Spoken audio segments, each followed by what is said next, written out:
Good morning, everybody. It is Wednesday, March 25th, and we are back for day 3 of the Commonwealth versus Kelsey Fitzsimmons. It is expected that the Commonwealth is going to rest today. The state's going to start their case today and finish their case today.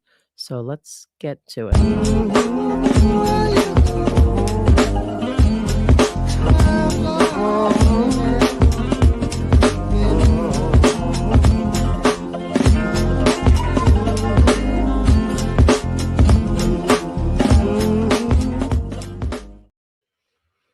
Hey, everybody. Just wanted to let you know it is not yesterday. I repeat, it is not yesterday, although I'm wearing the same sweatshirt.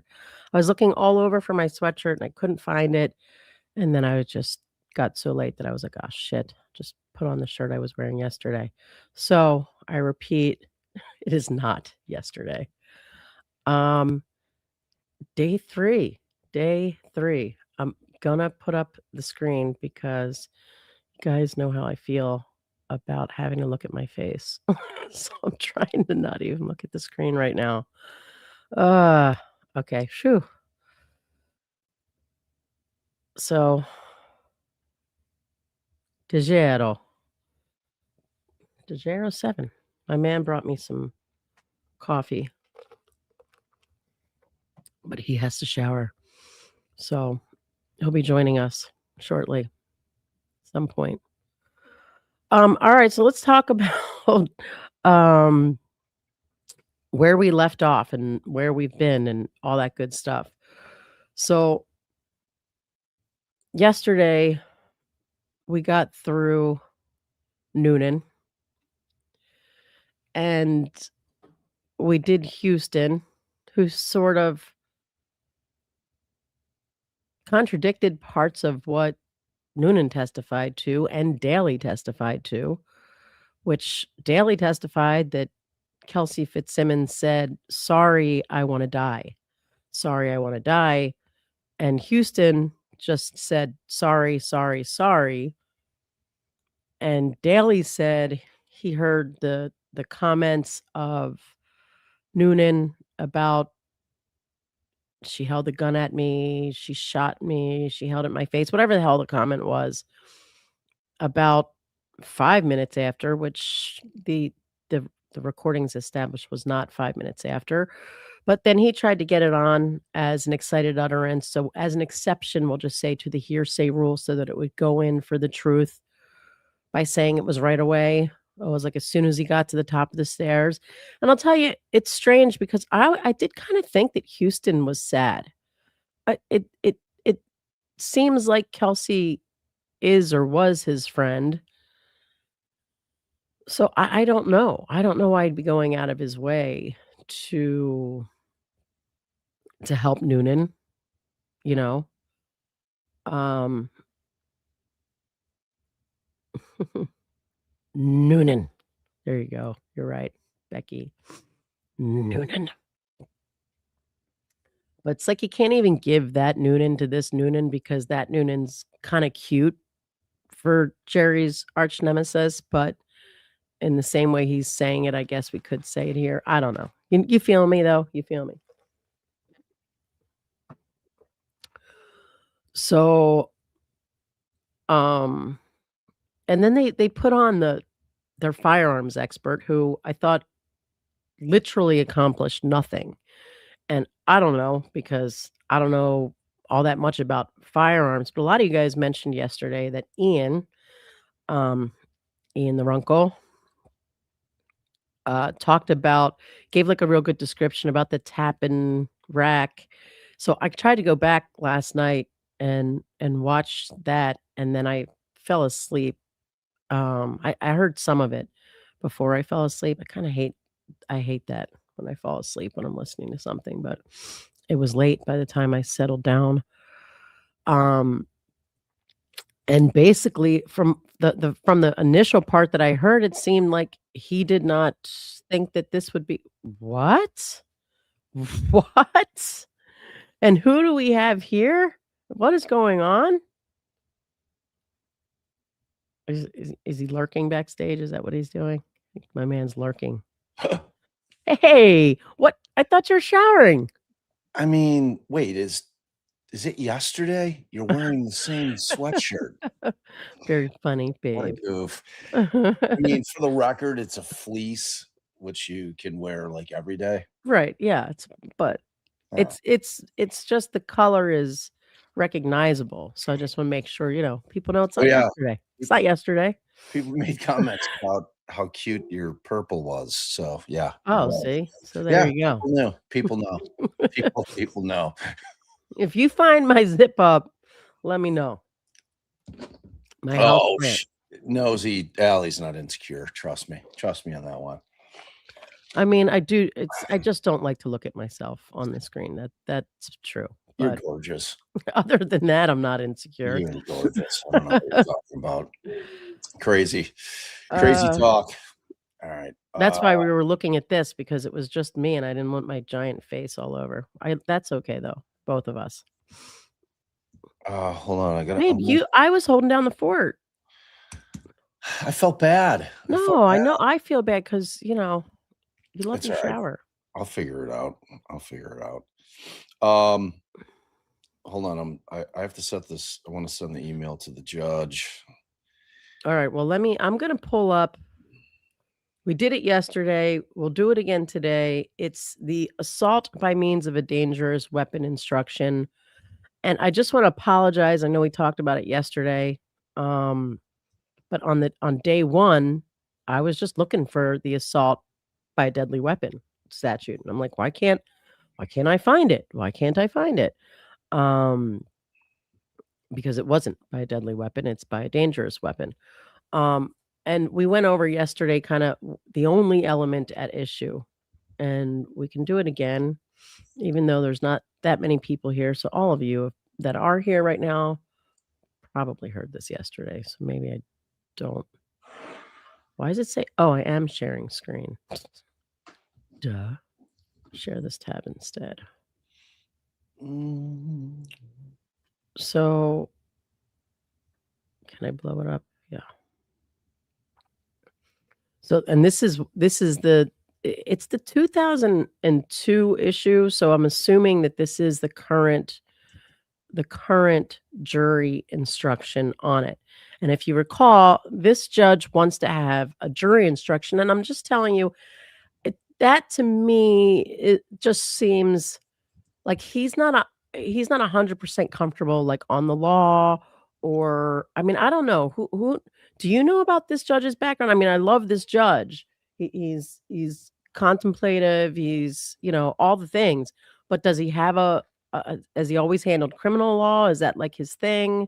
I don't know. I know very little. I know that and it was based on what he was saying, when he was kinda deflecting the whole conflicted out thing, that who he worked with and where he worked, and I know that he worked I know he worked for the Commonwealth early on in his career, and I know he was a defense attorney at some point in his career. In terms of his bench, I don't know. I don't know. Alright, so, maybe just, like, unsure, and it gives you just a chance for everyone to go over the law and what they have to prove and da da da da da. Although it's a very simple statute, so that's where I'm like, why does he want this charge instruction? But it's be overly cautious, get everyone on the same page. I mean, I I can't imagine he needs the jury instruction for reasonable doubt. We'll see if this charge conference goes that far, but I think he's basically saying, "Give me your legal arguments for and against in a memo, or we can do it as a charging conference." Like, he wants to get everyone's kinda legal position on paper because that's essentially what this case is going to come down to. Legally,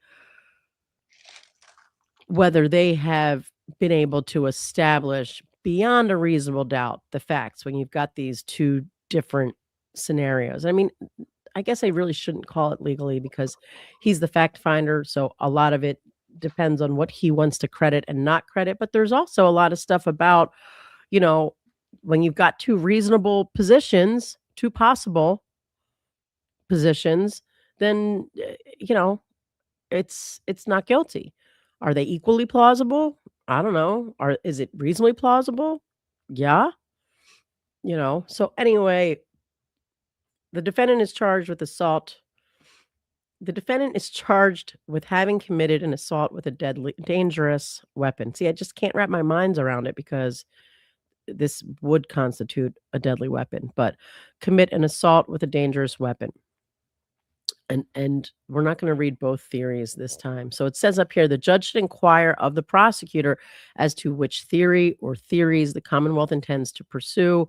The judge should then instruct on attempt battery, immediately threaten a battery, which that could be, maybe it is both, or or both, depending on the evidence, the bracketed material. So, I mean, it could be, I think it would actually qualify as both. So, because they're definitely saying she attempted a battery, meaning contact. Um, but maybe they're only going to charge on the one because that there's no way that they can prove that she didn't know her weapon was empty when she pointed at him. So it would kind of be worthless for them to go with both, which is why they failed on if they tried, I think it was attempt. Babe, I let the dog out and I forgot he's still out. You got him? Okay. If they charged attempt murder, because you cannot get in the mind of somebody. And in this situation, the gun did not fire. There is zero way. Well, I mean, she's gonna get on the stand. And so, but so I'm gonna read them both. But in your typical situation, there'd be no way to prove if based on his facts, based on Noonan's version of events, the gun did not fire, that was not just to scare you, that she didn't know there was no weapon in the chamber. I mean, no bullet in the chamber. Dude, it's early. It's too early. My brain is not triggering on all cylinders. I've got to drink this coffee. I'm old. So old. Okay. The defendant is charged with having committed an assault with a dangerous weapon. An assault with a dangerous weapon can be proven in either of two ways. Either as an attempt battery, and that's again like the attempt to make any sort of contact, um, or as an immediately threatened battery. That's scaring you into thinking I'm about to hit you. Okay. So, under attempt battery, to prove the defendant guilty of assault with a dangerous weapon as an attempted battery, the Commonwealth must prove four things beyond a reasonable doubt. And really, it's again only this first thing at issue. First, the defendant intended to commit a battery upon Noonan. Second, the defendant took some overt step towards accomplishing that intent. And again, if you're going with Noonan's theory, that's been accomplished.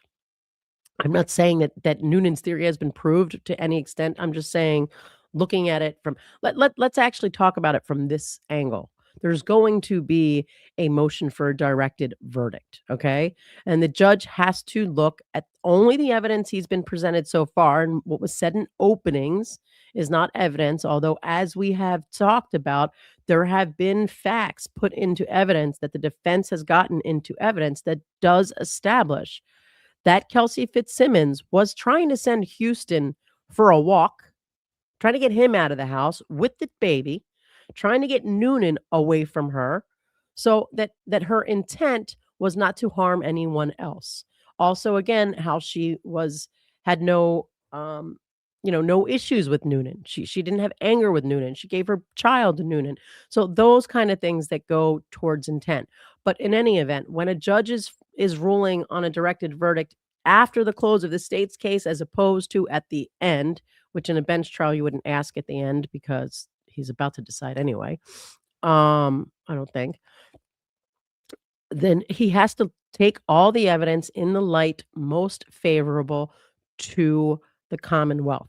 So if they're looking at the only story that they've gotten so far is Noonan's story. So under that second prong, the defendant took some sort of overt step towards accomplishing that intent. She picked up a gun. She pointed it at him. If you look at it in the light most favorable to the Commonwealth. Third, the defendant came reasonably close to doing so.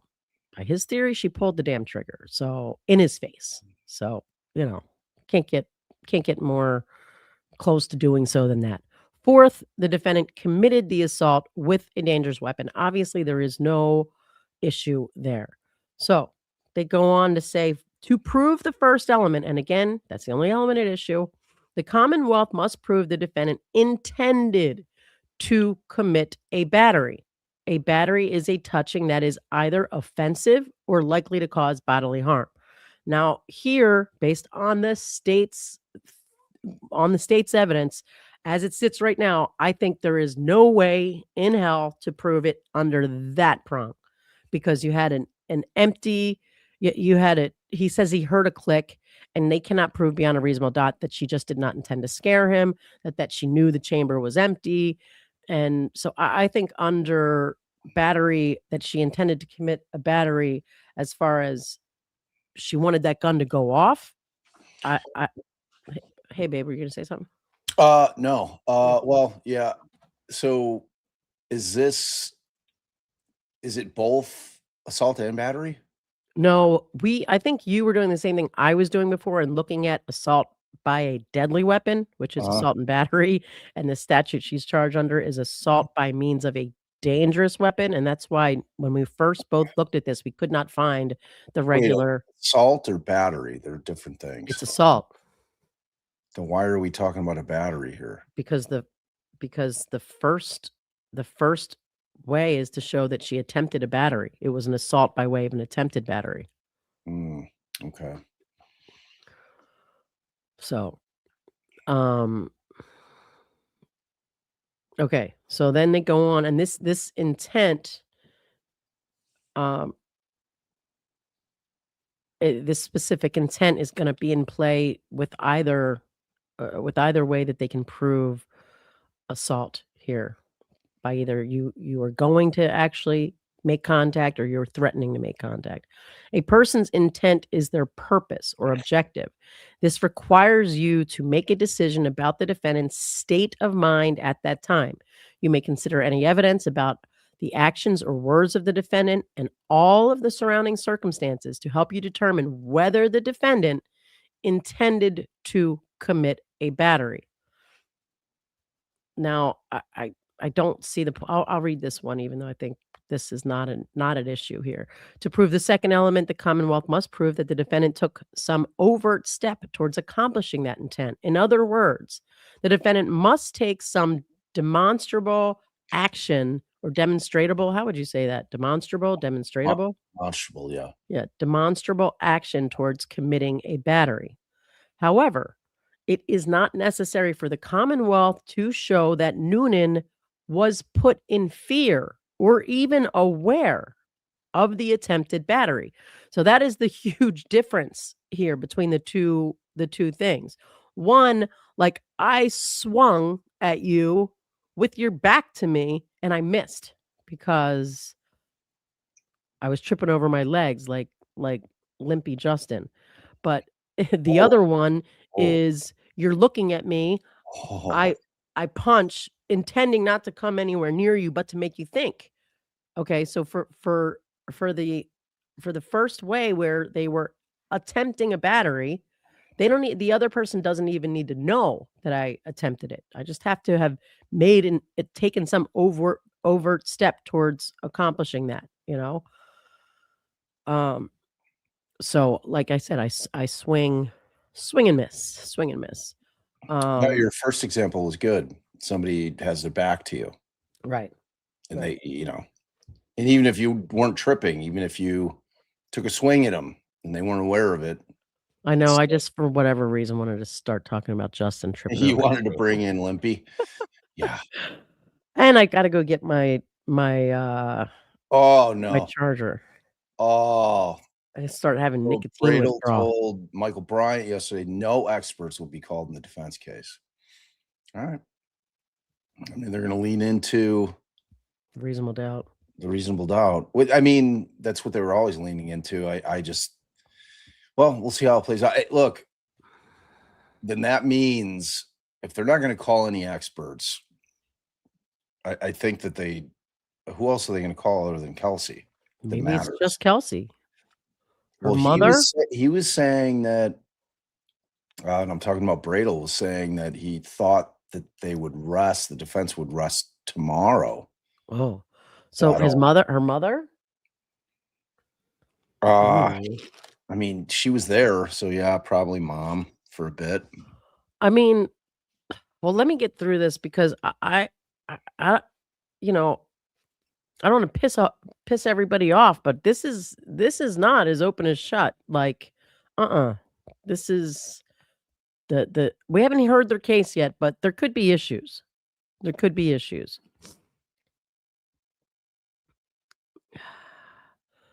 Does anybody know? Now I need to know if Yeah, Kelsey is definitely testifying. yeah, that's happening. Bradel said that in his opening, that she was testifying. I mean, Right, we've seen multiple times where, like in the past couple trials, there's no way that they're not calling Kelsey. they have to, right? Bradel said he was calling her in his opening, unless they win on a directed verdict, which I it's not going to happen. So, I mean, in my opinion, even in a light most favorable to the state, it came in during their case in chief through their own witnesses that she was definitely trying to get them to go downstairs, which in a world where you're trying to get into somebody's mind to figure out what their intent is, it's pretty powerful evidence that she was trying to get them out of her face so she could unalive herself. I mean, it's powerful evidence. Had she not done that, she's in deep, deep trouble in this case because there's really no way. Then it's truly just he said, she said in terms of what happened in that moment, whether or not, because it like where the gun fell and was it underneath her leg. I gotta come back to this because there's movement. Yep. Crank it, babe. It's cranked. Oh. It's just the bailiff, so. Good morning. March 25th, 2026, Courtroom 2, Lawrence Superior Court. Calling the criminal matter of Tummel versus Kelsey Fitzsimmons, 2025, 77 CR 311, scheduled today for continued jury waive trial. Could counsel please identify themselves for the record? Good morning, Kate. Oh, Kelsey has her glasses on today. Good morning. Good morning, Your Honor. Martha Coatley for the defendant. Her testifying glasses. Good morning. Good morning, Ms. Fitzsimmons. Good morning, Your Honor. Timothy Braley Martin for Ms. Fitzsimmons, Keely, Ms. Leonard, and Ms. Hesser with me as well. Thank you. Okay, thank you for the summary. I appreciate it. I mean, you can have a seat. So I wanted to talk about a couple of administrative matters. One is on the view. I'll be right back. I've decided that the most efficient, transparent way to handle the travel to and from the view is to do it like we do a jury trial. And that Take is Ubers. that, I intend to order a bus, and the attorneys, the court staff, the defendant will all travel together on that bus, like we do during a jury trial, along with our court officers. I think that it lends to some transparency, but also I think it will be an efficient way to travel over there so that whatever escort or whatever arrangements are made, I'm not suggesting I don't get involved in that, but whatever arrangements are made for security, that we just are in one place. Again, it's what we do for jury trials, so let's do it that way. As for the timing, if I can, I'm assuming we'll go tomorrow morning, or whenever you folks work it out. Tomorrow Just morning. work out the time with Mr. Ruane so he can get the bus scheduled. Oh boy. We do have a reservation issue right now, it reserved for tomorrow morning. I would suggest that we, like in a jury trial, we gather in the courtroom. Mr. Ruane announces the case, and then we adjourn for the view and return to the courtroom, et cetera. So that would be the procedure. Also, after thinking about it on media and public access, or whatever, not access, but the public attending, the crowd control, basically, for lack of a better word. I think that after thinking about it, it's not my place.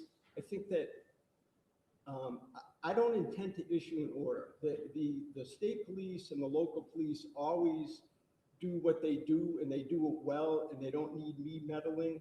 And it occurred to me that when I mentioned yesterday about having some space, order requiring some space between folks, I was really thinking of jurors and all that. So again, unless you folks think I need to order it, I think that the law enforcement are skilled at these things, know how to handle it, and they can use their normal discretion. The media typically is allowed to film things, and it should be public in that way. But do you folks believe that I need to order something more specific than that? No, Your Honor. Okay. No. Okay. All right. So, and then the last thing is administratively is I emailed you folks this morning. I took a crack at I'd like to have some starting point for when we have our charge conference, when we discuss the law of assault by means of a dangerous weapon. And so what I did is I just basically formulated what would be a jury instruction as a starting point. It was disseminated by email, but you also should have been left physical copies. Mr. Ruane has marked that item as Exhibit C for identification, and we'll just work off of that. And I think that will be the most efficient way. And then lastly, schedule. Commonwealth, you're going to be calling witnesses, one witness, okay. And then you'll be ready to proceed into the defense case? Yes, Okay. All right, let's proceed. Commonwealth, you can call your next witness. Sergeant David Karp.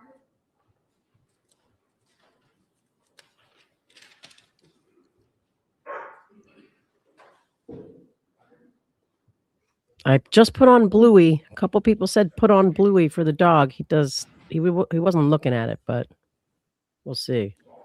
Oh, Yeah, he's barking still. You raise your right hand, do solemnly Dude's itchy. swear that the testimony you're about to Needs a give, walk. the cause now and hearing shall be the truth, the whole truth, and nothing but the truth, so help you God. I do. Thank you. Good morning. You can have a seat. Pull yourself right up to that mic. Yes, please. Good morning. Good morning. In a nice loud voice, if you could please state your name and spell it for the record. Yes, my name is David Strong, S-T-R-O-N-G. And how are you employed, sir? I'm a sergeant in the Mass State Police. How long have you been employed by the Massachusetts State Police? 14 years. And if you could just give us a brief chronology of your assignments while on the state police. Yes, I graduated the State Police Academy March 2012. Was assigned to patrol. 2018, began working out of the State Police Detective Unit. And then in 2025, I was promoted sergeant. And is that the State Police Detective Unit assigned to the Essex District Attorney's Office? Yes. And as a trooper assigned to, and then as a sergeant assigned to the Essex District Attorney's Office, what are your day-to-day responsibilities?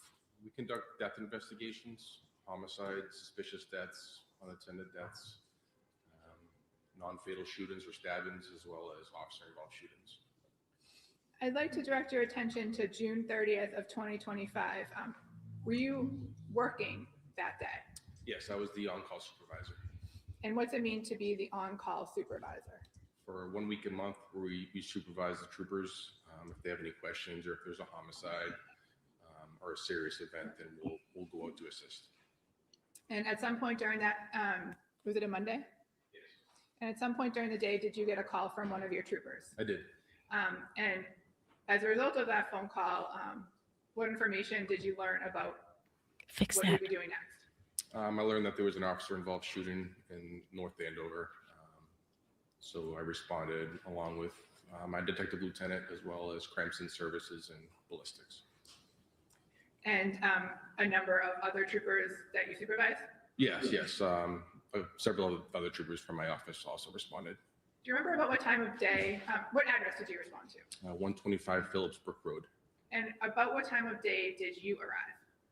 I believe I arrived at around 6 p.m. And what was the state of the address at 125 Phillips Brook Road when you arrived? The residence was taped off. There was a perimeter outside the house. And who was at the scene at that time? At that time, it was just North Andover PD. And effectively, what happened once the Massachusetts State Police arrived? I joined Trooper Ortiz, who also works in my office, and we took control of the scene. And what was one of the first things that you did while on scene? I was given a brief summary by Lieutenant Daly about what had occurred. And after learning from Lieutenant Daly about what occurred, what did you do next? I drafted a search warrant for the residence. And at some point, was the search warrant authorized by the court? Yes. And at that point, did you and members of the Firearms Identification Squad, Crime Scene Unit, and other troopers from the DA's office enter the house? Yes, And did you participate in the search of the residence? I did. And did you, at some point, focus on one particular room? Yes. And what was that room? It was the bedroom on the second floor. And was that the bedroom to the right or to the left? To the right. Welcome.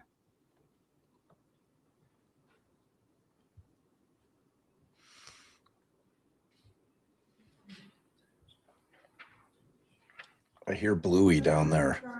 Showing you exhibit 51. Do you recognize that photograph? Yes. And what's depicted in that photograph? It's a green colored chest, as well as a chair and a box. So the green colored chest you're referring to is this item here? Yes. And where was that in relation to the layout of the room? It would be to your immediate left when you went to the room.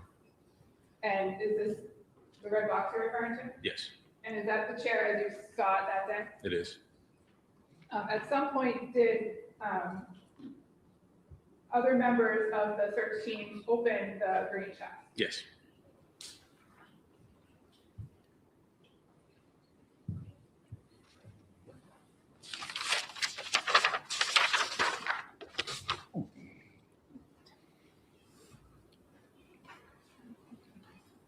Your Honor, Ambridge? Yeah, will there be objections? to No, these? Your Honor, not Okay. supposed to. They can All right, so be- let's just have them marked and admitted.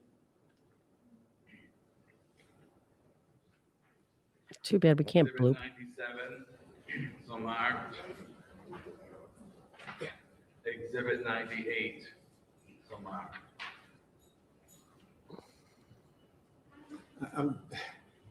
It was a 98, 97? And 97 and 98. Yes. Okay, thank you.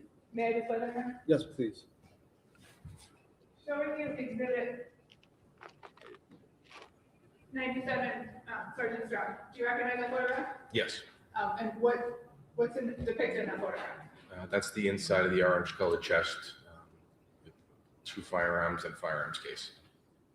Oh, that's the inside of The the firearms chest. case with black box. Yes. Okay. At some point, did you or other members of your team move those items? Yes. And where did you move them to? To the bed. Move to the where? The bed. The bed. Showing you exhibit 98. What's depicted in exhibit 98? It's a firearm that was located inside of the box, the gun box. So that was what was in the closed box in the green chest? Yes. And what are these items here to the left? Those were the other 2 firearms that were inside that same chest. So there were 2 firearms, total of 3 firearms? Yes, sir. Okay. Trooper Sergeant, you know what kind of firearms these were? I believe they were all 6 hours.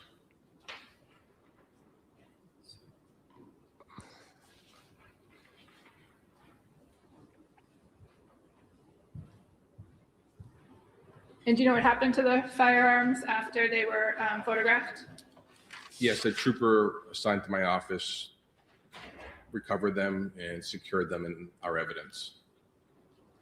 And is that where they are today? Yes.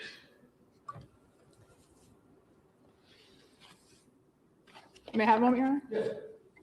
Is that it? What the hell? I thought we got that Cross? evidence in already.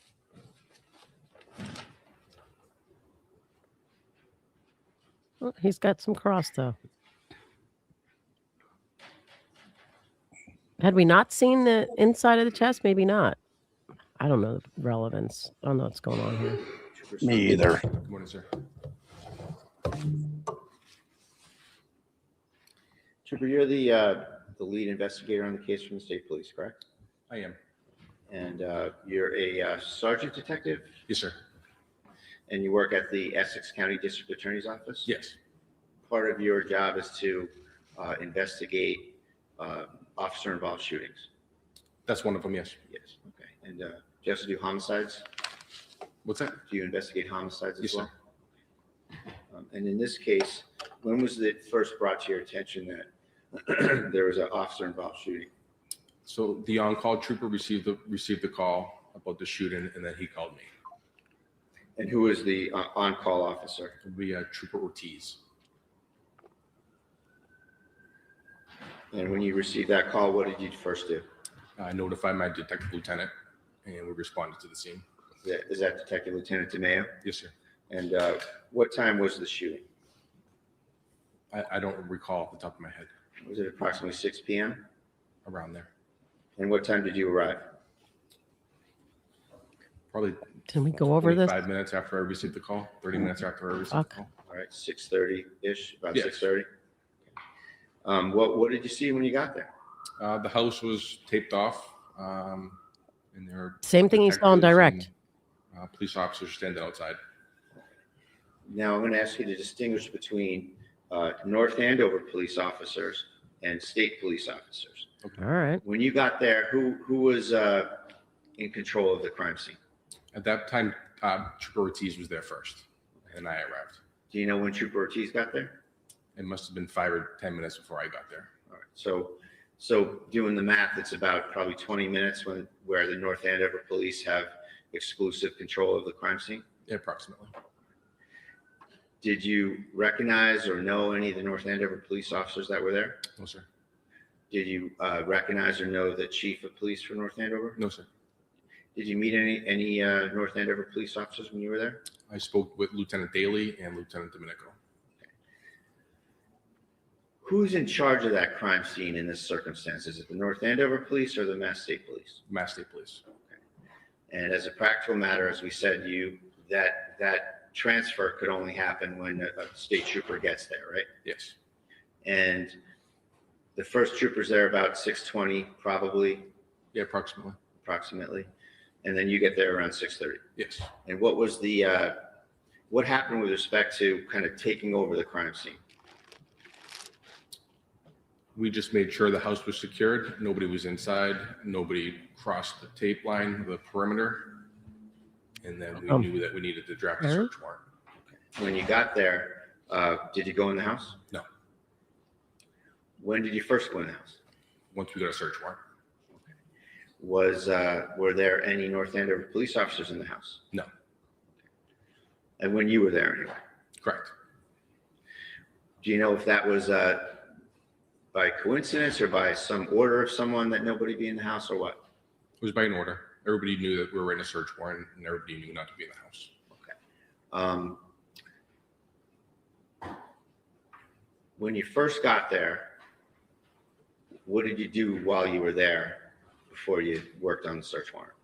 I spoke with Lieutenant Daly and Lieutenant Domenico. Where did that occur? It was in this kind of near the school, outside of the house. Was it on the school property or was it on the house property? It was in the school. It would have been the street, so The sidewalk or something? yeah. Was there any mention, to your knowledge or awareness, of any invocation of the town policy regarding drug testing? No. No conversation about that at all? No. All right. Did you speak with Officer Noonan at the scene? No. Where was Officer Noonan? He wasn't on the scene. Do you know what happened to him? I believe he went to the hospital. Okay. And do you know any circumstances about that? I do not. And you know that that's a common occurrence when there's an officer-involved shooting. The officer is always taken to the hospital, right? Yes, sir. And that's a precaution, but it also gets him out of investigative scrutiny, doesn't it? I think it's policy. Right. Okay. So then you decided to obtain a search warrant, and the reasons for that were what? That the person that was shot owns the house, and they're not around to consent. Is that a fair statement? Correct. At some point, Ms. Fitzsimmons was charged with assault as well as assault with intent to murder, right? Assault, I should say it better. Assault by means of a dangerous weapon and assault with intent to murder, Officer Noonan, correct? Relevance? What's the relevance? Well, it goes to what the investigators did, judge, potential investigator bias, that they overcharged the case. What happened at the scene? I think it's pretty basic. What did they charge her with? Okay, how is that relevant to me as the fact finder in determining whether the Commonwealth met its burden on the charge that resulted? So I think it just goes to potential investigator bias, wherever it may be found. I think it goes to how they perceive the situation early on. It's part of the case. It's part of the circumstances of the case, Your Honor. all right, I'll tell you what, I'm going to sustain the objection. You can make a proffer if you want to protect the record, but I'm going to sustain the Okay, objection. Yeah, that's it, Judge, just for those Okay. issues. Thank you. Thanks. So Ms. Fitzsimmons was charged, Yes. and that was on what date? It was I don't want to quiz you. How about July 3rd? July 3rd, yes, Okay, sir. a few days later. Yes. Okay. And on July 3rd, had you talked to Officer Noonan? Yes. Was that the first time you talked to him? Yes. And where was that? North End Police Department. And what were the circumstances of that? We met in a conference room at the police department. It was myself and Detective Lieutenant Robert DeMeo, as well as an attorney. Okay. And that was an interview that was recorded on your body camera, correct? Yes. And the body camera obviously takes video and takes audio, right? Yes. And now in that interview, you put your body camera on the desk, right? Yes. And you didn't put the body camera on the person you were interviewing though, right? I don't recall exactly where it was facing when I put it down. So, but don't you know that we don't have video of any of these officers when they're testifying from your body camera? Yes, I'm sorry, when they're interviewed. Thank you. I tried to do them all consistently. I think I put it in the center of the table. So you know that Noonan's not on video when he's testifying, right? Yes. So that was a deliberate decision you made to not video the witness that you were interviewing? No. Because I mean, isn't it important to kind of see the That's what I say. witness's demeanor, reactions to questions, their emotional state when you have a body camera? I felt it was just as important to get the audio as well as everybody else in the room. Everybody but the person you're interviewing? Come the fuck on now. Look, he says it with a straight face, but he can't really look up. He's like, oh. And in Ugh. this case, Mr. Seriously. Strong, you wrote a report that's kind of like what we call a PC report, right? For the You know that facts. terminology? Right. Yes. You, is that your only report in the case? No, I drafted several reports. Okay. And in terms of the report for court, you sort of encapsulated the statements of all the other people in the case, Exactly, right? Ajax. I Just believe as I important. summarized 3.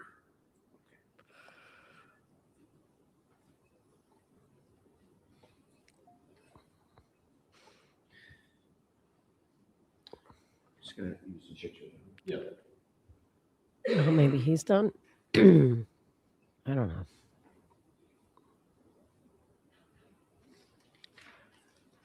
showing you Exhibit 51. Oh, no. Here we go. So it's fair to say that Exhibit 51 shows the door frame of the bedroom where the shooting happened, right? Yes, sir. And it shows this chest right here that I'm pointing to. Yes. The firearms, you observed those extra firearms that were in the chest, right? Yes. And it's fair to say those firearms had nothing to do with the shooting in that room, right? Yes. So that's like a chest. It has leather trim on it, right? Yes. It has kind of a top that swings back and opens up, Yes. and it has some stuff on it right now anyway in the picture whenever that was taken. Correct. Are you aware of when that picture was taken? I'm not. Yeah, Dred's looking at his body language and face movements. And it's fair to say that the end of All he the needs to know. chest kind of lines up with the door frame, right? Thanks, Very Mr. close. Dred. So to get into that chest, you don't really need to disappear behind the door frame, do you? I don't know, sir. I mean, there's a chair there as well, right? I'm not sure where the chair was at the time. What? Now But you're it's there in the picture, right? They're in the picture. And the pictures are offered as proof of what it evidence looked of the like. crime scene, right? Yes. Okay. May I have one moment, please? Take your time. I mean, what in the actual fuck? Now he's, well, I'm not sure. What? Now you think they moved around the furniture before they took pictures of the crime scene?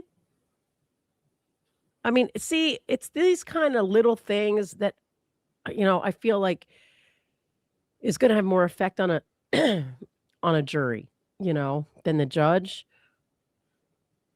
But I mean, like I said, I think that I overestimate how much of the Massachusetts public is fully aware of the level of corruption going on. I feel like, I mean, this area is somewhat in the general vicinity of like Canton and stuff, right? You guys tell me out there. What do you have to say about that?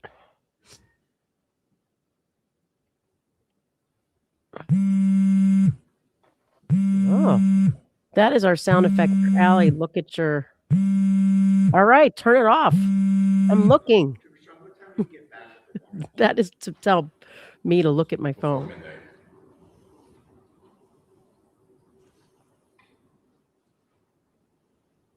All right, so I just want to get the time frames down when you were at the scene, okay?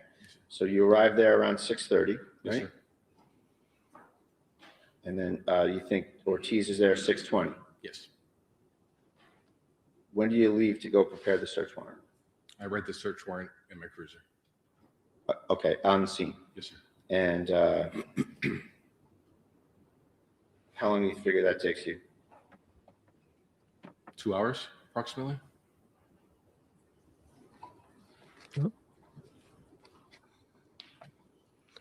All right, so they're an hour apart. I don't know. Then you, what did you do when you had the search warrant drafted? I contacted the clerk. Did you involve any assistant district attorney from the? Yes, Kelly, DA's agreed. office? Did I involve one? Yeah. Yes. Okay. And when was that? I believe on scene. On scene? Who was on scene? ADA Guptosi, Detective Lieutenant Robert DeMeo.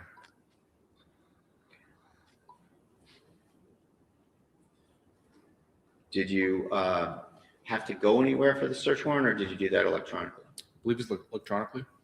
And you emailed it to the clerk? Do you know when you emailed it to the clerk? I do not. When did you get approval? It was sometime before midnight. And while you were there, were you, obviously you're busy writing a search warrant, you got a lot to do. Were you also taking note here and there of any traffic into the house? No. Were you, did you know whether anyone from the North Andover PD went in and out of the house while you were writing the search warrant? Not that I'm aware of. Was there an order in place and you said everybody knew about it to not go in the house? Yes. So was that order, fair to say, as far as you're concerned, that order's in place the entire the entire time you're drafting the search warrant, getting approval, waiting to get it back, right? Yes. And so it's fair to say that no North Andover officers were supposed to be in the house from the time you got there, and that's presumably when you gave the order? They never went back into the house after I got there Okay. at any point. And then no one went back in the house. And then once you had approval from the clerk on the search warrant, you went in the house very late. Yes. And so what time did you go in the house? I don't recall. I believe it was just before midnight. This guy didn't get a lot of sleep last night. He's like, Who went in the house with you? Crime scene services, ballistics, and other members from Essex SPDU, State Police Detective Unit.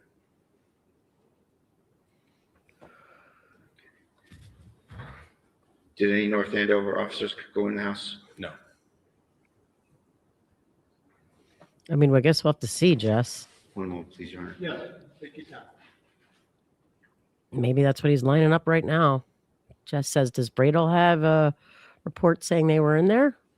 I mean, I don't know. The report writing is, an issue here. So I'd be surprised, but he must have something. It seems like they're talking about something. But it could just be getting the facts from Kelsey. And then, Kelsey's going to testify to certain things afterwards.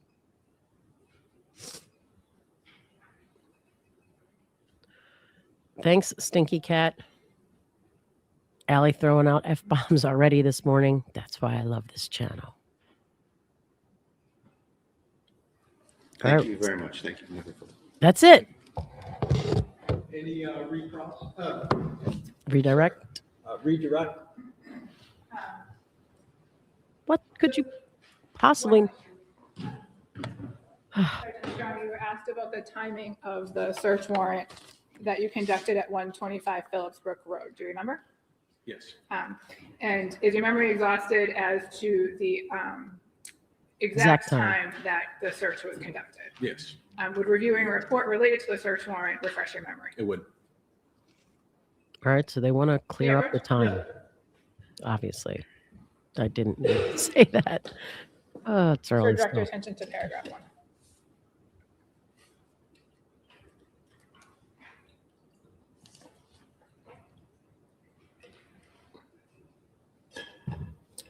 Yes. What time did you and other members of the Massachusetts State Police start the execution of the search warrants? Approximately 11 p.m. Wow. No further questions. 11 p.m. Any, No I'm recross. sorry? No questions. Okay, just for clarification. Here we go. Sergeant, so the search warrant was approved by a judicial official. Yes, sir. Do you recall who that was? I do not. Was it, do you recall what court the person was from? No, it wasn't Lawrence, Essex County. It was a different county. I believe. Okay, it was like an on-call judge or something? Yes, sir. Okay. Yes, sir. And is it fair to say that I had no involvement in reviewing or approving that search warrant? Yes, it is. And is it fair to say that Mr. Ruane, when you mentioned something about a clerk, had no involvement in the issuance or review of that search warrant? He did not. This is interesting. Counsel, either side wish to follow up on that? No. Okay. All right, thank you very much, Thank you, Your Honor. Sergeant. May I The step judge forward? wants the public to know it wasn't me. Call your next witness. Right, the Commonwealth rests. He All right. just for the appearance of And- impropriety. That I Is think there a is why. motion? There is. Okay. I'll stand on the paper. All right, so it's paper 90. All right, we're going to You review can that provide later. Commonwealth, a copy. Damn it. Yes, I did the page. All right, defendant's motion for a required finding and not guilty. Let me just read it.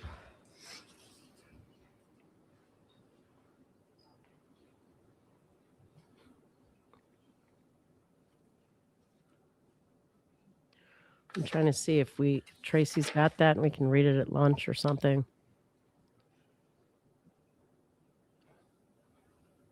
I mean, talk about ending on a thump. Wah, wah. Right, and Mr. Bradle, did you want to be heard on the motion? Okay, all right, the motion is denied. Yep.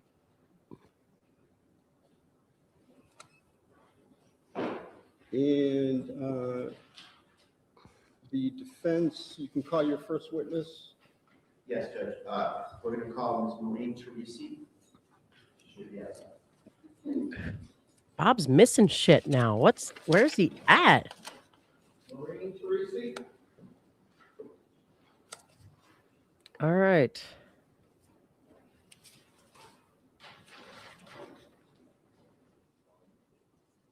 Was that Maureen? I mean, Maureen. I'll get it when she says it.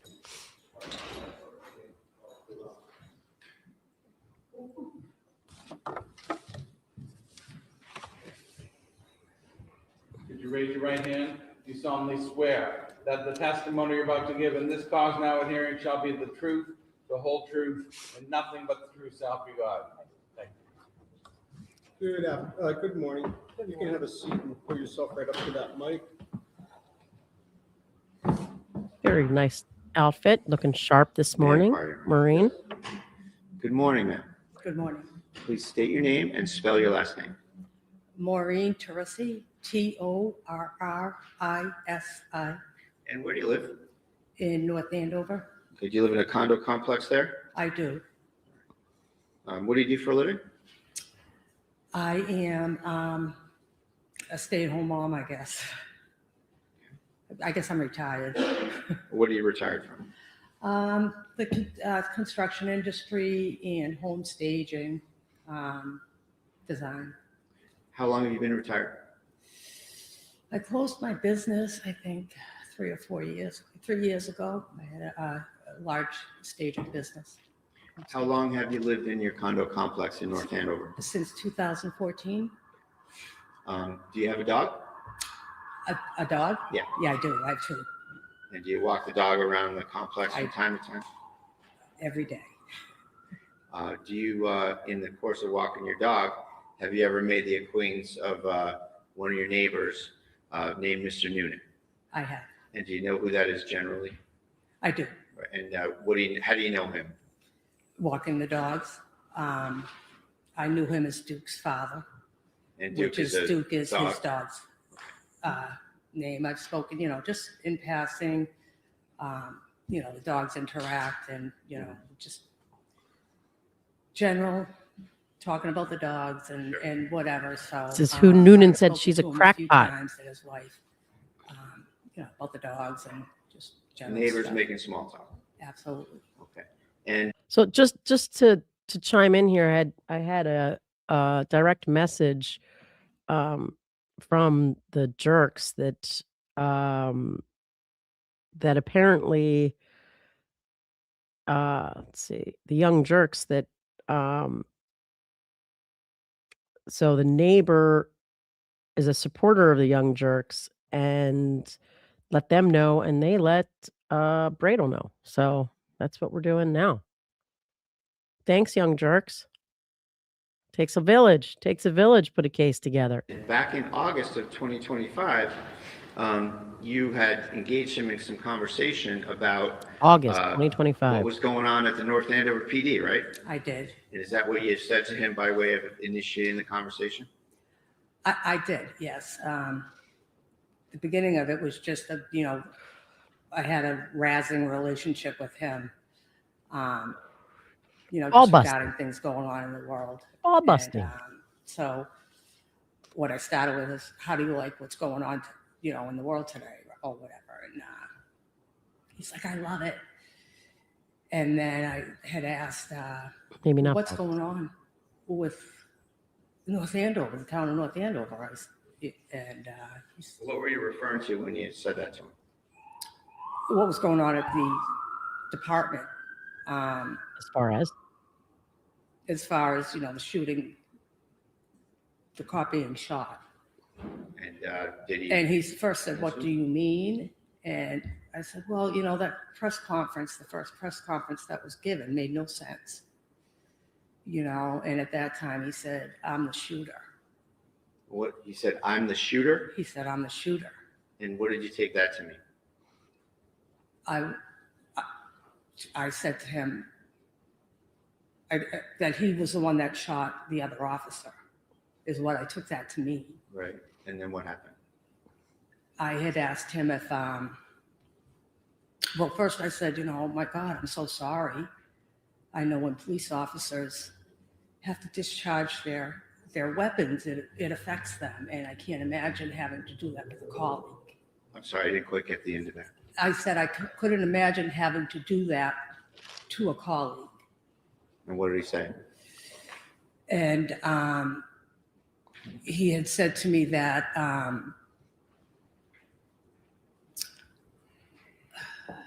sorry, I'm a little nervous.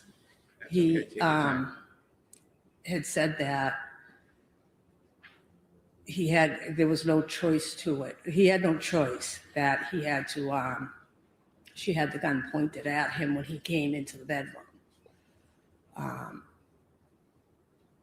And Did he use any he said certain that- pejorative about her? I'm sorry? Did he use any certain pejorative about her? Why What did he using call big her? words, Bradle? What did he call her? Mhm. Well, he didn't call her that at that time. He explained very, very briefly what had happened. And he said that when he came into the room, she had the gun pointed at him. And that it clicked. She clicked it. And I said, so there was no bullet there? And he said it clicked, and that he wasn't going to let her get a second shot off, and that he had to shoot her. And I'm like, well, that doesn't make any sense. And I had asked why they went to her house. The three of them went to the house instead of having her go to the station. That's what I want to know. And why wouldn't they, if they were going to the house to take a baby, why wouldn't they have had some social services there with them? Thank you, Maureen. And we he all want to said, know. well, she's a fucking whack job. I'm sorry. I'm sorry. You don't have to apologize. You have to say what was said. Okay. And And he said that she's an effing whack job. so was that in response to you saying, why didn't you have social services go to the house? Yeah. And I was like, wow, that word is used. Objection. Yeah, sustain. Next question. Sorry. That's okay. So not what was said so much, Okay. but did you engage back with him about the, let's say, the propriety of that usage? I did. Propriety of that. After that, did you end the conversation with him?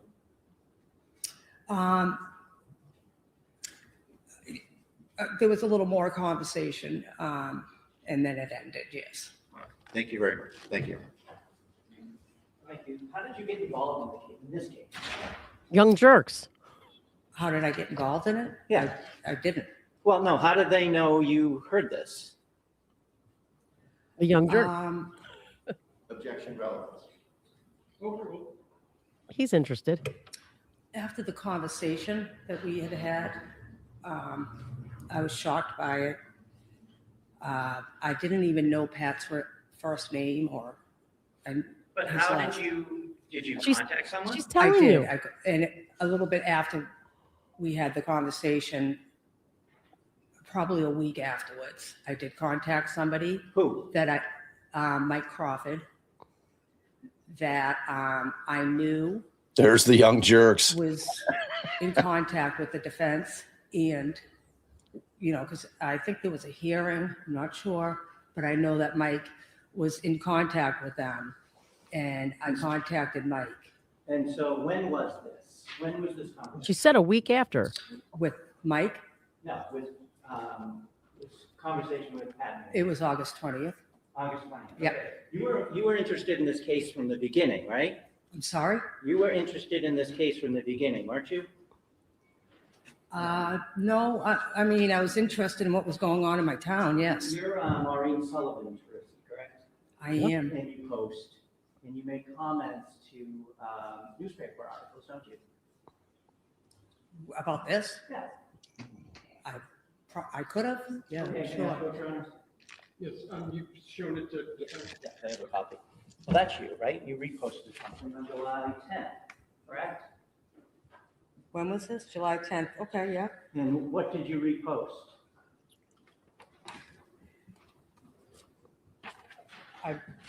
Meaning what? What do you mean? What did I repost? It's a. Yeah, it's a simple article from question. I'm sorry, it's an article from, looks like a post from Mike Crawford. I Right, reposted that. you reposted that. But the Yes. post, but what did you repost? I can't see it. Like, what's the context of Yeah, I mean, Mike's? You did it. I understand that. What is that? Hold on, please. I'm not raising my voice, Understood. anything more than to just have a timeout, but hold on one second, ma'am. Just wait for, Okay. and Mr. Gubitosi has to do the same. We can't have two people speaking over each other. Mhm. So Mr. Gubitosi, why don't you ask the question again? All right, thank You you. you don't remember what you reposted? I can't see, no, Okay. from Lisa? July 10th, I can't read. My point being is, I'm sorry, I can't see it, is my problem. If I may, for the witness, exhibit it up here, maybe it's bigger. Any objection? I don't see the relevance of this, Judge. I object. All right, well, And there's no foundation as to why it might affect our state of mind or otherwise. all right, let's first things first, let's mark it for ID. I mean, he should let it in just because. It's a bench trial, it doesn't matter. Just let it in. Exhibit E for identification. Okay, all right, now, I guess my question for Mr. Gubitosi is. What's the relevance? Why would putting it on the screen? Help her see it right. I just want Allow her it to to be see more it. legible? Well, it may be bigger, then I would ask her to go What? up to the screen to look at it. Maybe it won't. Is there an objection? I can't read it, so I don't know what it says, so I don't know if I should Okay. object to it. All right, so let's take it a step at a time. So, you can. What is put it, on the Commonwealth? screen. She can take a look and just yes or no whether it allows her to read it. You can get off the stand and approach the screen if you'd like. And I'm sorry, Mr. Nguyen. Oh, I mean, we Exhibit can- what? You can see the. Read the big print. Up here? Yeah. Attorney Ken Brado of North Andover Police, use of deadly force against his client. North Andover Police Officer, Kelsey Fitzsimmons. Okay, and so it's a statement, I'll let you get back at that. Just for the record, I could not hear what she just said. I could see I can something. read it but- from here, the big, Okay. I'm Right, gonna it's ask- just my I'm gonna eyesight's ask her horrible. again, I'll ask her to read Sure. it, but she can read it. yeah, I just can't read the context. It says Attorney Tim Bradle on North Andover Police use of deadly force against his client. North Andover Police Officer Kelsey Okay, so you Fitzsimmons. Simmons. reposted the statement that Attorney Bradle made about the case, correct? Yes. Okay.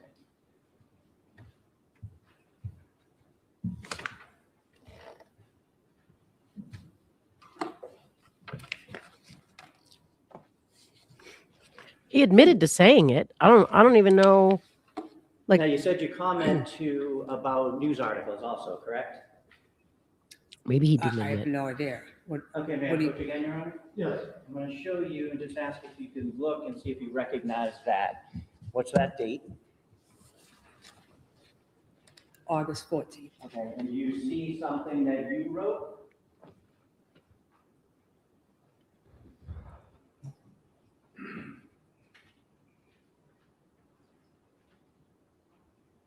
Just yes or no? Just, Yeah. yes, that's my name, and yes, this is it's a comment. It's a comment that To a you post. made to an article, correct? Excuse me. Well, Hold on one second. Let's mark it for ID, please. Bang up job, Commonwealth. It's so not important. I just would have not asked her any question. And, Mr. Bradley, you've seen this? I have that. Okay. Or you Exhibit should. F, Samar. Thank you. So August 14th, you commented, correct? I did. Can you read what you said? Can I read it? Can you read out loud what you said? Oh, sure. Joseph LaHood, I'm commenting too. Sure. Yeah. Got proof or evidence of this narrative? This incident was a setup from the get-go. Their narrative will not pass the smell test. I hope all involved are ready for their tireless scrutiny that independent media will bring to light through extensive research. Ask Norfolk County, Mass State Police, and Canton Police are doing these days. We have just begun. So we have just begun. So you feel like you have a stake in this game? Not at all. You feel that you're akinning this to the Karen Reed trial, right? Yes. That there's a cover-up. Well, that, There's a not false that narrative. there's a cover-up. Well, those were your words, weren't they? False narrative. I don't know if is that what it says in there? I forget what that says in there.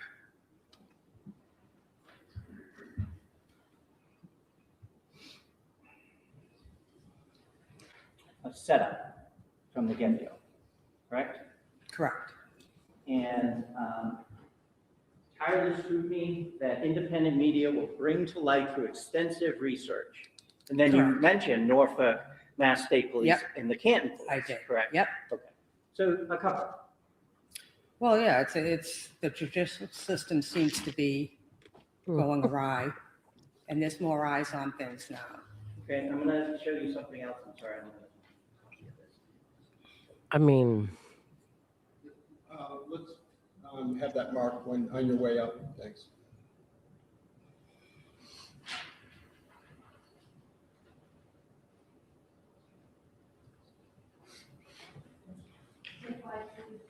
they just call all women a fucking whack job.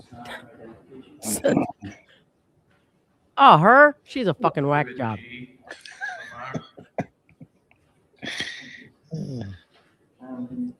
Can you first look at it and see if you recognize it? Sure. okay? So look at the first page. Do you recognize what that is? I do. Okay. Can you look to the second page and see if you made a comment to that? Adford Dredd says, if he's so nasty with this lady, imagine how rude he'll I be sure with did. Kelsey. Can you read the first page? How about it? The post itself? Yes. Today, it's from the North Andover Police Department. Today is National Police Women's Day. Please join us in recognizing Sergeant Katie, what's her last name? Do you If want you me to can't spell read it? the last name, that's fine. Go ahead. Okay.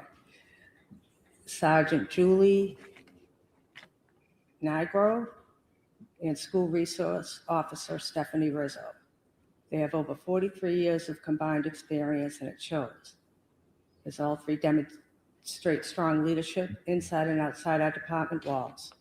We appreciate their immense dedication to helping both residents and visitors in the North Andover community every day. Thank you for your service. And you commented on that, correct? I sure did. What did you say? I sure did. Wow, let's hope they stay safe from their colleagues. Thank you. I have nothing else. Woo, she's firing. Redirect.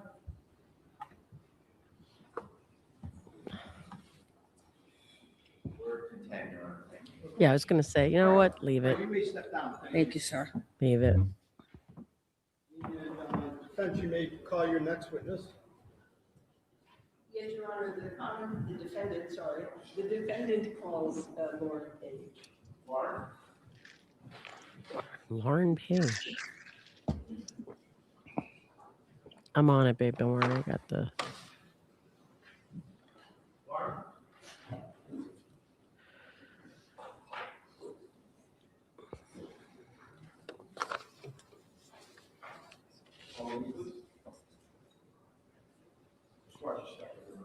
And for all those people out there, Young Jerks has a very good YouTube channel. Check it out.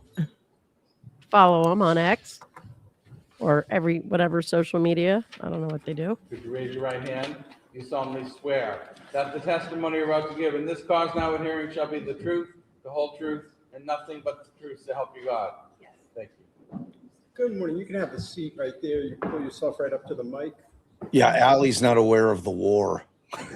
May I proceed? What Your Honor? war? Yes. Exactly. Good morning, She- Mrs. she doesn't Page. know. I'm going to ask you to give your full name, first She doesn't name, care. last name, and spell it, mostly for our stenographer, if you can do that. Well, now I'm Sure. dying to know what we're Lauren talking about. Page, Lauren, Page, Page. Okay, I'm just also going to note that because Drama the war. windows are open, occasionally we have fire trucks go by, so if we hear that, we'll Occasionally. stop our conversations, okay? Got some cop Thank you. cars too. Mrs. Page, you're the mother of Kelsey Fitzsimmons, is that correct? Oh, Yes. Do you see her in the courtroom today? Yes.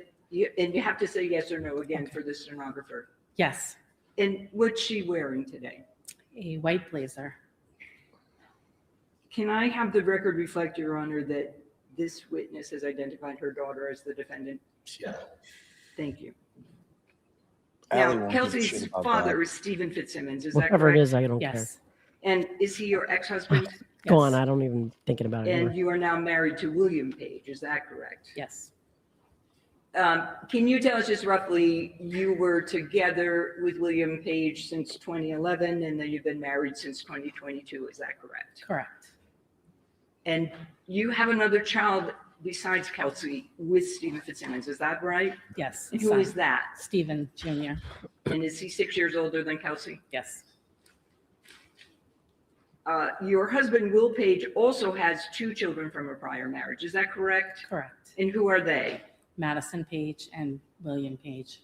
Okay. And how old are those children? Madison will be 18 on the 31st of this month, and Willie is 20. Okay. And those families are friendly, are they not? Yes. Where did you grow up, Mrs. Page, and go to high school? Arlington, Mass. And did you have education after high school? Yes, I did a 2-year paralegal program at Aquinas Junior College in Newton.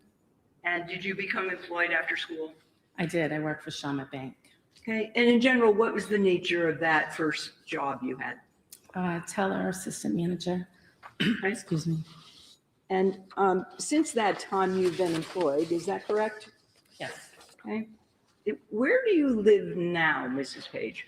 Methuen, Mass. And I won't ask you the address, we don't need that. And where do you work now? I work for Sullivan Mechanical. It's in Wilmington. In Wilmington.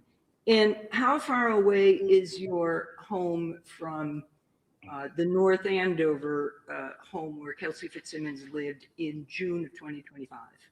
8 minutes. And how about your place of work? How far away is that? 20. Kelsey went to college, did she not? Yes, she did. And after that, did you stay close with her, Yes. close to her today? I'm sorry? Are you close with her also Oh, today? yes. Yes. And did Kelsey live in Methuen with you and Mr. Page, his son and daughter, from before Christmas 2025 until recently? Yes. When Kelsey finished college, did she do about 1.5 years of law school? Yes. And you're aware she applied to become a corrections officer in Essex County, is that correct? Yes. And she served as an Essex corrections officer before she went to the North Andover PD. She did. And all during that time, you were close in contact with her. Fair to say she was in your life, you were in hers? Absolutely. Okay. And again, what town do you and Will live in now? Same, Methuen. In Methuen, okay. At some time, did Kelsey move to North Andover? Yes. And did she first have an apartment and then bought a house, is that right? Yes. Where did Kelsey live when she served as a corrections officer? Her apartment in North Andover. And again, how far away is that from where you lived in Officer. Methuen and where you live now? 8-10 minutes. Close drive, correct? Yes. And you knew that your daughter Kelsey was engaged to Justin Alayan, did you not? I did. And you also knew that Kelsey had a child, of course, is that right? Yes. And that Justin was the father. Yes. You knew they were planning to get married in October of 2025. Yes. And did you know her fiance's parents' sister? Just yes or no? Yes. You had met them upon occasion and socialized with them, is that right? Yes, And you knew that they lived in Stowe, Massachusetts, is that also correct? correct. During this time that your daughter had her baby Caden, did you ever babysit for him? We did, yes. And could you just tell generally, what kind of baby was he? Fussy, calm? Can you give us a description of the baby? Caden was very easygoing, very happy baby. Easy to take care of? Yes. And generally, in your experience, when did he cry? If he needed to eat, When he was hungry? yes. And when you, I'm going to draw your attention now to June 30th, 2025. And we're going to focus on that day. Caden's about 4 months old, is that right? Yes. At that time? And where was Caden living at the time on June 30th, 2025? Phillips Brook Road in North Andover. With Kelsey, is With that Kelsey, correct? yes. Mrs. Page, did you know that Kelsey had been cleared to go back to work in a few days from June 30th? Yes, And on that day, were you aware that she was going to the North Andover Police Department in order to do some CPR training? yes, Were you aware that she was going to take Caden with her during that training? I was aware. I'm just going to ask you yes or no. Did Kelsey call you that day? This is June 30th. Yes, And at what time, any time after noon, do you recall that she called you? 2:30. And did she give you some information about where she was headed when she talked to you? Yes, she was going to meet Justin at the Common in North Andover. Where's the common? And did she talk with you at some time to let you know if and when she was headed back to her house? Yes, Do you remember what time that was? 3:30. And did you and she agree to meet at her house? Yes, I met her at the house after work. And about what time was that, if you recall? 3:30, 3:45.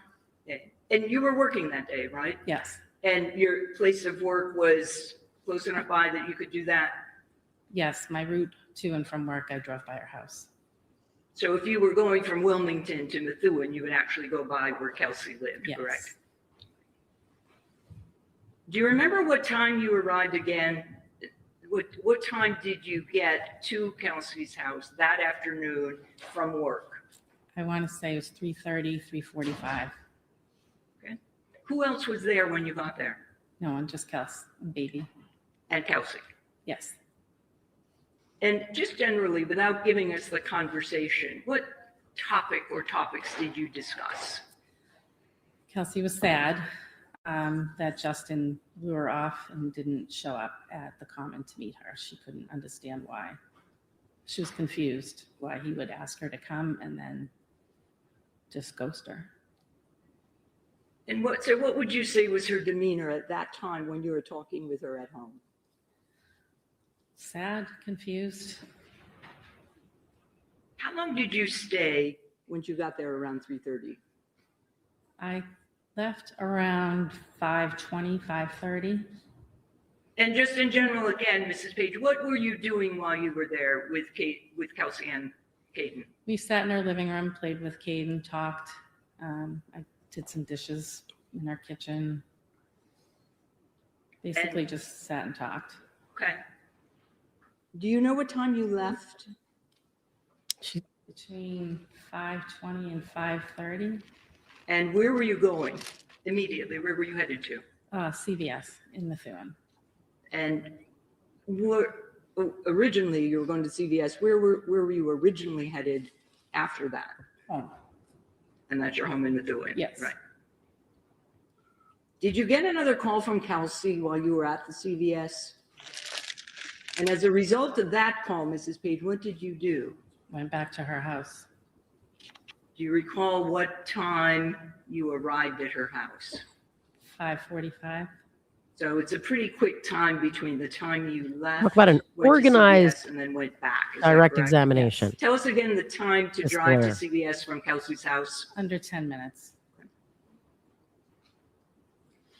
When you arrived at the house at that time, can you tell us what's the first thing you saw? Police cars. Did you go in the house Yes, I went right up. and doors open? You've been in and out of that door before many times, correct? Yes, went right up to her porch. Did you see anything on the porch? It's the police officer holding Caden.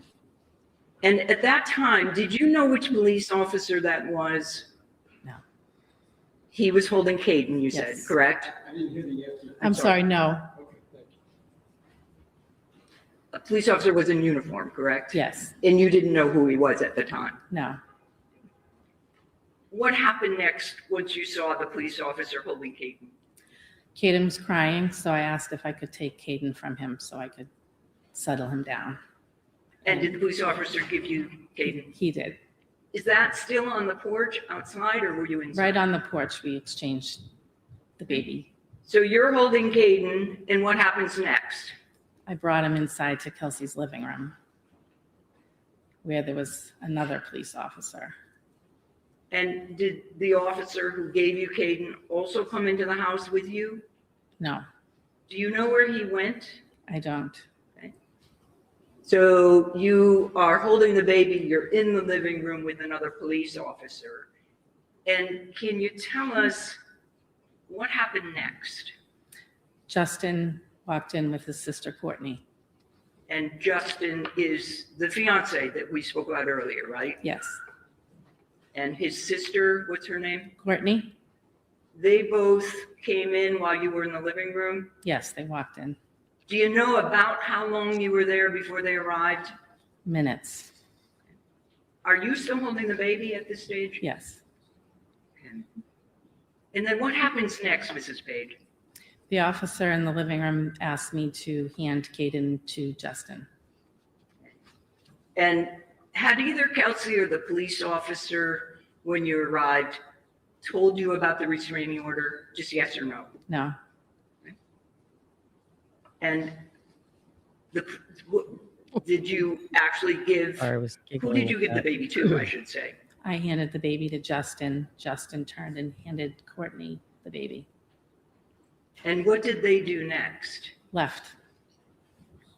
Did you have any conversation with them, just yes or no? No, Did they take anything for the baby with them, if you remember? car seat, I believe. And they left together, if you recall, is that? Yes. Yes, okay.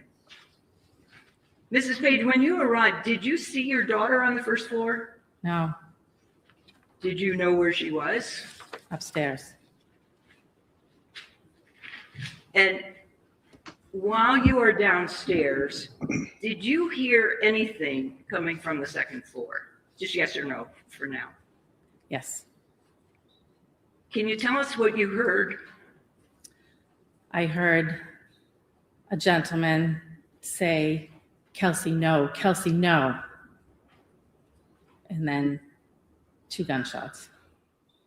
And can you give us some idea of how quickly those shots were connected to each other? It was Kelsey, no, bang, bang. Did you hear Kelsey say anything from the second floor? No. Could you hear her make any noises? Yes. Mm. And Mrs. Page, what happened next? I Saw Justin running. saw Justin run by the windows on the porch.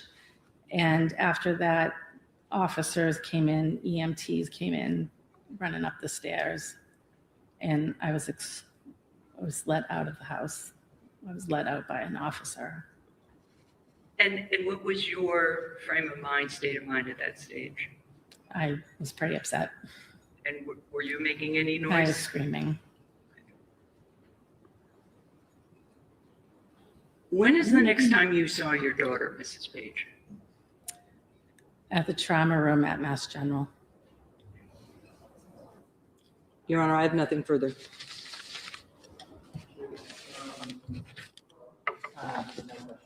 Okay, all right, thank you very much. You may sit,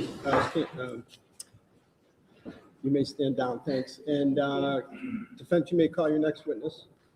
Kelsey? Yes. I think Kelsey's next, guys. I don't know what they're going to do all day if they're not doing the thing today.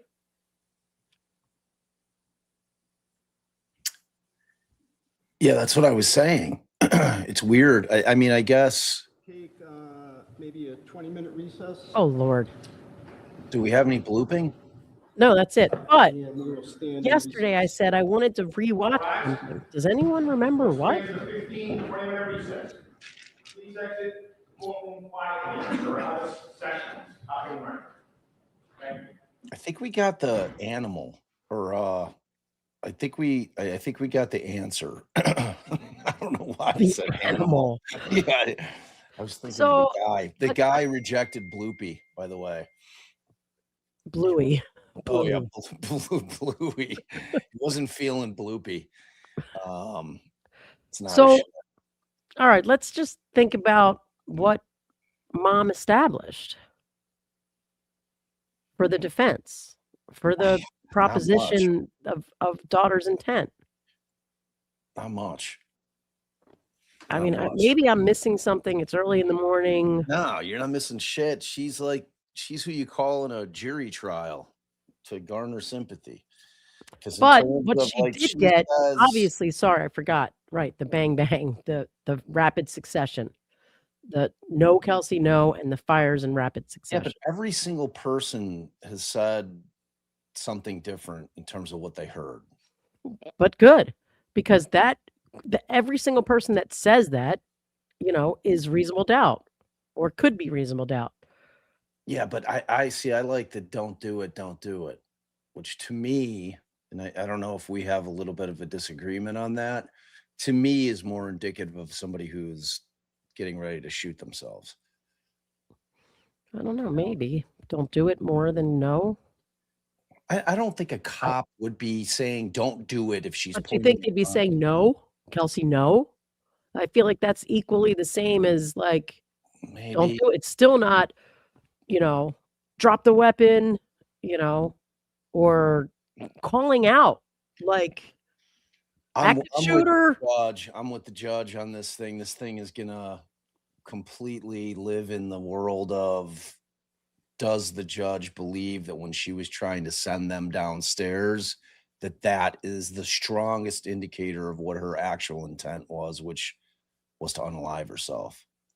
Because I mean, put everything else aside, what other evidence do we have for either side that goes to her intent, other than the fact that we have cops saying she was handing them shit? Obviously, if she's handing them shit and they're bringing stuff downstairs to take out of the house to go with the baby, that would indicate that she's trying to get them out of the house or out of the room, to me, which is absolutely in line with her wanting to be alone so that she can do what she was thinking about doing. Right. No, for 100%. As even Houston's testimony, I think even more went to that, because he's like specifically said, yeah, I think that's what she was trying to do, was get rid of me. He conceded that point. And, but there's the flip side. I just don't know. Yeah. I think it's, and I've come to terms with the fact that, in my, like, how I've always been like this push and pull with the bench versus jury, because I'm thinking that the Massachusetts community is fully aware of the level of corruption, that I'm overestimating, I'm thinking in my bubble, and I have to remember there's probably 90% of that community that doesn't know anything about any of the corruption. Maybe there's probably a ton of people that I haven't even heard of Karen Reed an hour away, Yeah. So I think the only choice, right, regardless of the outcome, was a bench trial, especially because we saw what was going on with Justin and the sister. I mean, who knows? Maybe there would have been a mistrial if they kept that kind of shit up in front of a bench trial. I mean, we had numerous times when we had Judge Erskine on where she says, I would have granted a mistrial. Like this, you can't have this. And I think everybody would have been on higher alert and shut the witnesses down a lot faster had it been a bench trial. But so I asked you guys, and Bob thinks we got the answer. There were like 2 things I mentioned yesterday. Let's go back and listen to what they said. And if you guys answered me in chat, I wasn't looking. Bob thinks we got the answer. The sentence for this is up to 5 years, but it is probation. They are probation eligible. She could have time served. I forget how much time she did. Time served in probation. So, oh yeah, do we need a poll? I mean, the Commonwealth rested. That wasn't much of a motion for a directed verdict. No, was and I was going to say that, and I don't know. Oh, that's what I was saying. Can we get our hands on the actual, motion? I forget how to log into the. Yes, Tracy. Tracy, you out there? But you can tell from the motion, the defense was not anticipating it being granted. It was like pro forma. That's why the judge just said denied. It wasn't even worth a discussion because. Okay, we're waiting for it. Stand by, because in the light most favorable. I mean, yes, Judge Erskine said there was some argument that could be made, and it was possible to see an avenue towards it. But as she even said, she didn't think it was going to get granted, so it just wasn't worth much of a discussion. So, all right. So now I stopped paying attention to what I asked you guys, but who just said 1 hour 12 minutes into yesterday's live. Oh yeah, I can't remember what it was. Well, let's go back and look at it. I do remember that I took down the time. Let's see.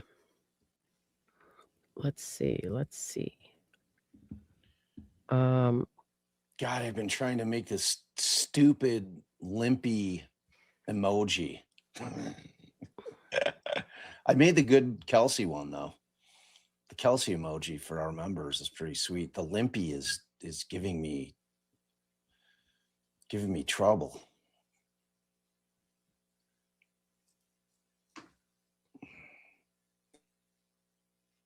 All right, I'm going to share this. We'll see if this is what it was. Just, this is 1 hour 12.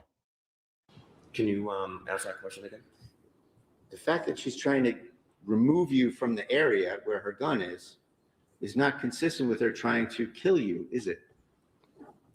At that point, no.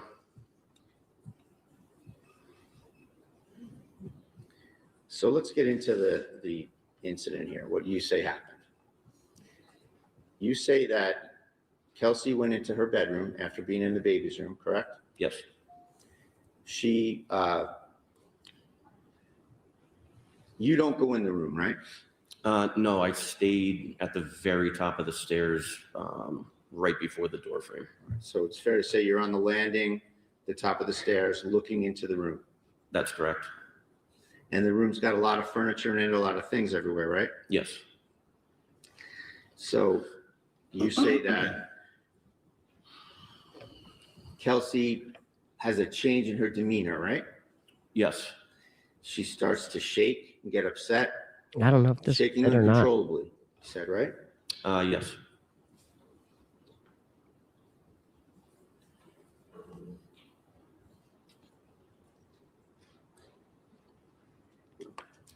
Then she lunges.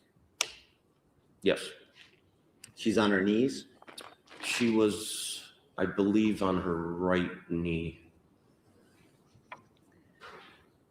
You said that she pushed off her left leg and lunged, right? Yes.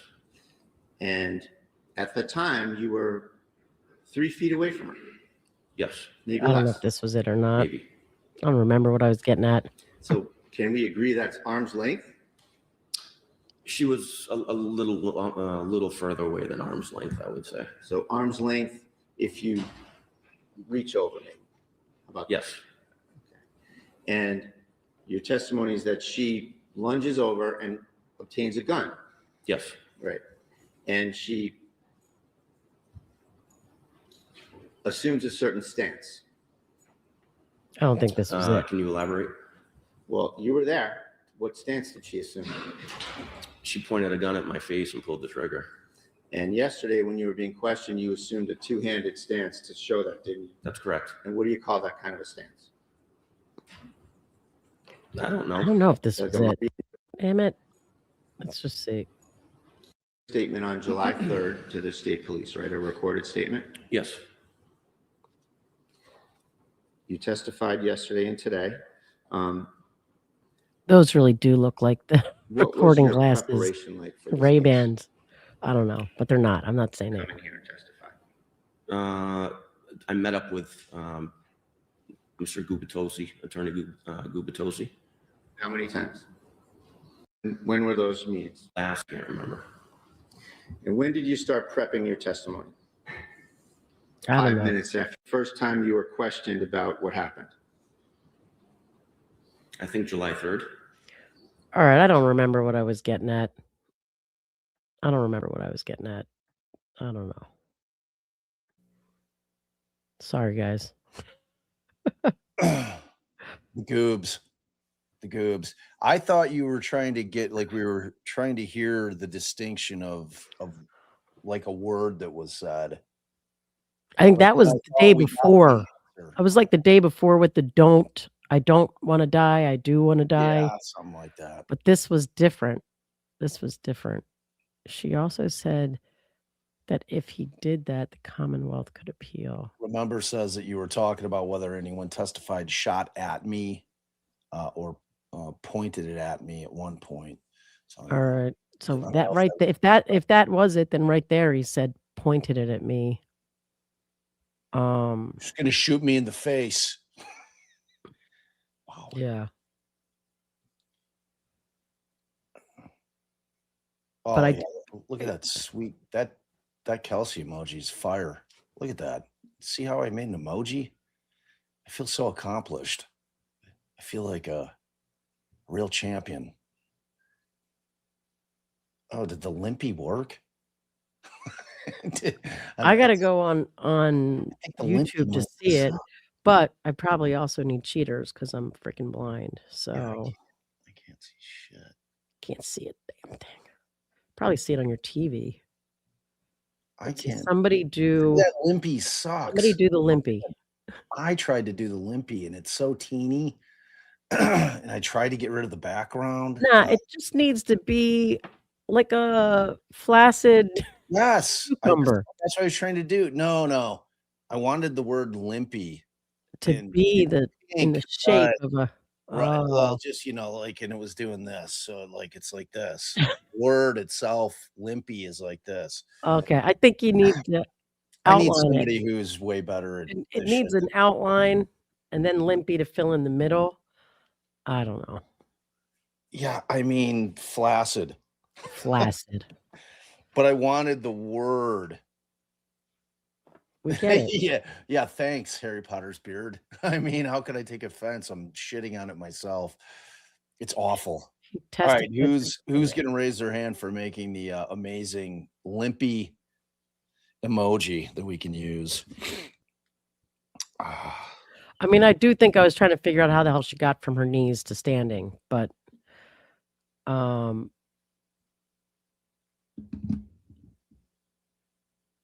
So, oh well, thanks. Let's see what's going on over here. We got Philly. Oh, go back to your stream at 112. Bob was talking about Noonan's recollection. Yeah, let me see. I just went to 112.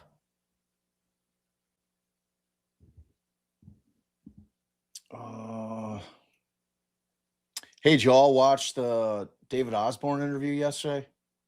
It's pretty good. It's pretty good. The juror was good too, but it seemed like she was a little guarded. She wasn't letting her freak flag fly at all. Yeah, she wanted to make sure she didn't give the plaintiff anything. Yeah. Which is good. Yeah, definitely. I'm listening, by the way, at the 112 mark just to see if what. Oh, Dog Grooming Danny sent us a Venmo today. Thank you. Good morning. Super hard to participate in chat while working. How long do you think that the judge will take in order to render a verdict? I don't think it's Overnight. I disagree. It depends what time they end. I think he will just for the sake of the public. All right, we'll come back tomorrow, I'll announce my verdict. Or maybe break, lunch, I don't know. You think? I don't think know. judges.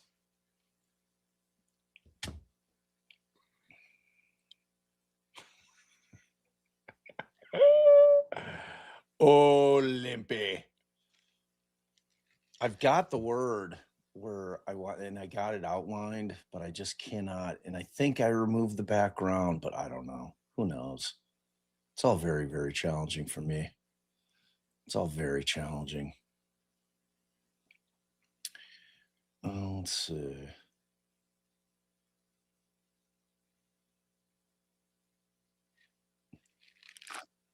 Also, just suck at like resizing things. I'm not good at tech. It's-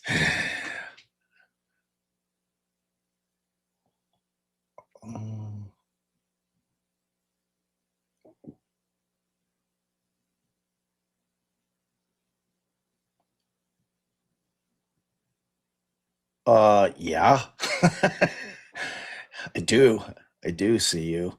Tracy says send her the word. Tracy says send her the word. I know. I should be grifting. I should definitely be grifting. Grifting. I mean, we need new furniture for the house. Should I do that grift? I mean, What? We need new furniture for the house? I mean, Fuck. I don't know. I've seen it. I've seen it happen. I've seen it happen. Buy the mottos, new furniture. Is that what we're saying? I'm just saying I've seen it happen. I do check emails all the time. I sent emojis for him months ago. Did I miss that? Sometimes stuff goes into my spam that I do miss, but I always try to check that, but it's definitely not as frequent. What were they? I'm dying to know, Amanda. Yeah, if I didn't email you back, I probably missed it. I probably missed it. Not intentionally, though. I really do try to read all emails.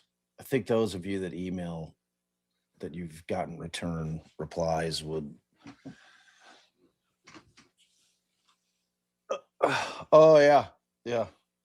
Turtle Boy fans have fulfilled him with new home furnishings. Oh. See? We do not need new home furnishings, people. Bob's just being Bob, being funny. I think we do. I mean, who couldn't use new home furnishings? Yeah, I mean, let's. I know, but I don't want people taking you serious. Like we're actually asking. Like, come on. Some people are literal. Yeah, it's true. Oh, you know what the monitors are doing? They're asking all their fans. Are trying to get a new bed. I would like a new bed. Maybe we should actually start looking at new beds, babe. Yeah, ours is time. It's time. It's getting pretty spongy. Yeah. It's getting pretty spongy. So first we give family hugs to Amy, to Gen XOXO, and to Philly. Oh, family hugs. Yes. I could always use a new top hat. That ain't no lie. Montana says, where are the commands between the shots? Right. That's what Noonan said that he did. Now, how? See, to me, in all honesty, that kind of shit is not gonna sway the judge one way or another. Maybe it's just his memory of the event. What I think will sway the judge is going to be the fact that she was definitely trying to get those people to go downstairs. She was handing them shit, saying, hey, you know, could you go downstairs? So let me ask Oh, you yeah. because Oh, yeah, Johnny. well, let me do this and then Jenny Hicks, What member in for the what? Polly went over to the law and crime chat. You're Why'd lucky I you don't even put you in time try? out, I mean, Polly. there's no point unless you just want to talk to yourself. It's just screaming into the void. There's so Screaming into the void. like you're just talking to yourself, really. I mean, Wow. no one's listening, no one's Oh, they're seeing. coming back. We have movement. This is exciting. This Okay. is the exciting Jenny Hicks part. said, I tuned in just in time for Limpy Talk. Yes, you did. And Megastar says, why do I picture Limpy as one of those outdoor wind things? I don't know. Wait, Ronkel's claiming that you can't say Kelsey no in 4 seconds. No. It was the tap and Ronkel's rack. example, tap rack was just possible in 4 seconds. No time in there for commands or movements. Like between the two. Kelsey, no. Yeah, I mean, I don't. No, I'll have to I watch start. Yeah, we'll have to watch it because I started to watch it last night and he was, you know, exampling the tap and rack, and he was also saying that like that's something that someone specifically like a tactical person is trained in, not I a think you new. gave me 4 seconds. You could definitely say Kelsey, no. Yeah, I but mean, I you're- just did it in a half a second. That's what I'm saying. Like, I don't think that that's where this case is going to land, whether or not. no, but it's People are credibility.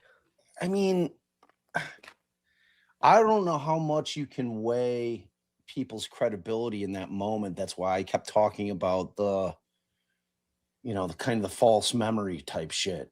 Because I don't give it much weight. What I give weight to is that you had Houston on the stand saying that Kelsey was giving me shit, trying to get me to go downstairs. Yeah, and you That's know, what I give weight to. I give weight to the fact that the cops are substantiating what she said. right. Or what I imagine she's about to say, which is that she was giving them things because that is a person trying to be left alone so they can take care of whatever they're trying to take care of. Right. And, you know, I do really Which goes to her appreciate intent. for sure. And I do really appreciate Judge Erskine yesterday, like giving us pushback on the memory expert. But you guys can see, like I'm a dog with a bone. I won't give up. So you can imagine me and Bob if we're on like Oh yeah. different sides of something, you know, just convinced that something's going to make a difference. But she's a judge that has done many bench trials, and she's like, oh, yeah, you know, that's not gonna, you know, Yeah, that's see, not I gonna do was much. out when you guys got into that. Like I came in like at the ass end of it. I like, did you flush it out? all the way? Absolutely. And then I just kept pushing it, and she sort of gave like a little bit, but I appreciate the fact that she didn't. You know what it felt like when we took Brian out of public school and put him into our son into Catholic school, and then I called over trying to convince them that, you know, that being gay is not a disease, and I don't want my son in class if you're teaching. Not that our son's gay. Not that there's No, something wrong with not that. no, but I don't. No, just a but that weird you're teaching conversation. intolerance. No, but I mean, I tried to convince this. You think you're Is- changing like some Catholic schools like Right. shit? Exactly. That's I what it felt mean, like. Like I don't want my kid in think- class when I you're thought teaching I made intolerance. headway with the judge when I came back, to be honest with you. Well, 'Cause that's what I'm don't saying. know if you were couching it in terms of because she was like talking about a lack of foundation for it, and I'm talking about. I just think that it's generalistically, if that's a word, that you can have an expert impart information about how false memories are created and that stressors affect that without getting into the nitty gritty of what happened here. That Trust me, that's there's exactly general what I was conveying. propositions that, you know, because and I think that Judge Karp is a perfect example, and you were making this example and you were pointing it out. Quit using cop terminology that Karp clearly doesn't know what it means. Like damn it. Bradle, you have to flush it out. Yeah. So, I mean, in terms of informing a judge of things that they might not know, I think that there's relevance in it, and I think it's helpful to the trier of fact. So that's my pushback on it. Right. And I'm just saying, like, I appreciate that she, I love her. yeah, giving us some pushback despite how adamant we were. But it just goes to show, at least for me, how I can be fixated on something that I think is going to make a huge difference that, might not. She is so spectacular. I Yes. just like it. And it's like, we're so fortunate to have, and she's a mass judge, retired mass judge. It's like, it's her neck of the woods, man. It's Sorry, I like, was laughing because of Karen Cole's super towards hey, coasters for your new coffee table. Hey, yeah, all coasters. right. And Christy says, go back to yesterday's live at 111. It'll help. I'm going to. All right. Well, they're about to come back. All right. So Well, we'll see, because I don't think that's been 20 minutes, but maybe it has. she's been great both days. Yes. Like, I was listening to her and Allie, and I thought it was phenomenal. And I was just listening because I was driving, and I just thought it was great conversations, great legal conversations. And she's just so knowledgeable about everything that kind of is at stake in this trial because of her vast experience. Oh, thanks. Yeah, we had a good time. Oh, you know what? Everyone's right. I should be going back to our live instead of just the regular feed to see what I was saying, but I'm over it. I probably wasn't even that important. One of those things that, Fitzsimmons matter, all Oh, yeah. counsel and the defendant are present. All right. Okay. Boston 10, defense, you crank may the call your mics. next witness. Kelsey Fitzsimmons. Next calls Kelsey Fitzsimmons. All right, people. Here we go. Everybody use your Kelsey emoji. Let's go. Boo, boo, boo, boo, boo, boo, boo, boo, boo, pew, pew, pew, pew, pew. There it is. Oh, yeah. Would you raise your right hand? Do you solemnly swear that the testimony you're about to give in this cause now and hearing shall be the truth, the whole truth, and nothing but the truth, so help you God? Thank you. You may have a seat and pull yourself right up to that mic. She looks lovely today. She's got her Yes. glasses on. Yes. All set. Thank you, Army. Touch on this later. Thank you. Good morning, miss. Good morning. State your name and spell your last name. Kelsey Fitzsimmons, Fitzsimmons. How old are you? I'm 29. Excuse me. Do you mind? I'm just pulling that mic Yes. a little bit closer just so that. Thank you. Is that better? And I didn't hear your last answer. How I'm old? 29 years old. 29. Okay. Thank you. Yeah, that's better. Thank you. And what's the town of your residence? Currently, Newburyport. Where'd you grow up? I grew up in Methuen, Massachusetts. And did you live there your whole life? Most of it, yes. Did you go to high school there? I did. And where did you go? Methuen High School, When did you graduate? 2015. And you lived there with your parents and your family? Yeah, I lived with my mom and my dad. There were two different houses. Tell the judge a little bit about your upbringing and your family in Hoosick. So I have my mom, my dad, my mom Lauren, my dad Stephen, my older brother, my biological older brother Stephen Jr., and then I have my stepfather William Page, his two kids that I consider my brother and sister, Madison and William. I'm sorry, I didn't hear the names. My younger brother and sister are Madison and William. Madison and William. Did you say that they were step-siblings? They're step, yes. Try to keep your voice up. Okay, Just sorry. Use the mic, Okay. kind of like I am, a little bit like that. Okay. All right, thanks, Kelsey. So you guys are a close family, right? Yes, And they've been with you through this process the whole time, right? the whole time. When did you graduate high school? 2015, Did you go to college? I did. And where did you get your degree from? I got my degree from Fisher College. I got my Bachelor of Science in Criminal Justice, What year was that? 2020. What were some of the awards and distinctions you received at Fisher College? I think my junior year, I was inducted into the Criminal Justice Honor Society. In my senior year, I was voted in as the president of the Criminal Justice Club, and I just worked closely with campus police there and the advisor of the Criminal Justice Club. Did you work while you were in college? I did. Where'd you work? I worked for the college as a work study, and I also worked as like a host / waitress down the street at a restaurant called Cheers. Did you do any security work? Yeah, in 2016, I was hired by Fenway Park Security, and I believe I worked there in 2017. And like throughout all of Fisher College, I worked for campus police as a work study, like a dorm proctor, checking IDs of students. Okay. After graduating Fisher College, you had the B, is it a BA or a BS?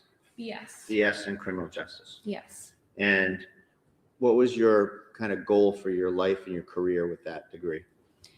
When I graduated, it was the peak of COVID, so everything got a little confusing on what my next steps were. My plan originally was to try to go straight to a police academy, but when I graduated, there was no police academies running, so I decided to, because I love school, I decided to further my education and go to law school. Where did you go, and tell us about law school a little bit?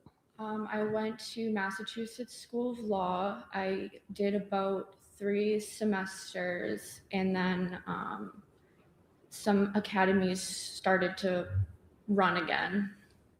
And did that change your pathway? It did. What happened? The Essex County Sheriff's Department started doing police Sheriff's Department academies again.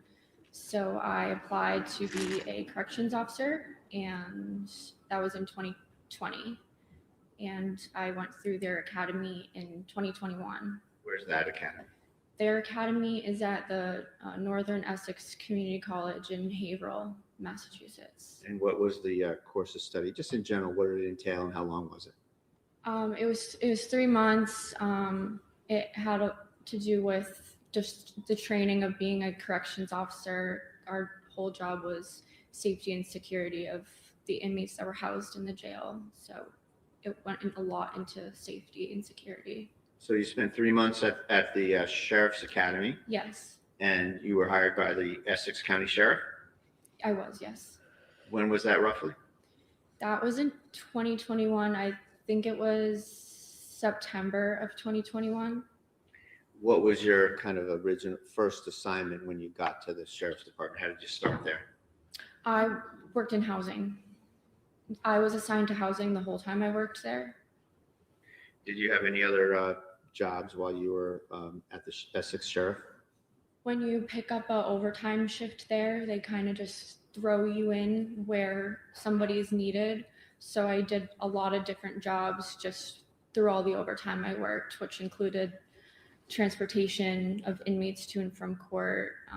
I would work in programs. They have church and school for the inmates that reside there. And there's outer perimeter security where you drive a cruiser around the perimeter of the jail to ensure no one's coming in or out. I did things like that on my overtimes. Okay. And in terms of the transport, you were actually the person that kind of comes to here to court, goes in the lockup, delivers prisoners, picks up prisoners, brings them back? Yes. Welcome. How long were you at the Essex Sheriff? Can you guys hear me? About 2 years. Okay. What, I just and at can't that hear point, them. you had a career path decision. We're not right? talking. Can you hear the Different- sound? Your earbuds connected? What was that decision? I don't always think knew I so. wanted No, the buds aren't Testing, connected. testing. Oh, 1, 2, I 3. just lost it. All right, I'm going to mute the Can judge you while she please come in. figures this out. Okay. So we got to keep an eye out for when she seems like she can hear us again. Was there I'm gonna some kick her. opportunities that came up in that respect? Yes, while I was working for the sheriff's department, I had I just wanted to moved come back North in. Andover. I really liked the town I lived in, and I wanted to work in it as a police officer. So what'd you do? I applied to the North Andover Police Department. Did you interview with Lieutenant Daly? Was it? I did. He was on a panel interview. They call it like an oral board. It included Lieutenant Daly and several other members of the North Andover Police Department. And I take it that you're not going to get hired there unless they approve you. Yes.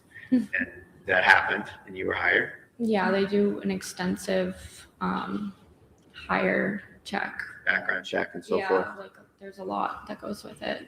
What you would expect in terms of a police officer getting hired. Yes. What's the first step when you get hired as a police officer? What do you do next?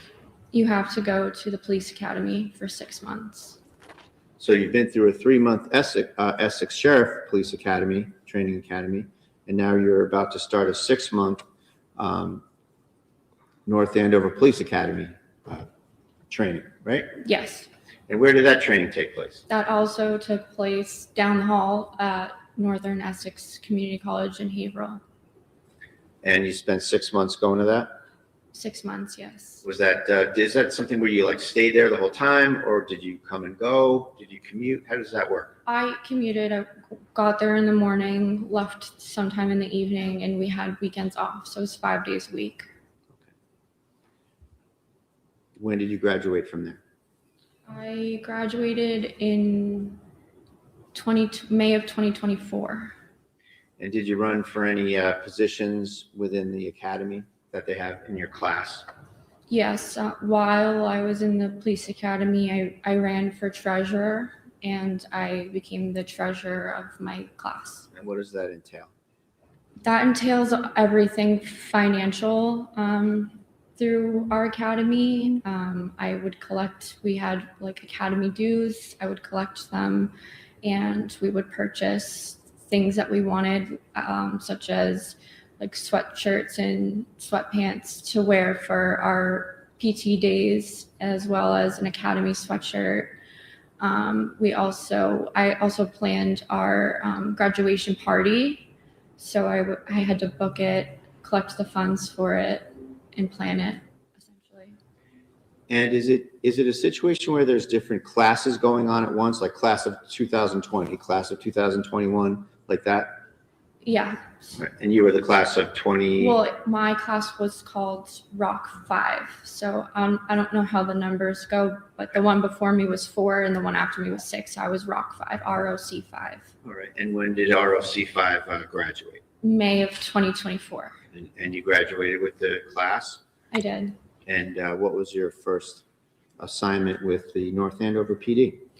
You first go to patrol on FTO, and FTO is meaning you're with a field training officer. So you ride with somebody in the same cruiser for a period of time. And who were your field training officers? So I had several, because you do different shifts. I had field training on day shift. My field training officer was Officer Tierney. I had field training on the 4 to midnight shift, and my field training officers were Officer Furman, now Detective Furman, and Officer Sousa. The entire time you were there, were there any other FTOs that you had, just to kind of list them all out? I think there's multiple officers there that are FTO trained, but those were the ones that were assigned to me to train me. So you were, I'm sorry. Wait, no. No. Can you just, Oh, yeah.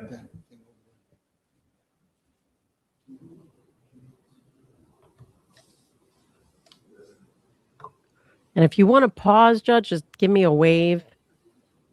Thank you. Okay, you guys can hear me okay? Ms. That's Fitzsimmons, okay. in your employ at the North Andover PD, you assumed the job of a regular patrol officer at some point, I take it? Yes, I was a patrol officer.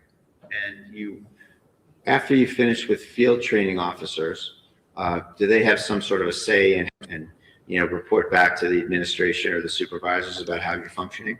Yeah, so the supervisor on your shift, your field training officer gives them, like, I think it's a weekly report of how I did on calls and what calls we went on together and how I performed, stuff like that. And eventually, I think, I don't know exactly how many weeks I was on field training, but after it's complete, the sergeant will take you in his cruiser and you drive his cruiser and respond to calls or make traffic stops.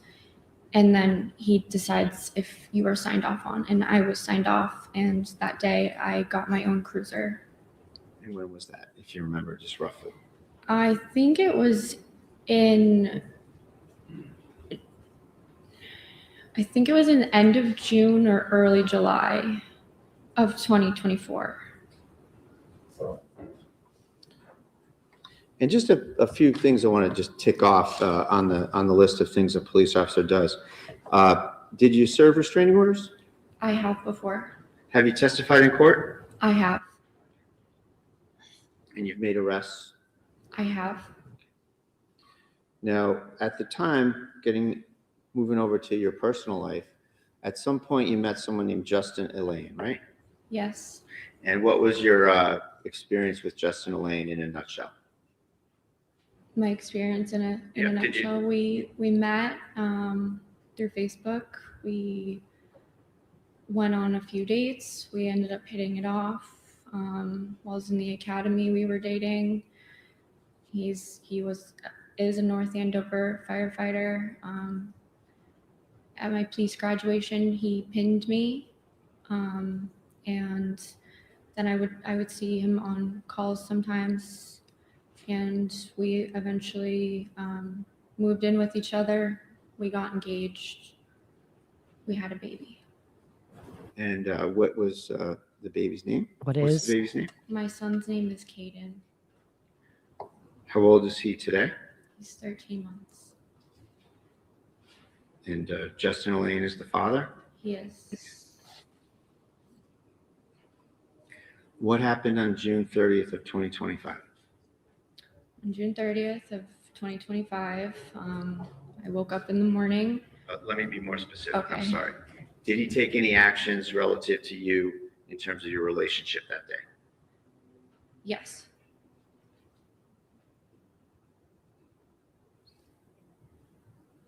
And what did he do? He obtained a restraining order against me.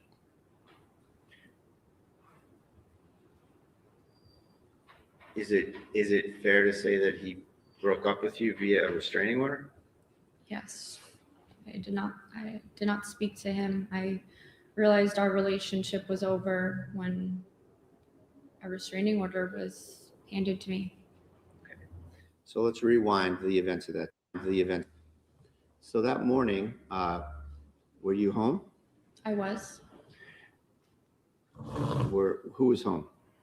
So my sister slept over the night previous, so June 29th to June 30th. So she was over in the morning. Maddie? That's Madison, yes. I was with my son. I had work at 1 p.m. I had to go to CPR training at 1 p.m. Okay. Now, had you been out of work for a while? I was, yes. And when did you first go out of work? I worked up until I gave birth. Caden came 5 weeks early, so I wasn't expecting it. So I went out basically the day I gave birth. And his birthday is what? February 16th, 2025. Now, when you were seeking to go back to work, did you get cleared to go back to work in June of 2025? Yes. Did that entail going through certain trainings and getting reviewed and stuff? It did. What was the event on the 30th that you had to do to finish that off? I had CPR training at 1 p.m. on the 30th scheduled. Was that your last thing you had to kind of go through? That was it. Yep. Were you seeking to see Justin Elaine that day? Yes, we had spoken through text and on the phone in the morning. I was asking if he would come home because he hadn't been home in days to be with Caden while I went to work. And his response basically was, I can pick him up and watch him. And I said, you're not a babysitter. So there was a bit of argument about that. Text argument. Yeah, I was like, you're his dad. You're not a babysitter. You can come home. I don't understand picking him up and watching him. That was very odd for me to hear as his father. Moms don't like when dads say they're going to babysit their own kid, right? Yes, like your dad. And at some point, just to kind of cut to the chase on that, you made a plan to meet up in North Andover? Yeah, there was a lot of texting back and forth. He originally said yes, and then he said no, and then he said, I'll meet you tomorrow. And I said, you have work tomorrow? That doesn't make any sense. He worked a 24-hour overnight shift. So Was there something about gas money as well? yeah, he said that he couldn't drive from Stowe, Massachusetts to North Andover because he had no gas in his truck. And I just was trying to get him to meet me. I'm like, we need to figure this out. I go to work in a couple hours. Like, we need to figure this out. He called me while I was driving to work and said, I'm on my way to North Andover. Let me stop you right there. Okay. Let me just rewind Okay. rewind you a little bit. So there's some texting about this, right? Yes. And the texting that you have and that's been kind of passed around in the case, it doesn't end up with, okay, I'll come and meet you at the North Andover Common, right? No. So was that arrangement made outside of those texts? Yes, like looking back now, I think it was strategic, but All right, well, just, I don't want to that's just my opinion. Yeah, I don't want to ask for your opinion Okay, on it. sorry. I just want to, factually, I'd like to ask you, were there a couple calls back and forth that kind of Yes. set that up once and for all? Yes, he called me on my way to work. I decided I'm gonna bring my son with me, which wasn't a big deal, but when I was on my way, he called Well, me. hold on a second, just to be, yes. I just need to confer with our court staff. Mr. Ring, can you turn the? Close the window. The window's open in the courtroom behind Kelsey. I'm gonna mute it until I see him like back at the thing because they cranked the sound. They really cranked the sound. Yeah, they did. These two are still. All just- right. So am I nuts? How is this firefighter so broke that he can't put I think gas that was bullshit. I think the whole I don't have gas was bullshit. I mean, Yeah, people I are mean, talking. it's absolutely incredible, especially when you think, am I wrong about this? But wasn't that the day he drove to North Andover with his buddies and they were all like in a house? Yeah. So if that was the same day, then, again, and I've repeatedly said this, that I worry about the fact that there was a whole planning thing going on here. Yeah. Well, it's like, okay, how can I do this? I don't want to hook up with her. Maybe it was because he had a plan to get the restraining order. It certainly seems that way. If he drove, I mean, he didn't drive with no gas to the other, Affidavit party. right? It's the affidavit. That's what you called it, Judge. The affidavit party. Yeah, maybe I should be careful about. No, I thought it was spot on. I mean, it's hard to know whether or not those people were part of the affidavit or submitted them, right? Because we don't know, but to me, there was this whole aspect of everybody's gathering, her bridesmaid, his best friend, who might have been the best man. And what's the conversation at this gathering? Right. There's only one conversation. You're right. Judge. I'm getting a restraining order. I'm getting custody. why would you bring people together to say that, if there wasn't some type of plan? I can't say for sure, but it just seems like there was some type of plan there, whether or not they were going to draft affidavits or whether they were going to go to court with them.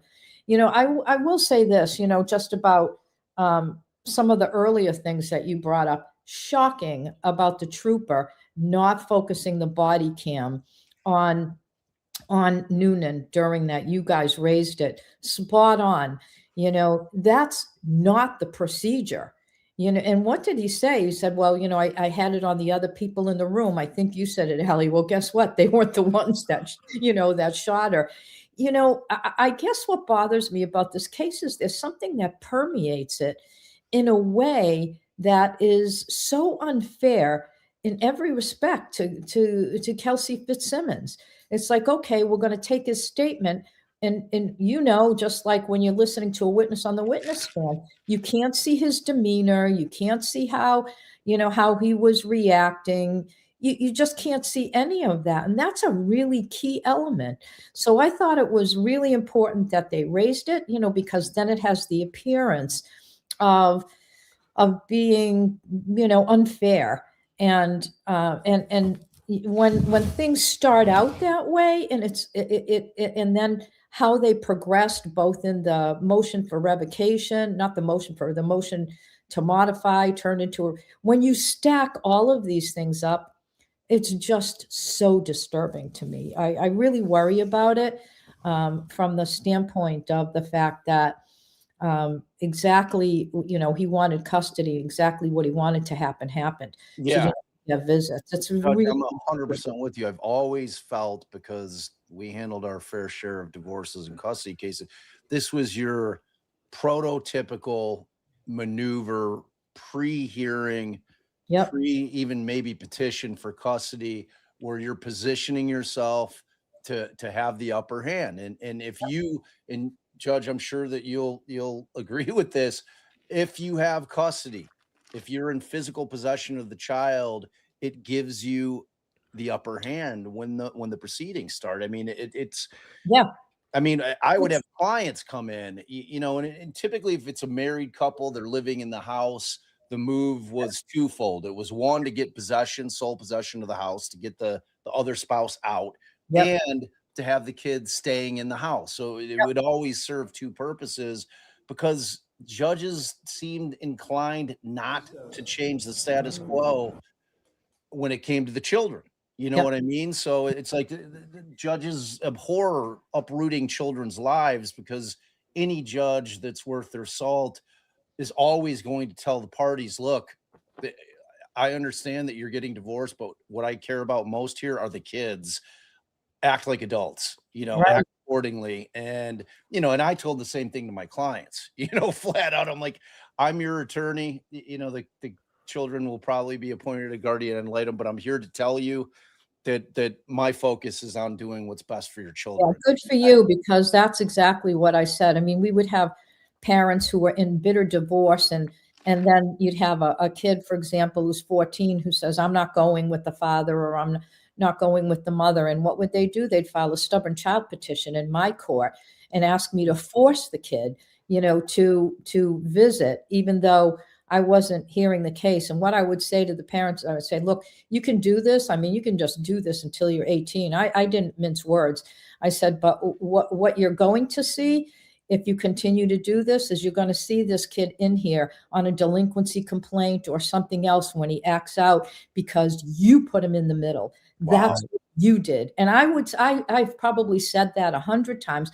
I wasn't going to mince words, because what they were doing wasn't in the best interest of the child. And that's added. So I'm just curious, where are they at? Is she still on the stand, or did they? She's still on the stand. Something happened in the courtroom that prompted the judge to say he needed to talk to his staff, and then it resulted in a sidebar. So play it. Get up. All right. Go. And I'll come back in a couple of minutes. All right. Let's see if he said anything else. Short break. Yep. Recess. All right. So, like, somebody said that Aiden had said that the sidebar was about the fact that they didn't want Kelsey's mother in the courtroom, which is absurd. Why? Are they trying to recall her as a rebuttal witness? We're back on the record on the Kelsey Fitzsimmons matter. All counsel. What's that, Judge?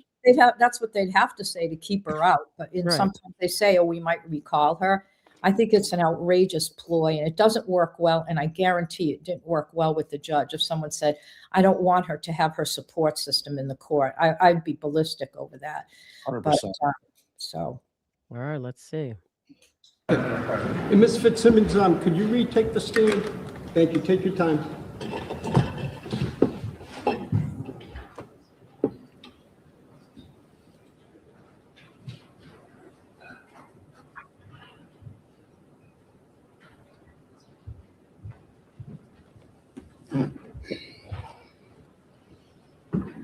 Thank you. And just again, pull yourself up to that mic. Yep. Then make yourself comfortable. May I proceed? Yes. Thank you.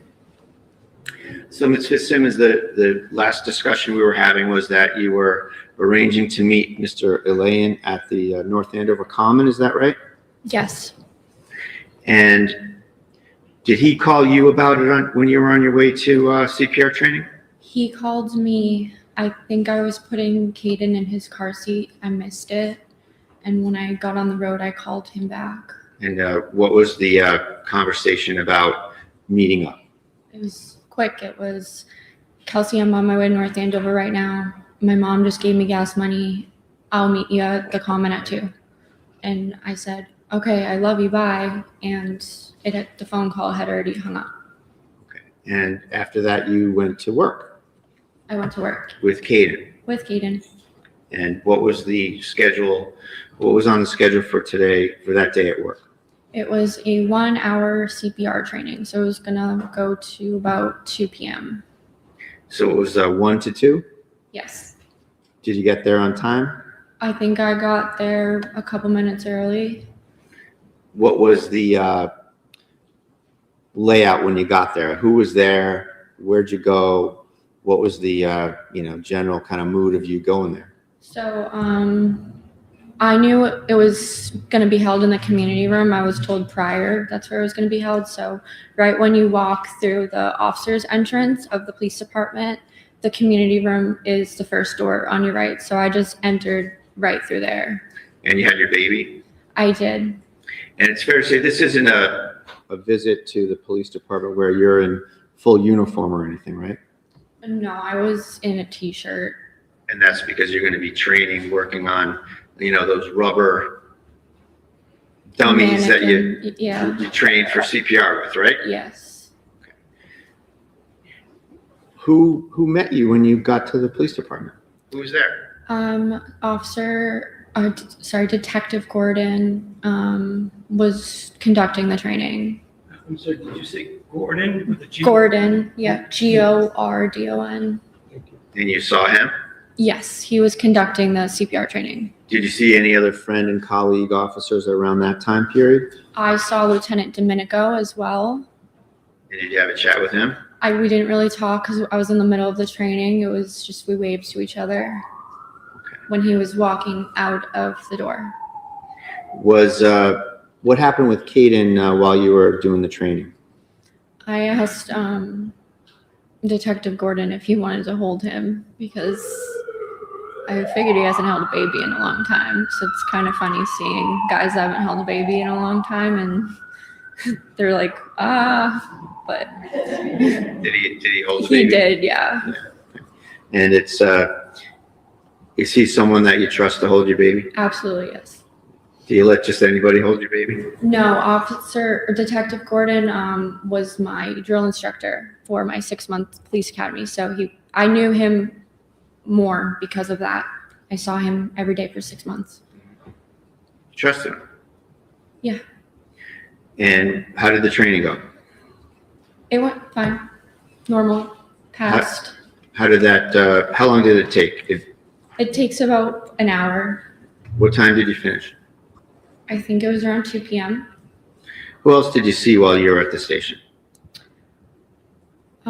Just Lieutenant Domenico. I had texted, I was supposed to pick up my radio from an administration office upstairs.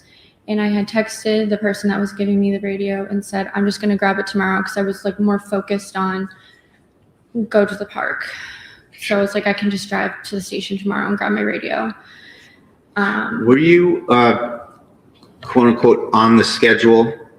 Yes. Start soon? Yes. And what was the schedule when you were going to start? I was going on to the day shift, which is 8 to 4 p.m. And I was supposed to start on July 4th.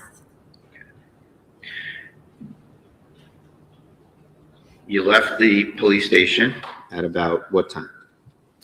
Detective Gordon walked me to my car. I probably pulled out around 2:05. Where'd you go? I drove down Osgood Street to the Common.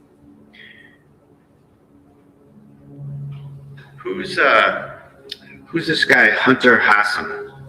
That was one of Justin and I's mutual friends that lives in the town of North Andover. Did you go by his house? Yes. So the only logical way to get to the Common from the police station is to take Osgood Street, which is what I did. And he lives on that street. So I had to drive by his house when I was on my way to the Common. Did you see anything at his house that surprised you? Yes. What did you see? When I drove by, I saw Justin's truck. And at first I thought nothing of it. I thought maybe he got into town before I got out of training and stopped in, like that would be normal. But then I started noticing other cars I recognized there as well. And Whose cars were those? I saw my maid of honor's car, Katrina Caruso. I also saw people standing outside near his pool. I know I saw his sister, Courtney, Justin's sister, and I know I saw Michelle Mitchell, which was another one of my bridesmaids. So I was like, what is going on right now? This meeting was not something that you knew about? No, I was supposed to be meeting Justin, and Justin was at our mutual friend's house with people, and I just like was so thrown off. I was confused. Did you actually see Justin as part of those people you saw around his pool? I drove by quick. I saw a group of people. I recognized the trucks and the people I did definitively see, yes. I know Justin was there. From the truck? Yeah, from his truck. Okay. So in terms of your confusion, are you wondering if he's there or if he got a ride to the Common or something like that? Why didn't you just stop there and say, hey, what are you doing? Well, because I was just driving by, and then I was like, well, that was weird. So I tried calling Justin, and then that's when it just like communication stopped. No more, he was not answering my texts. He was not answering any more phone calls. I even went as far to text his friend Hunter and say, what is going on right now? And am I allowed to say what Hunter said back to me? So did he respond to you? He did, yes. Did it affect your state of mind about what was going on? No, it confused me even more because he said, oh, everyone's just meeting up for people who forgot things at the house from the bachelorette party that happened a couple of days prior. He said everyone was meeting there to pick up things that they forgot. And I was like, meeting in North Andover. And I was trying to make sense of it. And I was like, did that add to your confusion? yeah, because I was like, this person lives. Sorry. Yarn, do you have a question? I just, so who said this and how? I didn't catch. So I had texted when Justin had stopped answering me. Yeah. I texted his friend whose house he was at, and I knew he was there because I had to drive by from. This is Hunter. This is Hunter. All right. Yes. Now I get it. Okay. Yes. So I texted Hunter, and he told me everybody was meeting there to get things that they left at the bachelorette party. And it's like, that's in my mind, that made me even more confused and didn't make sense because everybody lives here, there, why meet in North Andover? Let me stop you right there. So as a result of that kind of adding to your mindset, sounds like adding to your confusion, right? Confusion, yes. Did you stick to the plan to go meet him at the common, or did you divert somewhere else? No, I went to the common. And you got there what time? It was probably like 2:10. And did you wait there with Caden? I did. And approximately how long did you wait, if you can remember? It was at least an hour. It could have been more. Did you ever show up? He never showed up. What time did you make a decision to get out of there at some point? Yeah, well, I was receiving other phone calls, which were adding to my confusion. Not what was said, but from whom? They were from Michelle. And she was the woman who testified here yesterday, right? Yes. And she indicated that she was trying to meet up with you, and you were To get coffee. and you were trying to focus on I said, meeting with Justin. Trying to meet Justin. Okay. Like, I love you. I'll call you later. Trying to meet my fiance at work. To Michelle, you said that. Yes. Okay. Did you go home after that? Yes. What time did you go home? It was at least an hour after 2 p.m. So sometime around maybe 3:30, because I know I was waiting a while at the park. Caden's bottle had run out of milk, so or formula, I had to go home. Now, as you sat here for the last couple of days, you've heard a lot of business about where you parked your car. Do you remember that? So you didn't park in your driveway, right? No. And you're adjacent to a school at 125 Phillips Brooks Road, right? My neighbor to my right is And school. I should say for the record, your home is 125 Phillips Brooks That's my Road, home. single family house in North Andover, right next to what school? The Atkinson Elementary School. And there's a big parking lot next to your fence line. Yes. And when you came back from the common, you parked in there. Yes. Why did you park in there? Because I didn't know what was going on. I knew something was going on. I first have my fiance just not showing up to meet me and not talking to me anymore. And then somebody that doesn't know I saw them trying to call me, and they're trying to meet up with me. I'm trying to meet up with Justin. And a bunch of other people were there that didn't make sense. And I thought they were going to come to my house or something. So I didn't want anyone to know I was home. So I just parked at the school. Okay. Did this have anything to do with the North Andover Police Department? Had nothing to do with the North Andover Police Department. So you parked at the school, and as a young new mom, you probably had a lot of stuff you had to carry. I had his diaper bag. I had him in his little carrier. And I think I had my phone in my hands and my house keys. You walked around and you went to your door. Yeah, it was genuinely a 60-second walk to my car to my house. Sure. From my car to my house. And you went into that porch door that we've seen on the video here. Yep, my front door, it leads to a porch. And then you get up on the porch and you make a left into another door into the house, right? Yep. Okay. What happened when you first got home? What did you do? I made Caden a bottle. I called my mom. I asked my mom if she would come over because it was, what do I do? Like, what's going on? So you wanted some support from mom. Yeah, so like advice. My mom's my best friend. I knew she'd come over and maybe like have a different. Figure this out. Yeah. Sorry, I'll withdraw that, Judge. I'm just trying to move on. What was your? Mr. Brado, I'm sorry. I assume the objection is for leading? Repeatedly, yes. Okay. All right, yeah, if you can just stay away from leading, thank you. What was your state of mind about having mom come over? I was sad. I was really confused. And I wanted her advice. How far away does your mother live? She lives in Methuen, so her house is about 7 to 8 minutes away, but I think she was on her way home from work at the time, and she has to drive right by my house. or my old house. How was Caden at the common and then getting home? How was he behaving in terms of fussiness, or was he okay, or sleeping, or quiet, or what? I ran out of his bottle while at the common. I thought I'd brought enough. I think if our plans played out, I would have had enough for taking a walk in the common. But because I was waiting for so long, I ran out of his bottle and he started crying. I drove right home. And then at home, you made another bottle and started to give him the bottle. Yes, beat him. Okay. What time did your mother get there? Approximately.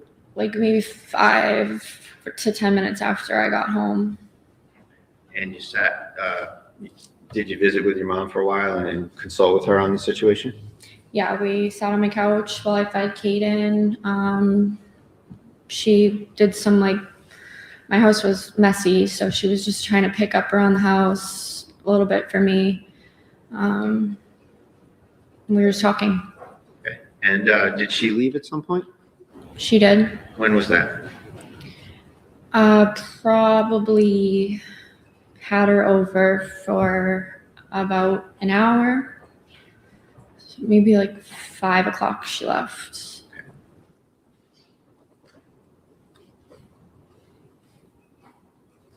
Was her car in the driveway? Hers was, yes. And obviously she got in the car and left in her car. Yeah, I told her that I was gonna be packing and probably going camping with my son, which is normal for me. My family owns land. We call it our happy place. I've been going there since I was a baby. So I was gonna go there to clear my mind since Justin wasn't going to meet up with me. I just figured I don't have work till the 4th. So that's what I'm gonna do. And The idea of sitting around. I just didn't. No, I'm sorry. Oh, sorry. I'm just sustained. Oh. So next question.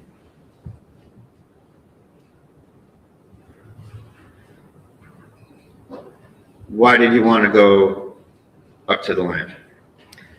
To clear my mind. I've brought Kate in there 2 times before, and for a 4-month-old baby, he crushed it up there. He loved it.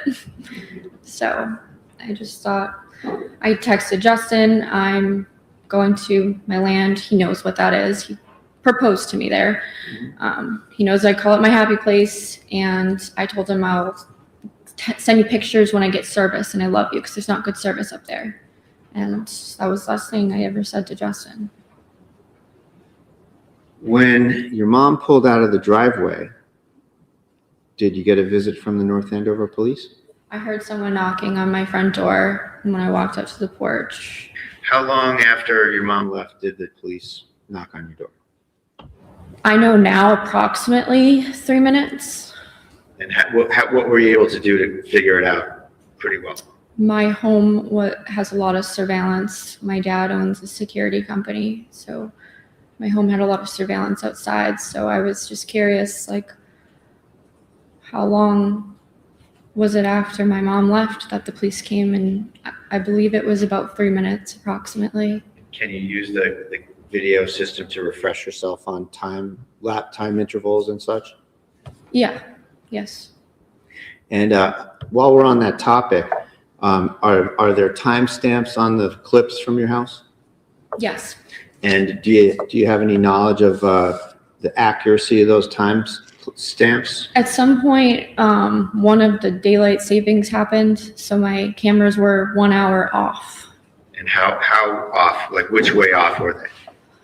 If it said it was 5 o'clock, it was actually 4 o'clock. Okay, so it's an hour ahead. Okay. So, hour ahead. All right. So in terms of any clips that come from your house, does the timestamp show hour ahead? Yes. Okay. So are you referring to what's in evidence? Yes. Okay. All of those video clips? Yes, Your Honor. So just want to make sure, did we say that right? That the clips are an hour ahead, or is the actual clip an hour behind?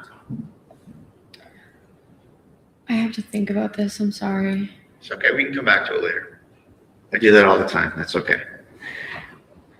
How long after your mother left did you hear a knock on the door? Like 3 to 5 minutes. Where were you when you heard the knock? I was sitting on the couch feeding Kaden. What did you do when you heard the knock? I put the bottle on the coffee table. I got up with Kaden in my arms and I opened up the door. You walked out on the porch and I walked out on the porch. So there's like 2 doors. My front door leads to a porched in area. Walked out onto the porch and opened up the front door for 3 police officers. And who were they? It was Lieutenant Daly, Officer Noonan, and Officer Houston. And Lieutenant, let's just go through each of them real quick for a second. Okay. Lieutenant Daly, you talked about in terms of training and hiring and all that, right? Yes. And what about Officer Noonan? What was your relationship at the time with Officer Noonan? He had transferred after I had already started. We were on the same shift for a brief time. On one of our shifts, there was a really horrible call. So we'll get to that, but just Okay. generally in terms of your relationship. That's just like how our relationship kind of even started. That's why I brought it up. That's how we became like texting each other and kind of more than just like, you're just my coworker and I've never talked to you, to we've had conversations and talked about personal things. Did you think well of him? Yes, And to your knowledge, did he think well of you? I think so. So now you mentioned a particular call. Yes. And just so we don't have to dwell all over it, it's a call that involves a murder, suicide, and the murder victim is a young baby, right? Yes. And when was that call? It was in August of 2024. Was that response just you and him? I believe I was the first officer in with Officer Cuevas, and then Officer Noonan came. It was like a pretty much when something like that comes over the radio, everybody starts heading there. But the call was in my sector, so the sector I was assigned to that night. So I was the closest with Officer Cuevas. So we walked in together. Okay. And just to encapsulate it, the call involved administering first aid and was a difficult call. Yeah. And that's kind of the source of when you sort of broke the ice with Officer Noonan? Yeah, we stood outside of the scene for a long time, all of us, everybody who was on that call, and we talked, and then the chief had asked us to, we were like out of commission for the night. Other officers came in and filled in for us, and we had like a meeting debrief in the chief's office. He had pizza delivered. Okay. And just in general, fast forwarding all the way to June 30th of 25, did you ever have any problems or issues with Officer Noonan? No, Did he ever, to your knowledge, did he ever have any problems or issues with you? no. So there's Noonan. And then who's the third officer there? Officer Houston. And we saw him testify here as well today, yesterday, right? Yes. And what was your relationship with Officer Noonan? Houston. Noonan or Houston? I'm sorry, Houston, thank you. I was closer with Houston. Probably out of the 3 of the people that were at my house that day. Houston and I were friends. He came to my engagement party. He was invited to my wedding. We have the same type of dog. I think they've met before. The dogs, I mean. Yeah. So he's a work friend. He was a work outside. friend. Yeah. So these 3 come to the door. What are the circumstances of how they come in the house? Did you let them in, or how did that happen? I opened the door and Lieutenant Daly immediately put his foot on my front porch, and we didn't just come in, and I was like, okay, all right. When I opened the door, Lieutenant Daly put his foot into my porch, and they just said, we need to come in, and I said, okay. And then did you turn around and you and Kaden walked back in the house and they followed you? Yes. So what happened when the four of you, five of you, got into the living room area? They asked me, Lieutenant Daly asked me to put Kaden down in his car seat. They referred to it as like a rocker. It does rock, but it was his car seat.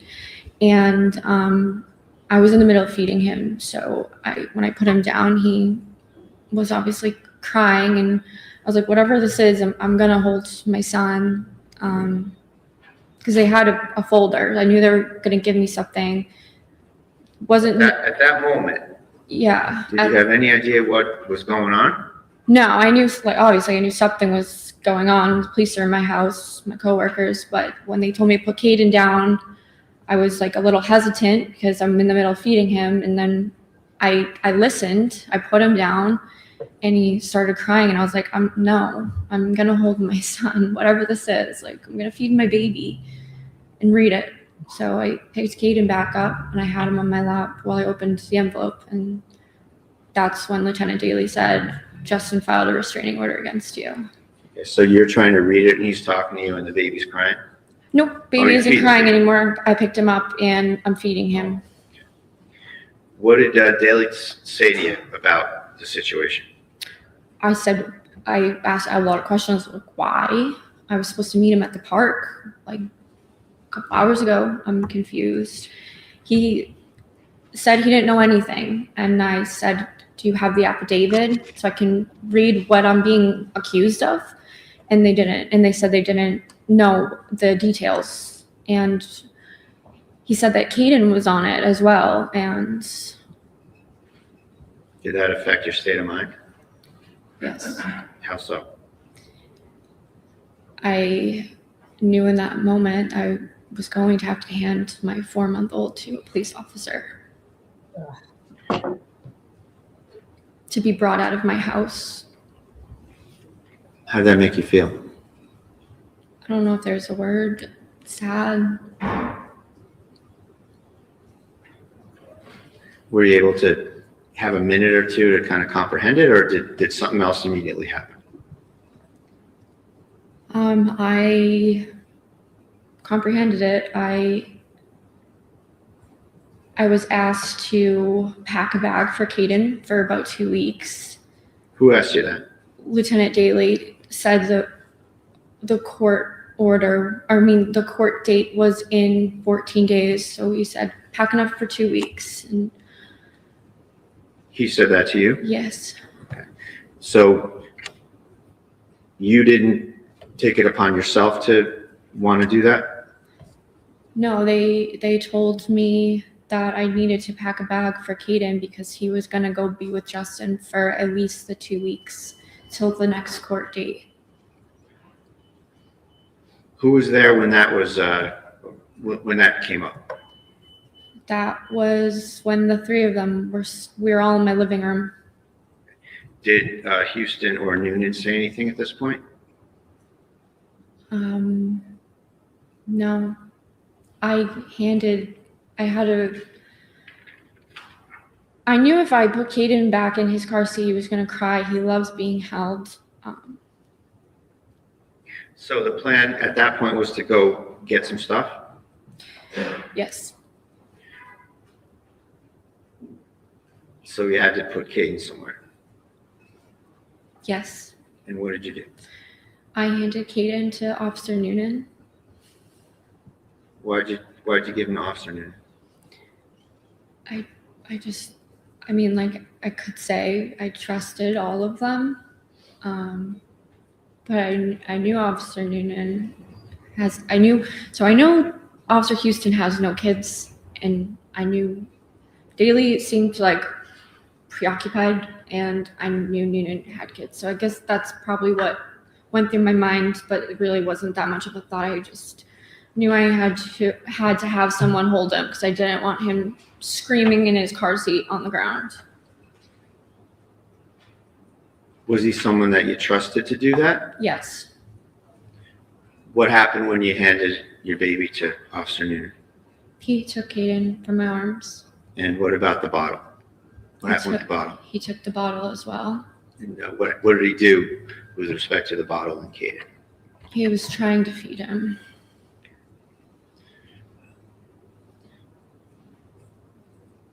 Did Officer Noonan exhibit any resistance or discomfort or anything with respect to holding the baby? No, I think he said like, oh, I haven't done this in a while, like something like that.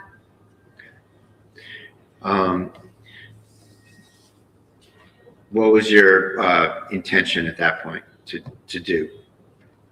I had to pack his bags. And are you, as you're starting to go figure that out in terms of luggage, what do you need, where's he going, etc., are you having kind of an unfolding thought process, if you will? Leading? It's not leading. Sustained. I'm just asking her what she's thinking, Your Honor. Just what are you thinking? So I grabbed one of my duffel bags and I first went in the kitchen, and as I was putting the bottles in the bag, it was just kind of like all setting in exactly what was happening, and there was just so many unknowns. And as I was packing things, I was like, okay, Justin just broke up with me via restraining order. We have a wedding in 4 months. Caden is not going to be with me for 2 weeks. That's an eternity for a mom, any mom. And everyone was just brushing over the fact that it was 2 weeks. And I was like, 2 weeks without Caden? Like, I just kept, in my mind was just going fast. Like, I can't work overtime because I have a son now. I can't afford my home by myself without overtime. It was just, I lost everything. Even my doggy was on the restraining order. Maverick, my dog Maverick, was on the restraining order. So my son. Was he your dog or Justin's dog? He was my dog. So I saw my baby go, my fiance, my dog, my house. And I knew that was going to be my job too. Because whatever I was accused of wasn't good if at restraining order. And you didn't have the affidavit? No. Where did you go after you went to the kitchen with the duffel bag and the bottles? I went all around the house because his diapers were in one room on shelves. His bottles and formula were in the kitchen. His toys were in the living room. And his books and stuff were upstairs with his clothes.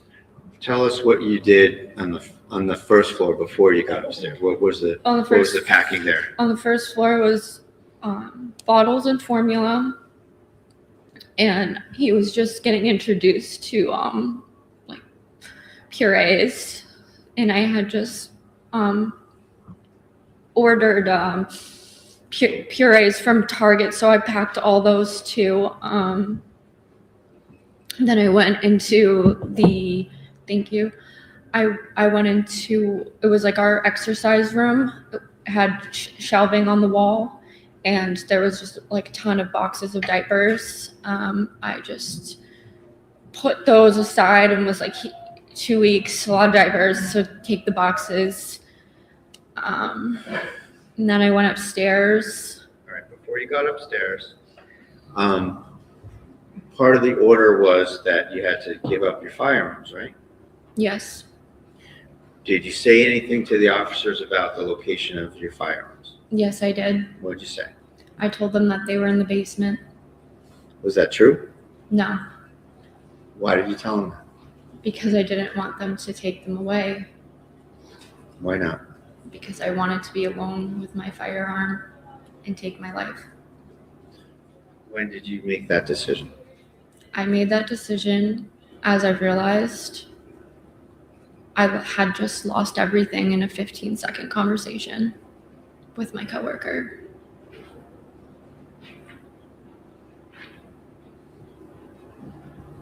Where were your firearms?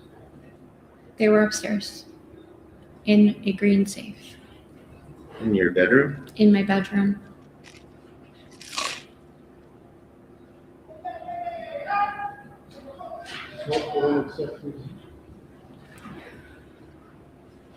You know, there's those 2 pictures of the safe. I think that's going to become important. So you One with went the box.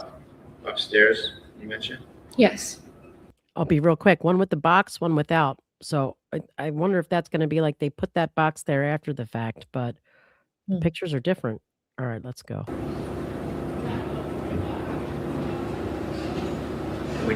What was your state of mind at that point, whether or not Justin was coming over or not? I didn't think Justin was coming over. Of course not. I knew that Caden was going to Justin, but I would never think Justin was coming over. Why not?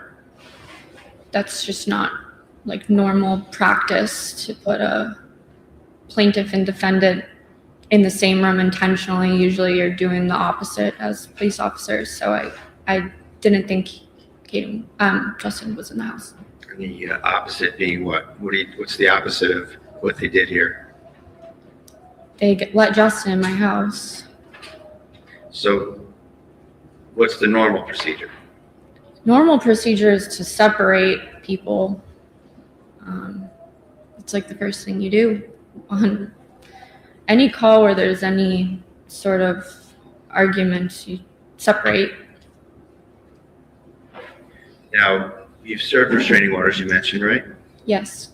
Is there a provision in those orders for accessing property? I don't know about specific provisions. I can tell you like what I've done before on a call where there was a restraining order involved. I don't know if it's a provision or not though. Okay, we'll move on from there. Okay. So you were going to go upstairs Yes. and you had made that awful decision already? Yes. What was your state of mind about whether or not you wanted to involve any police officers in that? I didn't want to involve anybody. I was trying to get everybody away from me. Why didn't you want to involve any police officers in that? These police officers in particular? I wanted to be alone so I could kill myself. I decided that I was going to take my own life. I didn't want to involve anybody else in that. I'll just... Okay. Did you go upstairs back and forth a couple times, or did you just go up there once? I think I went up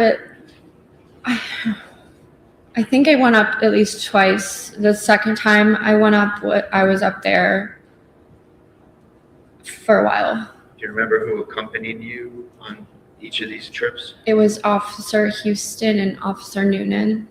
Was that the first time or the second time? That was the second time. And was there a visit upstairs before that? Houston and Noonan visit?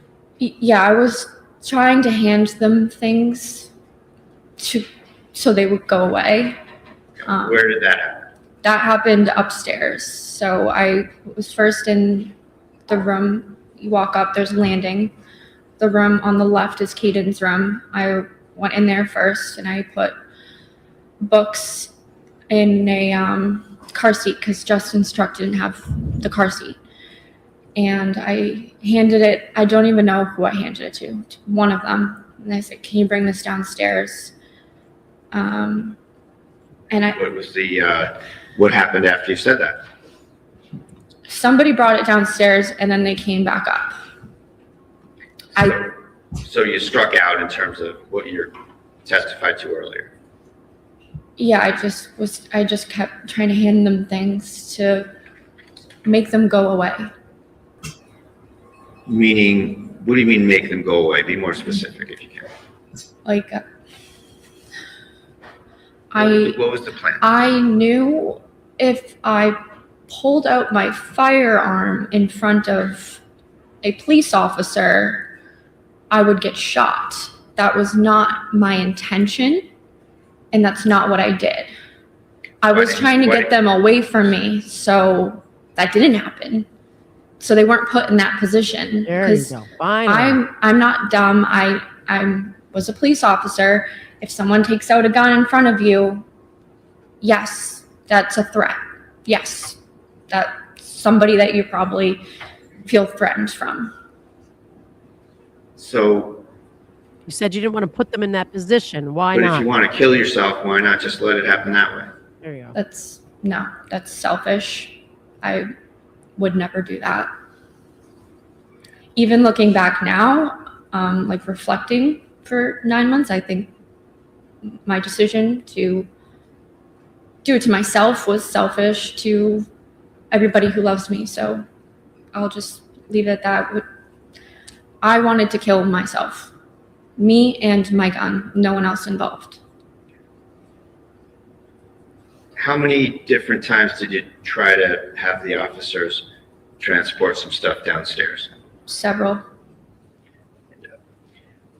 At some point, did Officer Houston leave the second floor? Yes. And that left who up there? Officer Noonan. So upstairs it was Officer Noonan and yourself. Yes. At some point, did you go across that landing to the other room? Yes. Tell us about that. I was on the floor packing more clothes in the duffel bag. In which room? My bedroom. Okay, When hold you on. walk up the stairs to the right. Okay, so you finish up in the other room and you go to your room. Yes. All right. Tell us the circumstances of where do you go, where does Noonan go when you go into your bedroom? So nobody came into my bedroom with me. I was asked, I can't even say who exactly, like I don't know if Officer Houston had come back up at the time, but somebody asked me, who is that downstairs? And I said, I have no idea. And Let me ask you a little bit about that. What was your state of mind about you being asked that? What were you thinking about? I was like, I don't know. Did you hear anybody come in? No, but they did. Because they were on the landing, they would be able to. I was like more into my bedroom than them. So I was like, I have no idea who's here. Shouldn't you guys know? What happened next? Officer Houston walked down the stairs first. Officer Noonan followed him down several steps. Did that give you a chance to do anything? That was, I knew, my only chance to be alone with my firearm.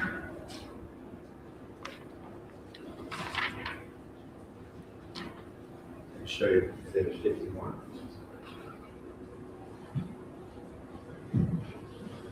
What's shown in Exhibit 51? That's my bedroom. That's the room on the top of the landing to the right.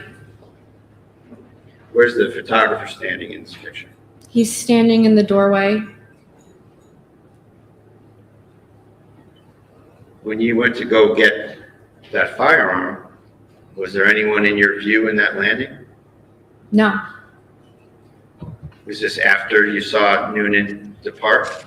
Yes, his back was turned towards me.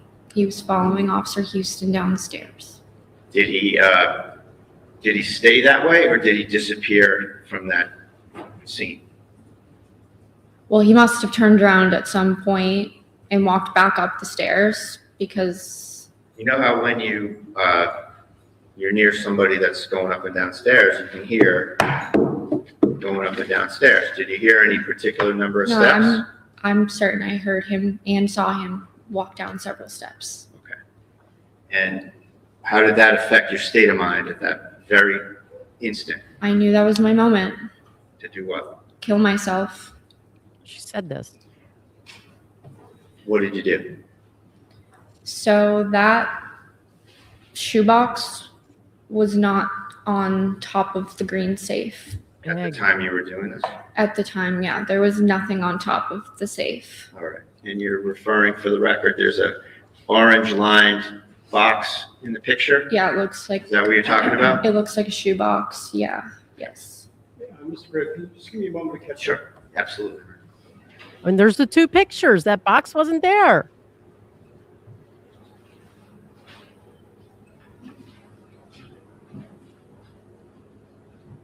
I'm sorry, did you say that that box was not on the, what did you say about that box? That box was not there.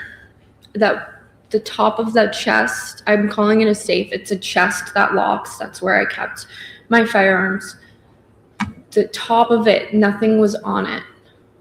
So whatever was placed there after, that was not there before.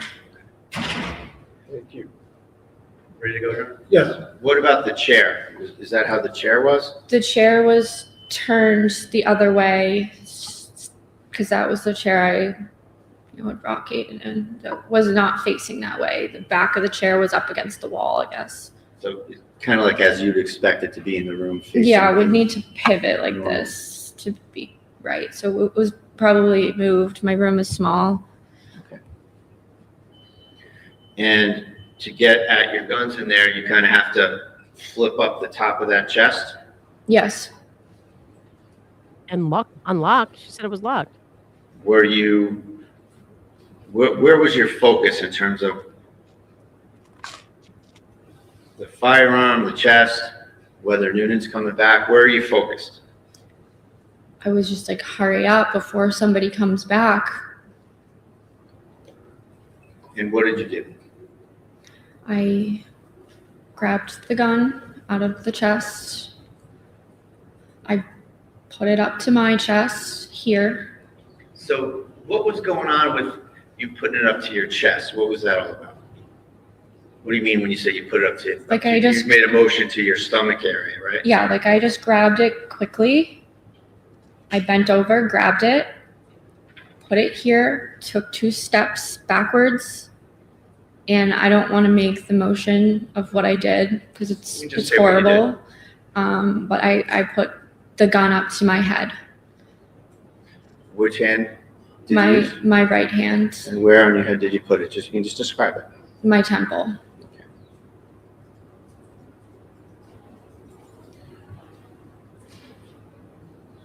Was Noonan in the door frame by now? Not yet. He had just walked in, like when I pulled the trigger on myself, with the gun pointing towards my head. What happened when you pulled the trigger?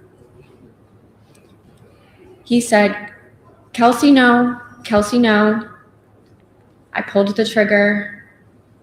I'm sorry, but I said, fuck. What happened next? I got shot. How long after you said that did you get shot? I don't even think I got to the K in the word before I was shot. What did that feel like? What part? Getting shot in the chest. Hurt. Do you actually feel Did anything? the force of that bullet knock you in any particular direction? It knocked me backwards.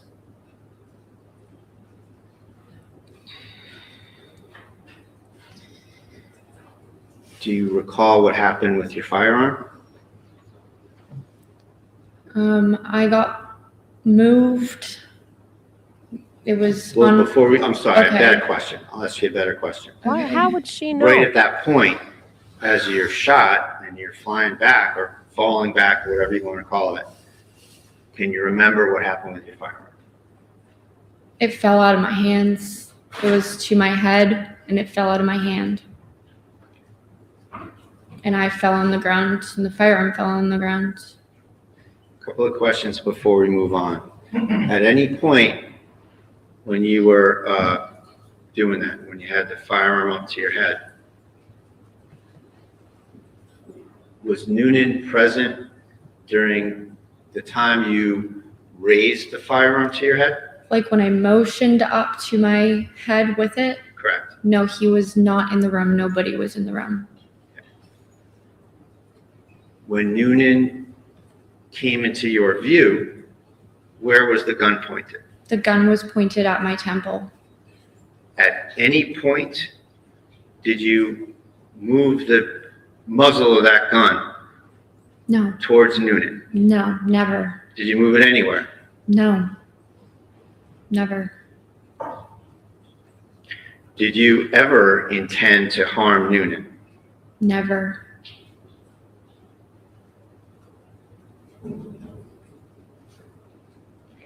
What did you know about Noonan's kind of personal circumstances in your time getting to know him? He was like, I mean, so he was a cop for a long time, and I was considered like a rookie. And like after I had like a few really bad calls in a row, and everybody kind of knew it, and the senior guys would like check in on me and give me advice, and he was one of those people, and he told me his own personal experience with like calls and how to handle them when they're bad.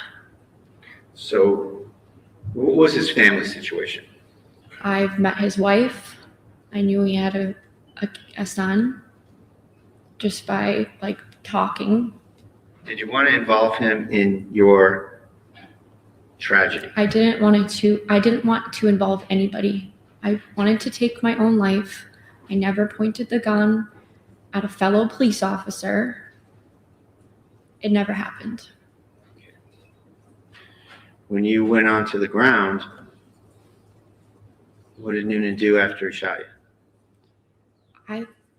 I thought he walked away, and Lieutenant Daly came over to me, and then I think Noonan walked back over to me, and like I couldn't say anything really, but I couldn't breathe, and I think I was just like, why did you do that? Like it hurts, and then I just wasn't able. Say that?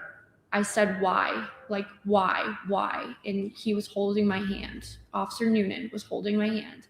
And I said, why? I was so confused. Why? Where was Daly? Daly was there. What was he doing? He was on the radio. I don't know what he said exactly on the radio. I'm assuming like. So you get shot, and you got shot in the chest, right? Yeah. Lower chest. Well, after being shot, how did that affect your ability? I sound like a lawyer, but how did that affect your ability to perceive things, recollect things? I went into like a huge adrenaline shock. It didn't feel like normal pain. It almost felt like absent pain, but it felt like my entire body was burning, and I was completely alert, completely awake the whole time. I was speaking as much as I could. My lung was punctured, so that's why I was having trouble breathing. But other than that, I was very alert and aware of my surroundings. Where were you laying in the room? I was laying between my bed and the wall where the air conditioner is. Were your legs parallel to the foot of the bed or somewhere else? I think so. Yeah, I think that they were. Were you bleeding? Yes.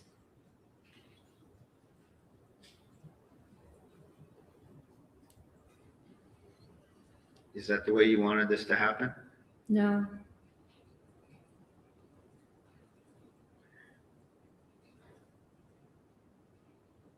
What do you remember next? The fire department got there fast. It felt really fast. They put me in like a bag. Like a sack?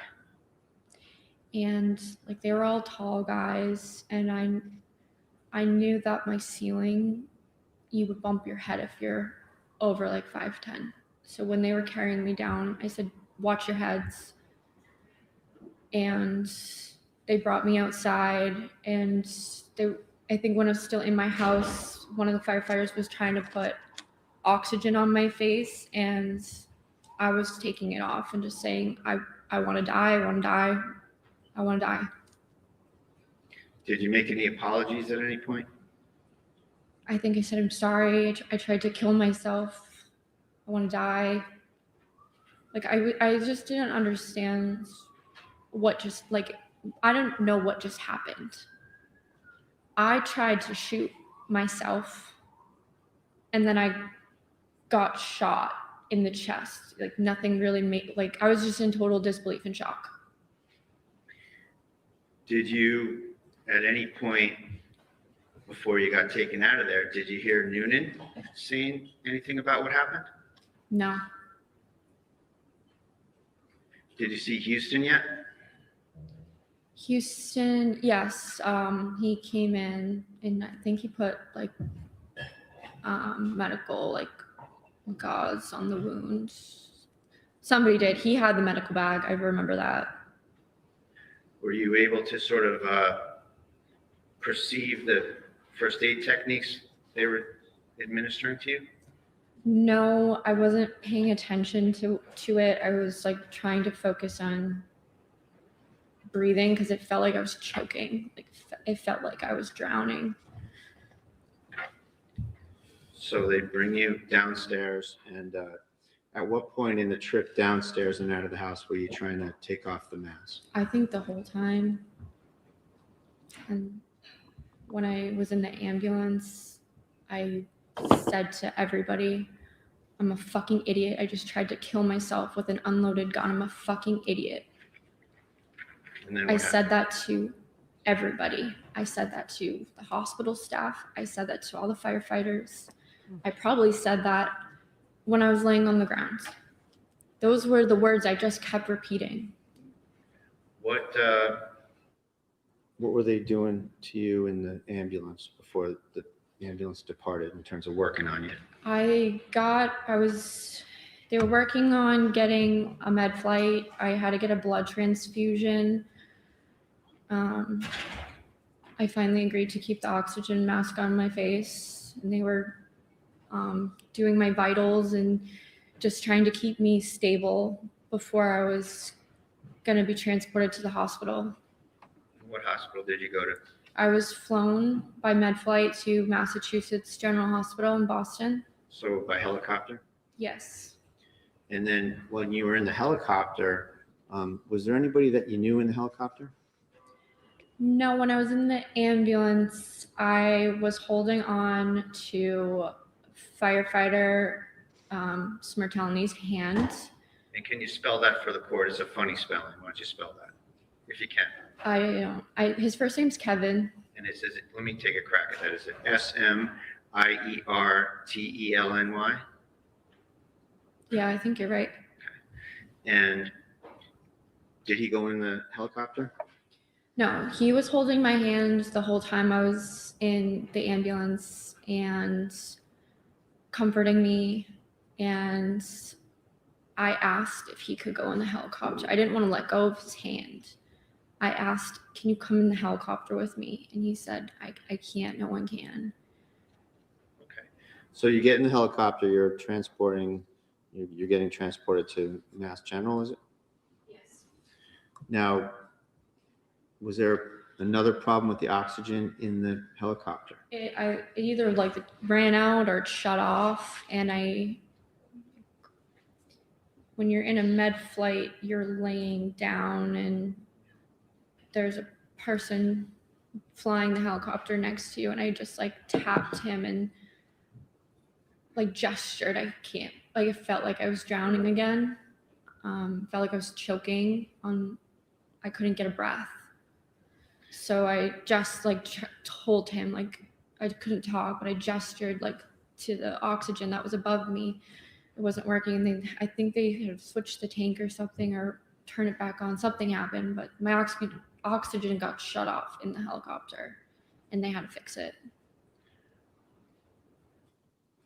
Was that indicative of maybe some kind of a change of heart about whether you wanted to die? Yeah, I think so. It's hard to say in those exact moments because it took a lot of healing from the moment I decided to make a suicide attempt to now to be healed mentally. So I don't know what my exact thoughts were in that moment, but I know when I got to the hospital, I said, I'm a fucking idiot. I tried to kill myself with an unloaded gun. How could I be so stupid? What was the length of time that you were at Mass General? Like the length from when I was admitted to discharge, it was 53 days. And how many operations have you had? I've had 5. And what were the kind of the main issues that Objection to the relevance. Relevance? just the circumstances, Your Honor, of what happened to her? Sustained. Unfortunately, not You relevant. have a moment, please, Your Honor. Yes. Take your time. I think he's done. I'm very concerned about these statements she says she made to the medical staff. Very concerned.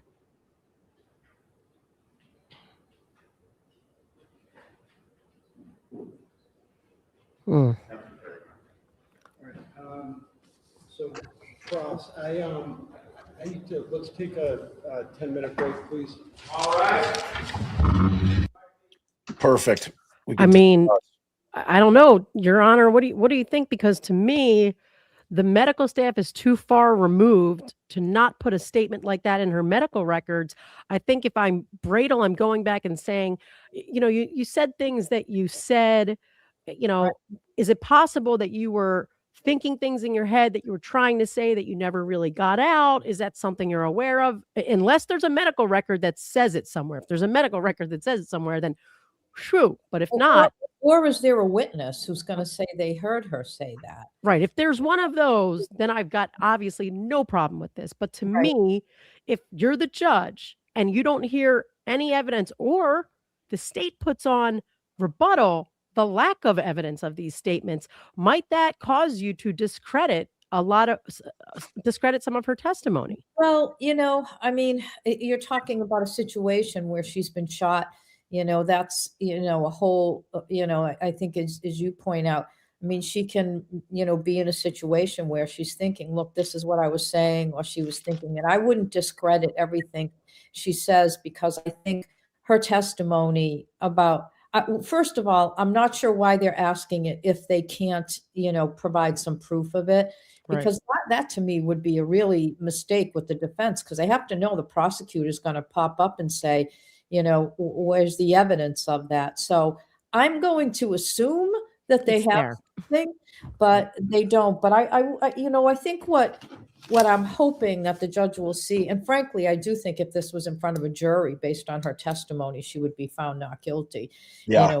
People, I thought, judge trials, good idea, it takes the emotion away, but you kind of want that.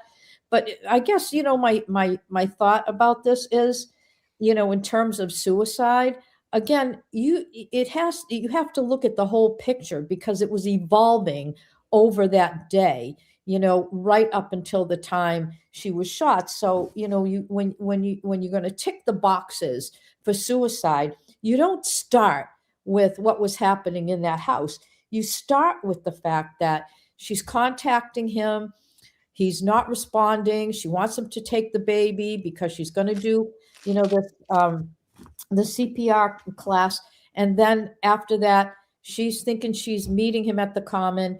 And then she drives by the house and she sees the cars and all of these people, that are in their circle gathering at the house, and she's not invited.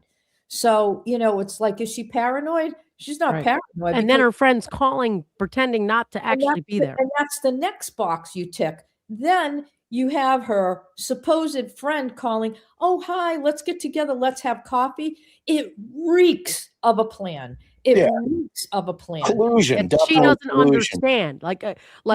All right, And wait, hold on, you two. I want to ask the chat. I know we have a bunch of first responders, RNs, EMS in the chat. In your experience in this type of situation, if you're coming in and picking up somebody who's been shot, and if law enforcement's not giving you any indication that there's a crime here, are you writing down everything that that person says? I'm curious. It's a genuine question, because I agree with Your Honor. If it would be pretty risky, and Ally for that matter, it would be pretty risky to put statements on that aren't substantiated anywhere. Right. We have to, for the in time being, fear assume it of, is. Right. If the judge finds those to not be credible statements because they're not substantiated or memorialized anywhere, right. it then could impact his view of the rest of her testimony. It's the same concept as when we were all screaming and yelling about, Noonan saying, oh, she tried to shoot me in the face type thing. It's like, it's unnecessary, puffery, for lack of a better term, in terms of, so I think that's where Allison's primary concerns lie right there. Right. So I'm just curious though, if you're an EMS or, you're a fire medic and you're picking somebody up, you're not told that there's any reason in particular to write down statements that they're making, would you do it anyway? And for now, I'm going to assume what the judge said, that Breda would not have let it go to this unless there's some support for it. So I'm going to leave it for now. But even let's say there's not. I mean, the fact is, not every statement that people are saying in ambulances or in emergency rooms is documented. And I will tell you this because, mostly people don't know this about me, but, I started my life as a respiratory therapist working in intensive care units, pediatrics and adult intensive care units. When I was in law school, by the time I was in my late 20s or 30s, I was already tenured teaching cardiopulmonary critical care, teaching, cardiorespiratory emergency services. I was on a college faculty, so I taught that stuff for years.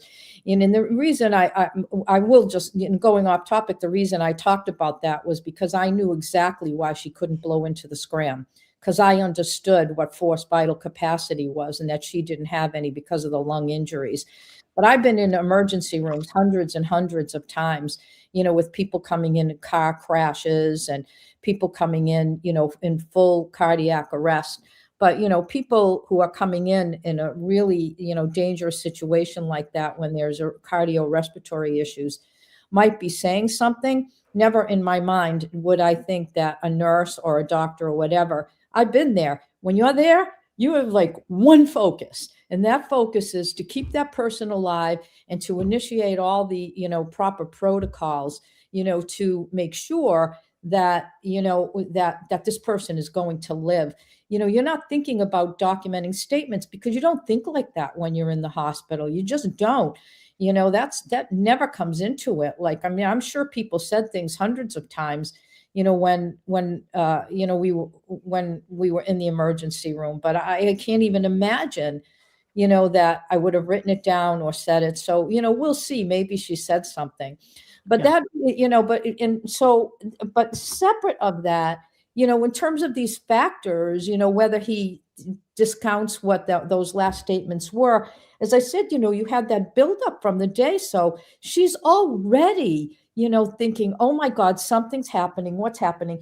And then not only does she get the restraining order, and it's like he's filed a restraining order, and she's thinking, why? What did I do? Again, more confusion. And then they're like, and we're going to take your baby from you, which, would make a lot of people suicidal. I'd like to think the judge would understand that, because I got to tell you, I certainly would understand that she was feeling suicidal. And not only that, I mean, I literally, they're letting Justin in the house. And then it's like, and on top of it, Kelsey, while we're all here, all the male police officers and not the social worker and not DCF, not the female social worker that's on staff with the department. Guess what? We're going to take your dog too. That really is so appalling to me that he went in front of a judge and said, you know, I want a restraining order. I want her to stay away from me. I want the baby. I want you to give me custody. And oh, by the way, let's take her dog away too.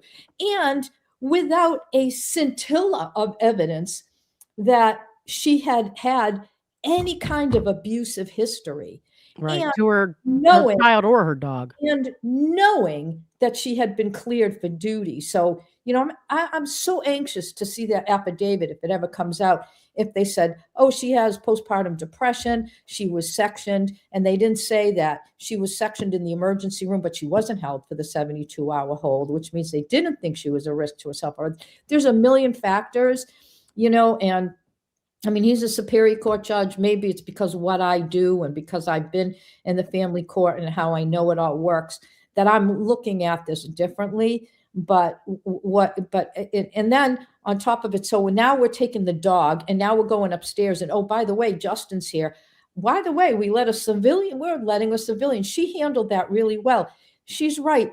The exact standards, the Massachusetts domestic violence guidelines, which do a lot about restraining orders, and exactly what I teach now for the Massachusetts Municipal Police Institute, those standards. She knew as a police officer, you have to keep people separate. What was different about this case was that they invited him to the house. That's what's different. That's even 100 times worse. It's insane, Judge. And I just want to add this before we get back to it.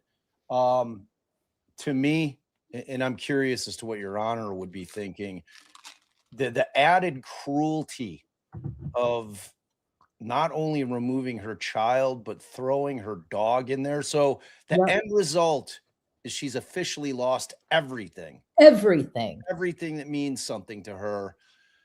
Would you be taking that into, like, the dog thing? Was just abjectly cruel.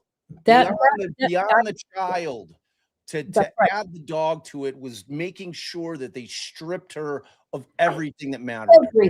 Everything that matters. And that's exactly what I wrote, you know, as I'm taking notes during this. I'm like, okay, they took everything from her. You know, it's like, was there anything else, you know, like, I mean, was, you know, it was, if there was a hamster in the house, would they have like put that on the restraining order? Because that's what it was. And so you have all these people planning and together, and she's knowing something's wrong. She did a great job with parking the car. She said, I parked the car because I felt it. I knew something was wrong. She's a bright woman.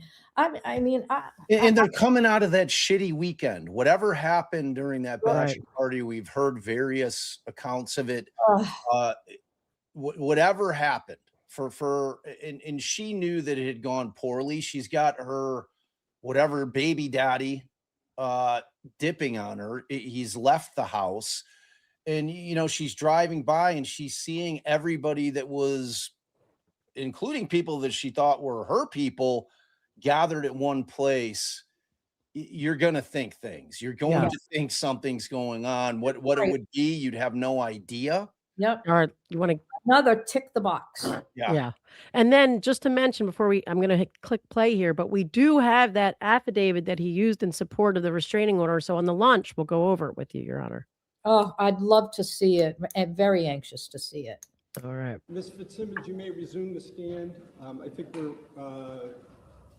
ready for cross, right? I wish they would have went back to that picture and shown the other picture where the box wasn't there and said, and the chair was different. I remember taking note of that and saying, isn't this different? I can't wait to see how she holds up on her cross. Yeah, me too. I hope well. Give him hell. She's a strong woman. She's testified before, so she knows not to be combative and evasive. I think she'll do well. So do I.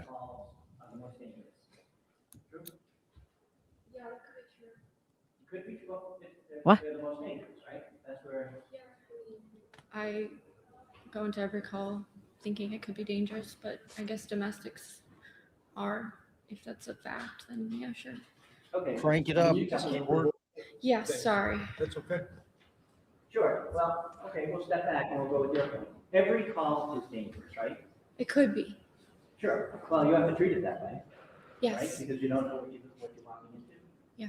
Domestic calls, like we just talked about, can be especially dangerous because you're dealing with people who are sometimes highly emotional. Right. Okay? That's why you always separate when you get to a scene. You. Okay? And I agree with you, that you need to keep people apart. Right. But you also need to, Excuse me one moment. Yeah, you're gonna need to, ask closer. I don't know if I can typically do that. Yeah, get to the mic, buddy. Thank you. I wouldn't be able to do it. You know that. I gotta You walk walk around. into a domestic situation, whether it's a restraining order that you're serving, whether it's a call for some sort of domestic violence, right?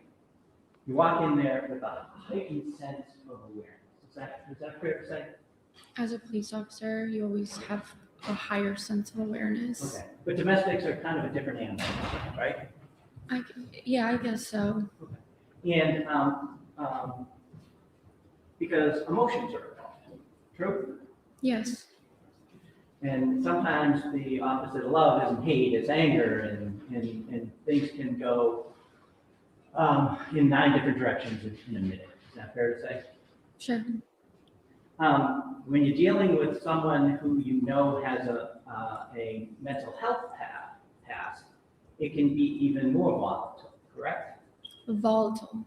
Yes. I wouldn't use that word as it pertains to mental health, sir, respectfully. There is as a police officer, there's a heightened sense of awareness, right? You're taking all the information in. In every call, yes. Sure. Yeah. Well, domestic violence call in particular. You don't agree with me there? No, I do. I agree with you on every call. A heightened sense of awareness is key to being a police officer. So domestic, car accident, anything. We go to work in a bulletproof vest. Exactly, that's my point. Yeah, we have to. When you go to a domestic call, you try to separate people, right? Yes. Because if they come together or you can see each other sometimes, bad things can happen. Right? Yes. And so when you walk into a domestic violence situation, or any situation, right? Your first order of business is to keep everybody safe. Fair to say? Yes. The people who called, right? Yes. Yourself. Yes. If you have a partner, your partner. Yep, the other officers, yeah. If there are family members there, you want to keep them safe. True? Yeah, as a police officer, your job is to keep everyone, including yourself, safe. If there are children, you want to keep them safe. Everybody. Okay.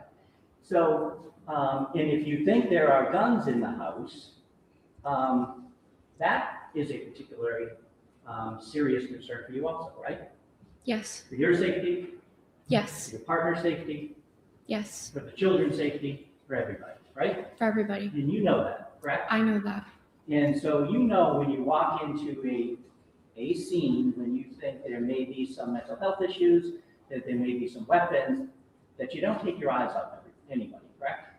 Yes. Okay. You don't let someone walk into a room by themselves, right? You shouldn't know. You should have, I think with Officer Houston, you should be in their pocket, right? I'm not familiar with that phrase. Did he say that? He did. Okay. Well, if you're not familiar, you should be right near them, right? Yes. Because at any point, someone could grab a weapon, True. use a weapon, True. and especially when there's a heightened sense of volatility on some of these calls, right? Yes. And you know that as a police officer, correct? Yes. And that's just kind of common sense anyway, right? Yes. And you've been trained in that. Yes. And so you don't take your eyes off any of the parties, true? True. You don't leave them alone. True. That's what you're trained to do. That's what you're supposed to do. And that's pretty much common sense of what you do. That's what you're supposed to do, yes. Right, okay. We agree on that. We do.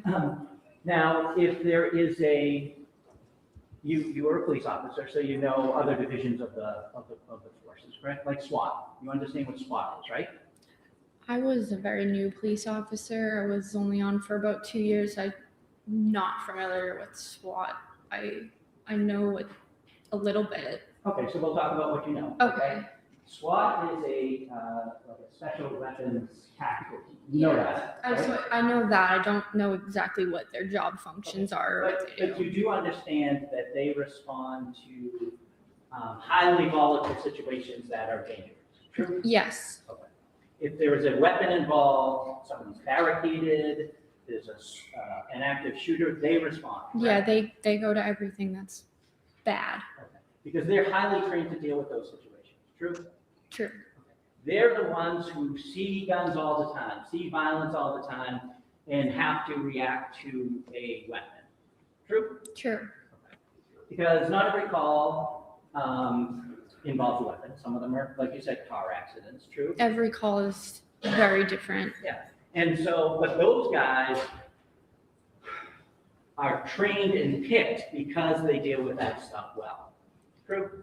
I don't know Right. how they're picked or trained. I know nothing about their training or the process of becoming on SWAT. Okay, but you know to call them if something happens. like that, right? That wouldn't be my job, but my supervisors. But yes, we can agree to that. Yes, Okay. they get called to bad things. I know this. They get called to bad things and have to deal with bad things. right? Yes. And you know that as a police officer, you need to qualify and get trained in order to do certain things. If you're on, like a domestic violence officer may have to be trained in domestic violence to be in a unit like that. True? Yeah, I mean, we didn't have that on my department, but I have heard of that on other departments. Like a domestic violence detective would probably be trained more in that sense. Right, so there's sometimes specialties Yes. that people focus on, that Yeah. people are prepared to deal with better than other people. True?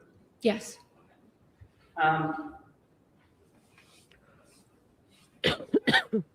Officer Noonan was on the SWAT team, you know that, right? You know that. I know that now. Okay. You knew he started in Andover, that's where he began his career. I knew he started in North Andover. Sorry, North Andover. And then he went to Lawrence. Yes. And Lawrence is really a different atmosphere than North Andover. You agree with me there? Yes. North Andover. North Andover does get the flood in of Lawrence. Sure, there's some crossover. Yes. Right, but you know what that crossover is. Yes. True? True. It's not to disparage any community, right? But Except the one we're in. Lawrence has more guns than North Andover. I think so. I don't know off personal knowledge, but I would assume. Okay. They have more gangs. Yes, that I do know. Yes. They have more drugs. Yes. They have more violence. Yes. They have more need for people who can deal with that stuff, correct? Yes. All right. Relevance. And you Come on. know that Zero. Officer Noonan worked in Lawrence for years. I did know that. Yes. Okay, you did know that, right? Yeah, I did. And then he came back. Did you say you were on the job or not on the job when he came back? I was already on the job when he came back. Okay, and you know he came back from Lawrence, right? And when he came back from Lawrence, it was really, he was the most experienced person on the force at this point, right? From what he had been through. I didn't know his experiences. Okay, you knew that he was. I honestly thought I looked at my lieutenants as that Well, for me. Officer Noonan, back when you were on the job, you looked up to him. Yeah, I looked up to all the senior officers that were willing to train me or give me any type of advice. Well, we're talking about Officer Noonan. He did that. Okay. So yes. So, yeah, you looked up to him. You knew he was experienced. Correct. Yes. You knew he was a by the book kind of guy, that he was going to teach you well. Yes. You went to him for that. I went to him for advice. Right. And you went to him for advice because you thought he knew what he was doing, right? He'd been through the ringer, and that's why you went to him, right? No, he told me, he reached out to me and told me that, he's been on bad calls before and this is how he handles it. Right. And And you appreciated that. I did. And it seemed like that was true with the advice he was giving you. Yes, He yes, was a gentleman about it. Right? yes. Okay. Real gentleman. Whack job. Justin's a different story in your life, correct? Justin,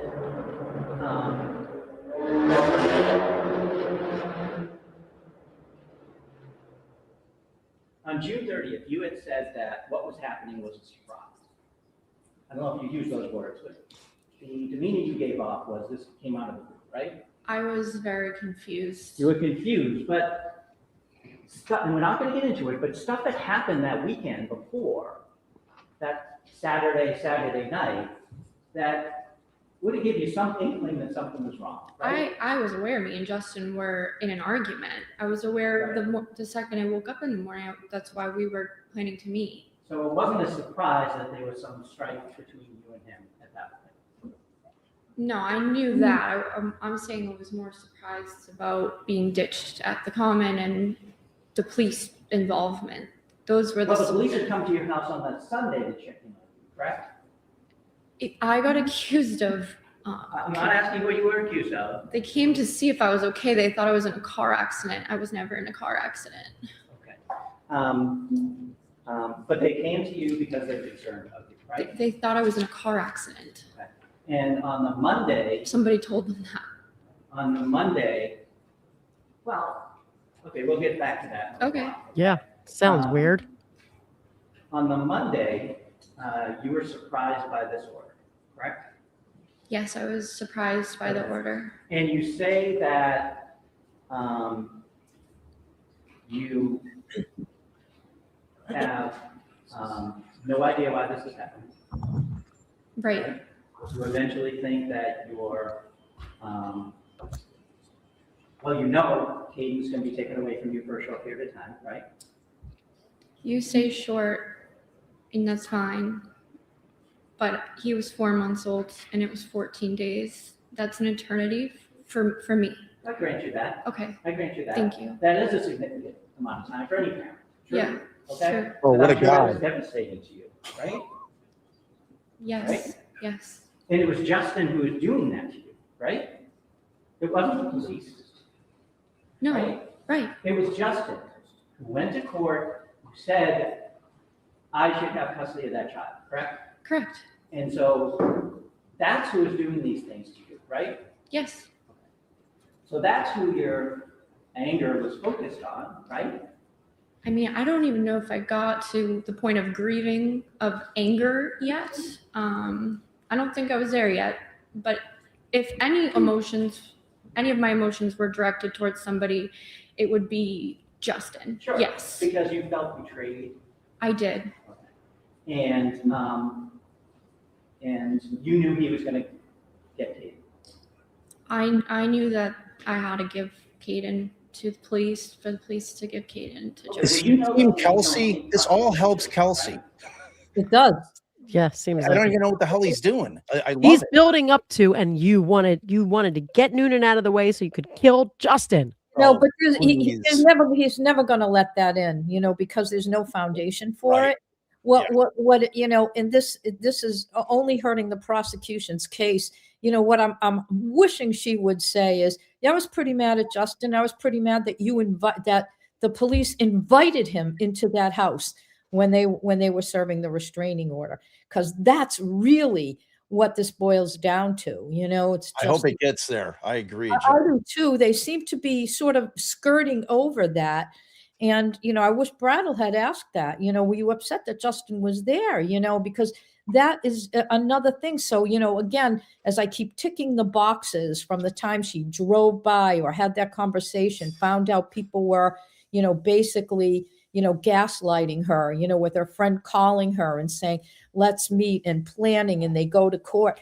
How is this helping the prosecutor? And Justin went to court. I do hope Brattle follows up with this, because to me, it just supports her position that she was suicidal. So, Exactly. Yeah. I mean, I want her to avoid being angry at anybody in any of the officers, but I feel I'm you. not getting the sense that she's angry at anyone. No, other not No, Not- she says, not yeah, yet. I was angry that she didn't Which say I is was angry. truthful. at something. Yeah, I I was want her angry and confused why he was doing this. So, and Right. I think she's come across really well so far. Me Yes, too. She's doing agreed. great. Yes. I don't know that. Well, as your time as a police gonna officer, go you have back custody of children, right? Police, for the police to give Caden to Okay, well, Justin. you know the police don't take custody of children, right? I don't know that. Well, as your time as a police officer, have you ever actually taken custody of a child and left? I have. So you're telling this court, you're telling the judge that if there is not a family member to take a child because something happened, that you actually take the child and leave, you don't call DCF? Well, you always file a 51A after Sure. the fact. And then they come to the home and they take it, right? So I guess the call I went on was different. I did end up taking the juvenile in my police car. I drove her to the police station where she met with family members. Okay, so how old was this person? She was maybe 12. Okay, well, we're talking about infants, right? You wouldn't transport it. Yeah, but No, how? I guess. So, Right. Testifying about facts that are not in evidence and not proven, they're sort of being suggested as if they're gospel, which might mislead the witness. So overruled, but Mr. Gubitosi, you can just Move on. allow Ms. Fitzsimmons to complete her answer. Overruled. Give me a break. Like all witnesses, I don't want you folks speaking over one another. of course. Thank you. So you agree with me that DCF would typically come and get an infant, right? Yes, I've never personally had a call with. Well, okay, let's just talk about your career. You said you. I think so. I can't tell you for sure. Well, let's just talk about your career. When did you graduate the academy? May of 2024? Yes. Okay, and you went out on leave on when? I went light duty while I was pregnant. I was about 20 weeks pregnant when the duty belt didn't clip anymore. Okay, so, but you went out on February 16th, that was Katie's birthday, right? That's your official leave? Yeah, that's my official leave. Okay, so 20 weeks, and he was, so you do the math. How many months 40. were you actually on the road? Okay, let's see.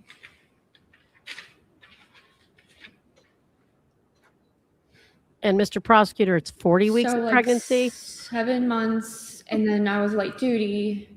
So I graduated the police academy in May of 2024, and I went out on maternity leave February 16th of 2025. So you're actually just on the road for 7 months? Light duty, you're not on the road because, I mean, you're pregnant. Understood. Yeah. Understood, and that was your choice, was stay in the station and work that way, right? Yes. Okay, but you were actually on the road, going to calls, doing the dirty work as a police officer, just for 7 months, right? Yes. Now, I'm gonna jump back to June 30th at the house after the police comes, right? You called your mom. You asked to do that and they let you do that, right? There's no prohibition. You're talking about after the police? Yes, after the police arrived. Yes, I called my mom. Okay, and she came. Yes. Okay, she came. Now, you called her your best friend, right? My mom is. Your best friend, right? And so you could have talked to her, correct? Yes. When Justin arrived, you knew he came in the house, right? You heard him. No. You didn't hear him come in the house? No. You knew he was coming to get the baby. I never expected a police officer to allow the victim or plaintiff in a case to enter the home where the defendant is. That You knew he was getting the child. Right? Yeah, but I thought that someone I passed Caden off to walk outside. I never thought, or I never knew Justin was in my home. You knew he was coming to the house? I thought they would do it at the school, but yes, I mean, I knew he was going to be in the vicinity. I never expected or knew he walked through my front door. When you went upstairs, and we'll talk about that green chest you called it, correct? Yes. Was it locked? No. Okay, you just flip it open. Yes. When you claimed you pulled the trigger, it clicked. It did. It was not around in the chain. Correct. There was a full magazine in it, right? I think so. Okay. Yeah. Well, you used that gun to go shooting on Friday, true? That is true. That's why I didn't chamber around. Thank God. And when you're doing shooting, were you qualifying? What were you doing on that Friday? We have a qualification. Yeah. Okay, so you had to do that, right? Yeah, And because when you're shooting for qualifying, when you're at the range, how do you hold your pistol? two hands, and then there's some where they say use your strong hand or your left hand. You're not strong. But your typical reflex is two hands, true? Yeah, that's Two hands extended. that's most of the range day. Yeah. Right, that's your training. That's the safest way to shoot a gun, true? So that's your default. Shooting forward. That's what we do at the range for those 8 hours, other than the one part where you shoot with your strong and non-strong hands. So on Friday, you spent hours shooting with two hands. Yes. Yeah, it was Friday. Yes. Well, I'm asking you. I think so. Now, you stated that after the police came and you were starting to process things, true? Yes. And it took a bit for you to process things. You about your life unraveling, true? Yeah, as I was packing things, it just started to hit me like this is going, this is going, this is going. Just as I was walking around the house, I just was like, All those things are going, and it's all because of what Jessica did. yes. Thank you. I have nothing else, Judge. Wow. Wow. Wow. Wow. No redirect, Your Honor. Thank you. Wow. Why it's a disaster. And Wow. Wow. He didn't even get to the shooting. A disaster. Let's just see what the judge says, and then we've got to talk. the Like, defense, you can call your next witness. Wow. I know. I'm just trying to see if he's got another witness or. Okay. Oh, the defense rests aside from the what? view. Okay. Wow. Should I let it play, or should we start talking? Yeah, let it play. I want to see what happens here. All right, so can I see counsel at sidebar along with Ms. Fitzsimmons?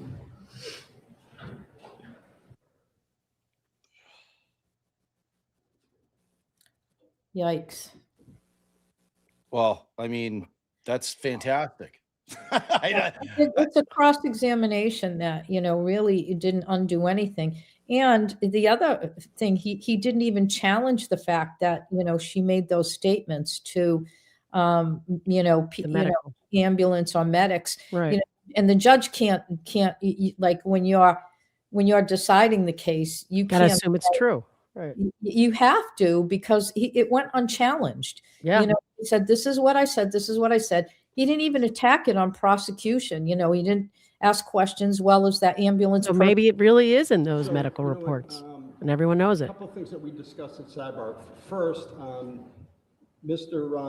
just want to make sure that procedurally we're as precise as we need to be. So technically, the defense hasn't rested because we have the issue of the view.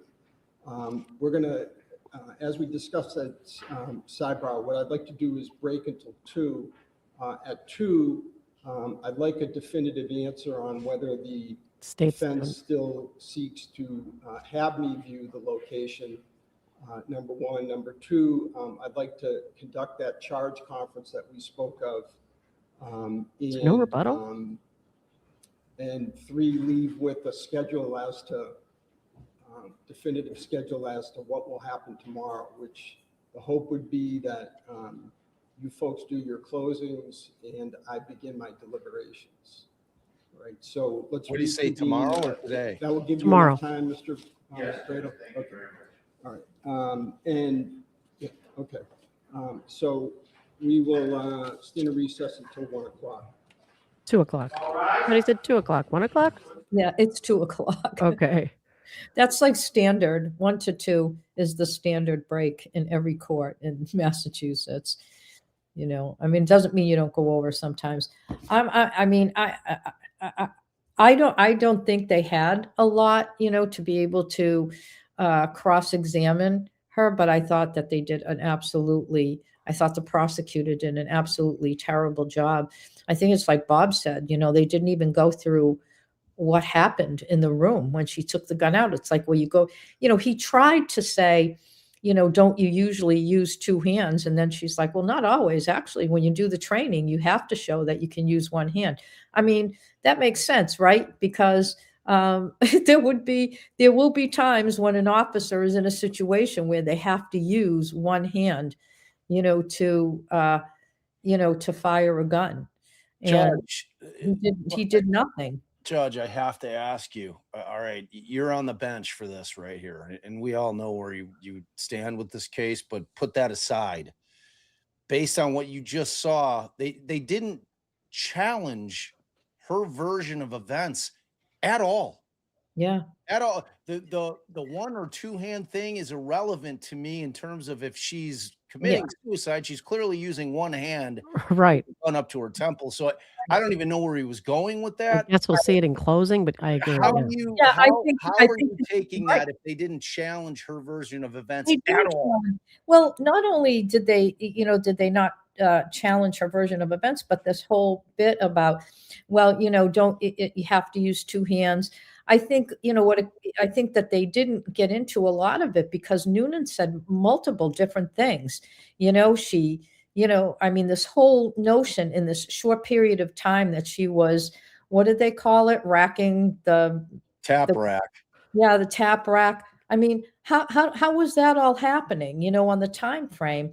So, I mean, I think I just don't know why they didn't challenge it other than I think that they really couldn't get too far. For one, she was a great witness and they knew immediately she's a great witness. We're not going to undo anything she said.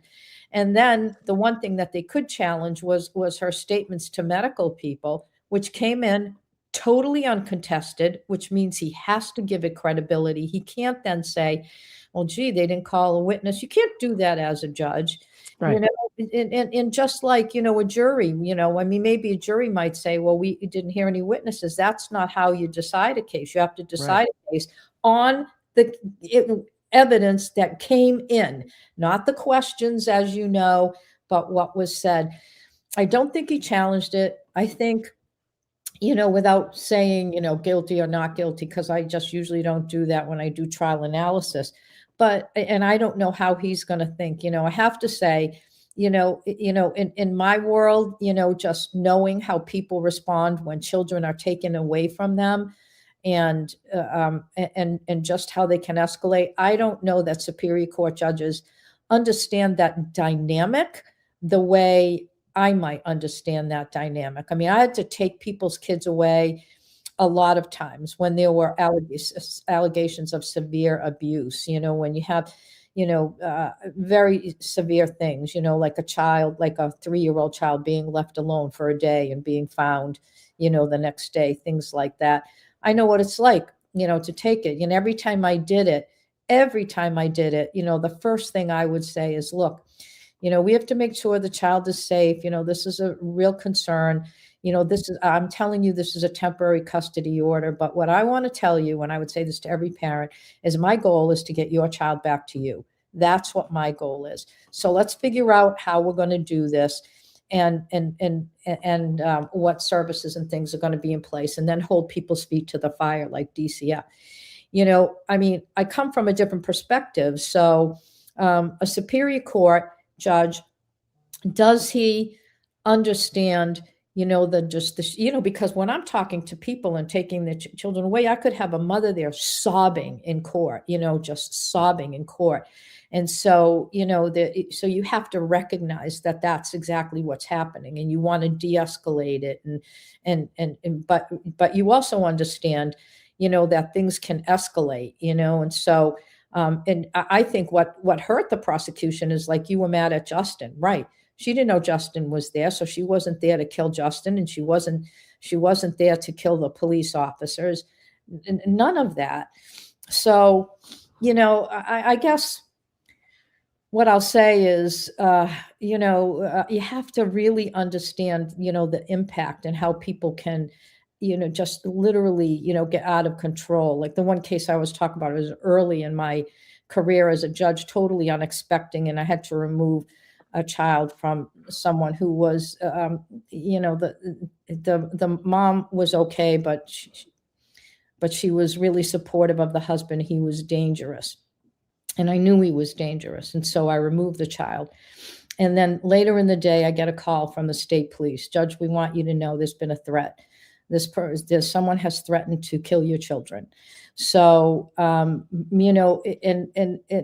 it was a lesson to me early on, to understand just how people can be so, when you have a child, so so it brings about a sense of emotion.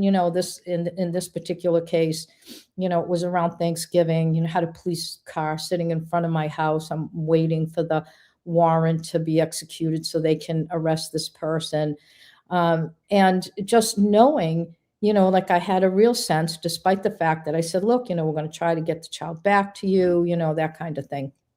And, so I'm coming from the perspective of, she's in a situation where that's happening, and her position is, I'm not going to shoot a police officer, because that's not what she wanted to do any more than this guy wanted to shoot a police officer when they were executing the warrant. He came into custody and didn't have a problem, and there was, no fight or anything like that.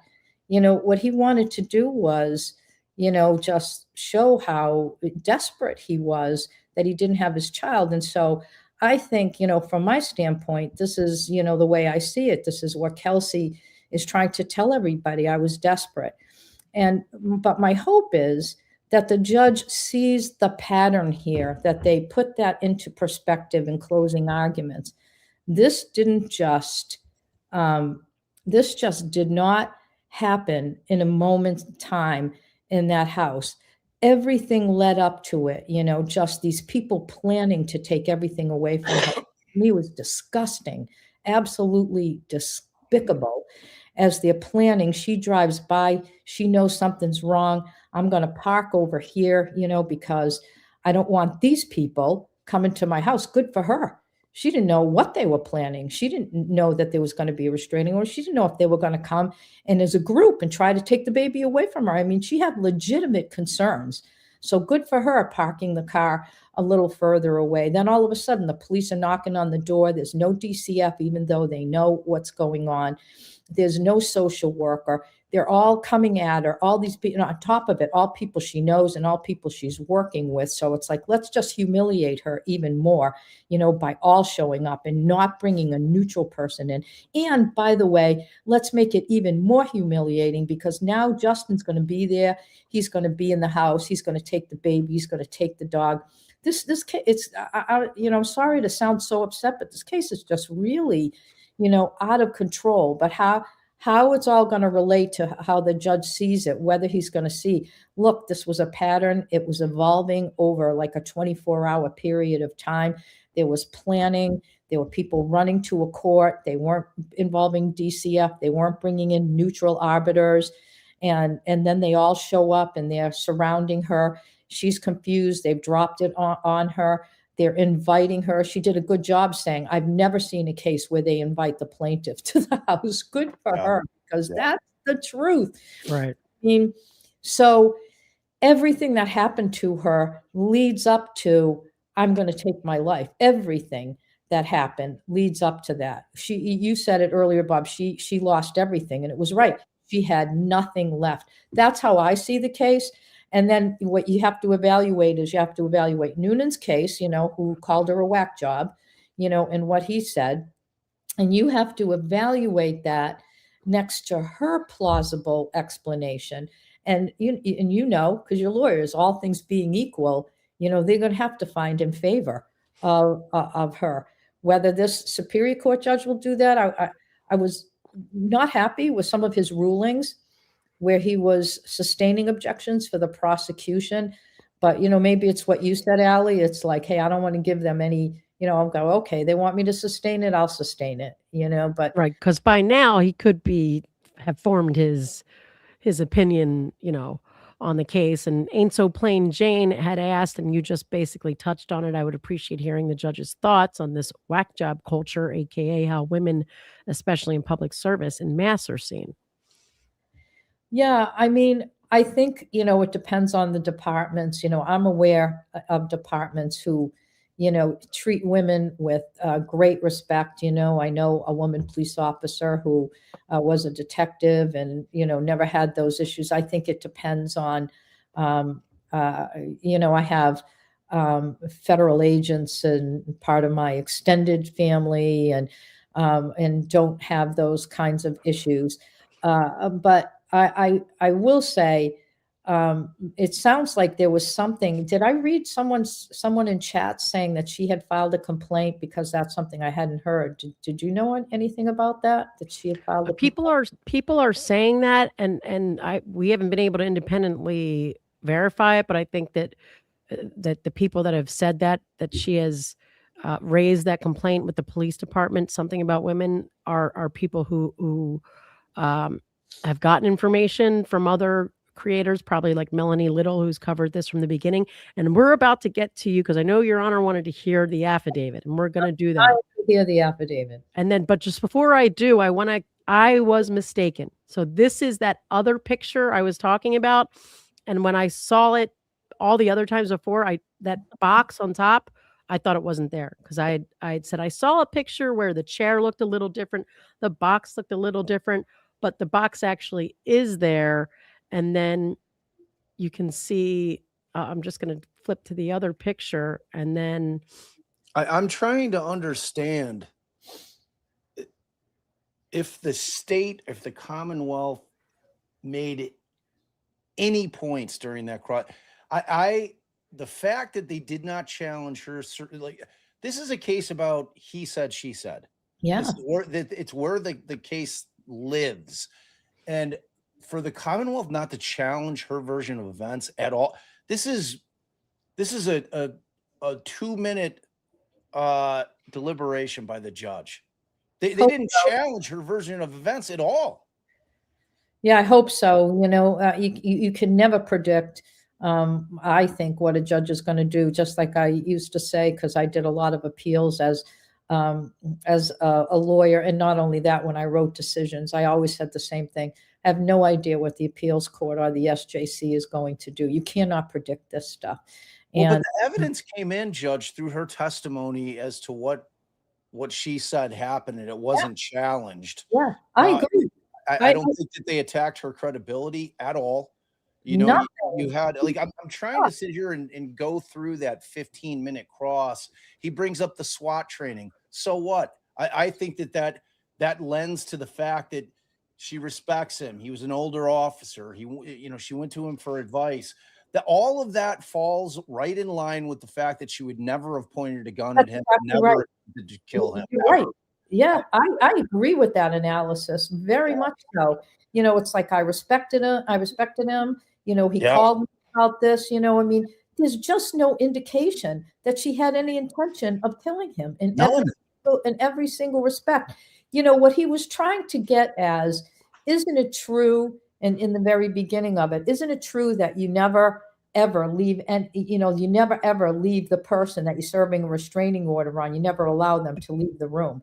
But but the flip side of that is they were treating this very differently because she was a police officer and because they knew her. Yep. And so so it wasn't the usual. It was, and the fact of the matter is it's not unreasonable to say that, because they treated it different in every respect. They allowed Justin to come in. They allowed him to be in the basement.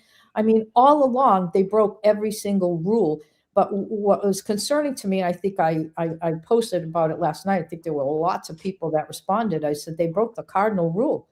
which is, you know, the whole thing. I mean, did it help the prosecutor? What was he saying? It's an escalated situation, isn't it? It's Right. volatile. You have to be sharp. You have to be on your mark. You have to really know, you know, you have to be sensitive to the situation. That's what the prosecutor asked him, right? And then we're all sitting here thinking, right, but your SWAT guy left them alone. And I'm sure, Your Honor, like what you're saying is exactly how they're going to try to argue it in closing.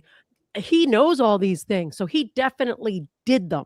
And I don't think that that's going to be where the judge's mind is at, because I think he's going to say, I can't imagine how she got her hands on that gun in that little room unless he turned his back and went down those stairs just like she said. Yeah, I think the evidence is strong in that area. And the other thing is, I think they just didn't develop that whole line of questioning very well at all, you know, in terms of, well, he's SWAT and he kind of knows the situation and he knows what he's doing. Well, if he's SWAT and they're asking her, and it's all about keeping people safe, and good for her. And she was like, yes, that's why you don't let the plaintiff in the house. I mean, she Right. totally rolled over him on that. Yeah. You know, what the judge is picking up, I don't know. You know, I can't predict what he's going to do, you know, but those were things that in my mind, you know, as I'm sitting there listening to it as a judge, that would have, you know, played a big part in how I view this case. Yeah, I honestly hope that the judge, once he looks at that room, because to me, if you're standing on that in that area, if you're even looking in that room, I don't see how, and maybe the judge will see something different when he's there, but how that box is hidden, how it's behind anything. So I'm hoping the judge will say, I see some independent corroboration of the defendant's statement that he went down those stairs, because I can't see any scenario where she could have gotten that weapon without him seeing and gotten the jump on him unless he had turned. And that if it was sitting right there with the box open, then maybe he should have seen it. But I'm going to pull up the affidavit. And yeah, and while you do, to the judge's point regarding what standard operating procedure with respect to whether Noonan would allow, if she's hell-bent on ending her own life, she's not going to care what standard operating procedure is in terms of trying to get him out of that room. And she's going to say and do whatever she needs to do. And she did. And I thought his testimony she did hand him a couple of things and he was out on the landing. Yeah. Yep. Yeah. And that's the other thing that can be corroborated. Someone walked down the stairs with that car seat because Justin had it. And I don't think either of the police testified that they actually took anything down that she gave them. They both said they put it back down on the landing. And you pointed that out, I think, yesterday, Judge. So here, it's a short affidavit. I'm just like, I'm reading it and just, it's infuriating to read. We're going to read it out loud. So prepare yourself to be. Yeah, it's infuriating. It's infuriating. Oh my God. And this is June 28th, 2025. Kelsey Fitzsimmons is a danger to myself and our son, along with herself. On Saturday night, June 28th, Kelsey struck me with a closed fist 3 times to my face. I was scared she would not stop. Did that happen? Was there an incident like that? I think when we do have a recent pleading, and I don't know, Tracy, if you're out there, maybe you can grab it, where she gave her rendition of what happened that night, but she does not get into who struck who. So maybe, maybe she did, maybe she didn't. I don't know that we know, but she definitely talked about him abusing drugs and alcohol, her getting angry, wanting to go to sleep, but she left the scenario alone. So that made me think maybe, but who knows? So I was scared she would not stop. My brother and sister heard noises and knocked. Oh, man. I was able to open the door, and what's kind of struck from there is immediately said she didn't do anything. I feared, but that's lined through. So, and she grabbed my arm and ripped me back into the room. My brother and sister came in and she said she didn't do anything. I feared for my life. Wow. He feared for his life. Wow. I feared for my life. The facts have to match the words being spoken. I mean, Your Honor, what, just stopping there, and these are all in the words he thought, how would you be taking the statement? And because of that, I feared for my life. I would be asking, as the judge in the family court, a million questions about that. I would be asking a million questions about that. And the other thing I would do as a family court judge, which they often do, and which is almost like standard procedure when there are allegations like this, they're supposed to, and I don't know if it's in their standards, I think it was at one time. Normally, that would be you turn to the family service officer who is in the probation department and you say, I need you to contact DCF and I need DCF to come down and take a look at this. So there's actually, even though 99% of the DCF cases were heard in my court, there's a statute under Chapter 119, which is the care and protection statute under 23C, where a judge can issue a petition actually giving custody to DCF, temporary custody. So I don't, I probably wouldn't know the judge, but I would be asking a lot of questions. And then I would be calling the family service officer and I would say, I want you to, this is ex parte. I would say, I want you to be calling the mother here, letting her know that there's this petition. I probably would have asked for her to come down and say something. Just because you file it ex parte doesn't mean you have to hear it ex parte. Right. And with allegations like this, I would do something more than just sign off on it. All right. So let's go to the other conclusory shit in here. I feared for my life. Okay, so all right. I feared for my life, so I left with a friend to stay at a hotel. Family and her closest friends reported that even after I left, she physically hit them to try to get to me. Her friends called the Bethel police in Maine, or Mathen police in Massachusetts. I don't know. But anyway. I don't think there's a Bethel, Mass, so maybe in Maine. Okay. Yeah. And North Andover police in Mass, because they thought she might try to hurt herself, the baby, or me. So you can just say these nameless people? Yeah. Like these are just nameless people? It's just frustrating, And there's no facts to support the assertion, even if they're nameless. I mean, I just, it's so disappointing to see it because I was part of that system for so long. It's so utterly disappointing to see it. Right. So it goes on to say Kelsey decided at 2 a.m. while heavily intoxicated and fighting her friends that she would leave to get the baby. Her parents took our son from my parents in the middle of the night, saying they didn't care what manic state she was in. They were taking the baby to her today. Kelsey is taking the baby to her. Today, Kelsey is threatening to take the baby, quote, far, far away for a long, long time. Oh my God. We heard zero. Am I crazy? Because I might have missed something. Do we hear any evidence from him? Even from him? Right. This is how she has spoken about killing herself in the past.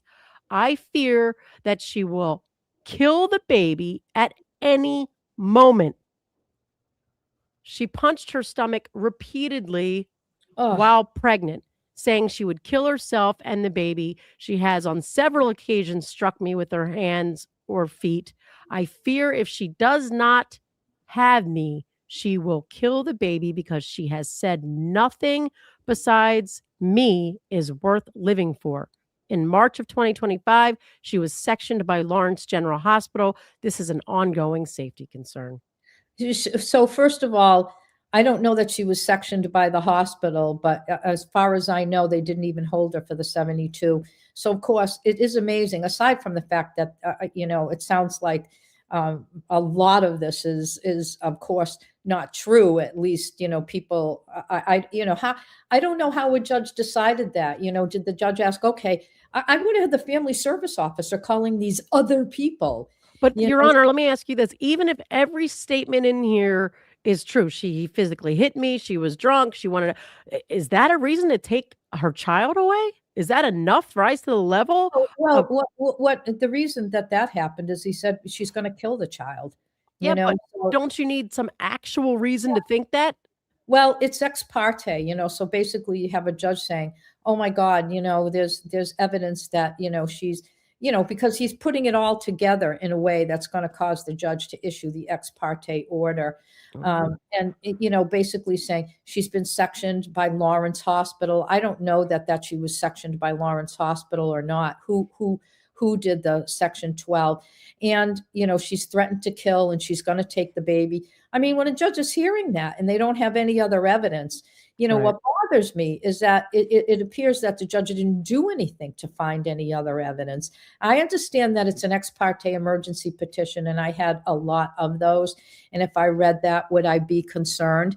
But yes, in the family court, you have a family service officer. In my court, I probably would have issued the petition. The thing is, in my court, if I had an emergency petition like that from DCF, they can only get custody for a day, and there has to be a hearing in 72 hours. And there's a reason for that. And the reason for that is someone can come in and say anything, just like he did. And so in my court, it's like, okay, DCF came in, they said this, we have evidence that according to the father, the mother's threatened to kill the baby. She's threatening to take the baby away. It's an emergency. I would say, okay, that's an emergency. You've got custody today. It's Monday.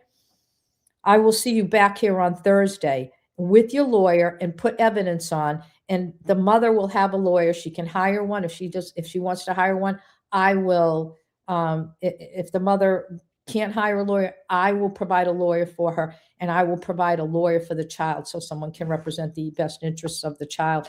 So, but instead, like I said earlier to Bob, this was the race to the probate and family court. Right. And that's where you can file something like this and get what you want for 2 weeks. Good for her answering on the witness stand. He's like, well, it was only 2 weeks. Really? And good for her. 2 weeks. I couldn't imagine 2 weeks without my 4-month-old. I mean, seriously, that really does feel like the world. Like, I don't know if there's some men out there who are like, 2 weeks. But, I think that even Bob as a dad would have felt like 2 weeks away from his 4 months. Even Bob as a dad. Well, I'm just saying, even as a dad, I should have said it like that. Even as a dad, someone like Bob, the best father I know, that I would be destroyed. Right. 2 weeks is a lifetime. Yeah. For a child. I For a totally child who's agree. 4 months old. I mean, you're talking about. You don't need books, though. You don't need to read a baby books. But here's the thing we know, though. We now know, everyone knows, because we've heard those phone calls, Even Bob. That's, I didn't mean it, even Bob, even a dad, such as one like Bob. I'm sorry. I didn't mean it that way. You know that. Affectionately, actually, very much so, that you would have been devastated. Yes. As would I, and there's 100%. There's a reason when the state intervenes in including a court. There's a reason in my court and in my system that it's only 3 days, because it's a recognition that when you're taking a child away, there are constitutional protections that come into play. And yeah, I mean, just, from my own, person, and I don't know what I would have done if someone tried to take my children away for 14 days. I would have, I think I would have, I would have been down in court. She wasn't able to do that, of course, but when they did that and they say it's 14 days, I would have had a lawyer right next to me saying, you did this ex parte. We want to be heard today. That's the way I would have handled it.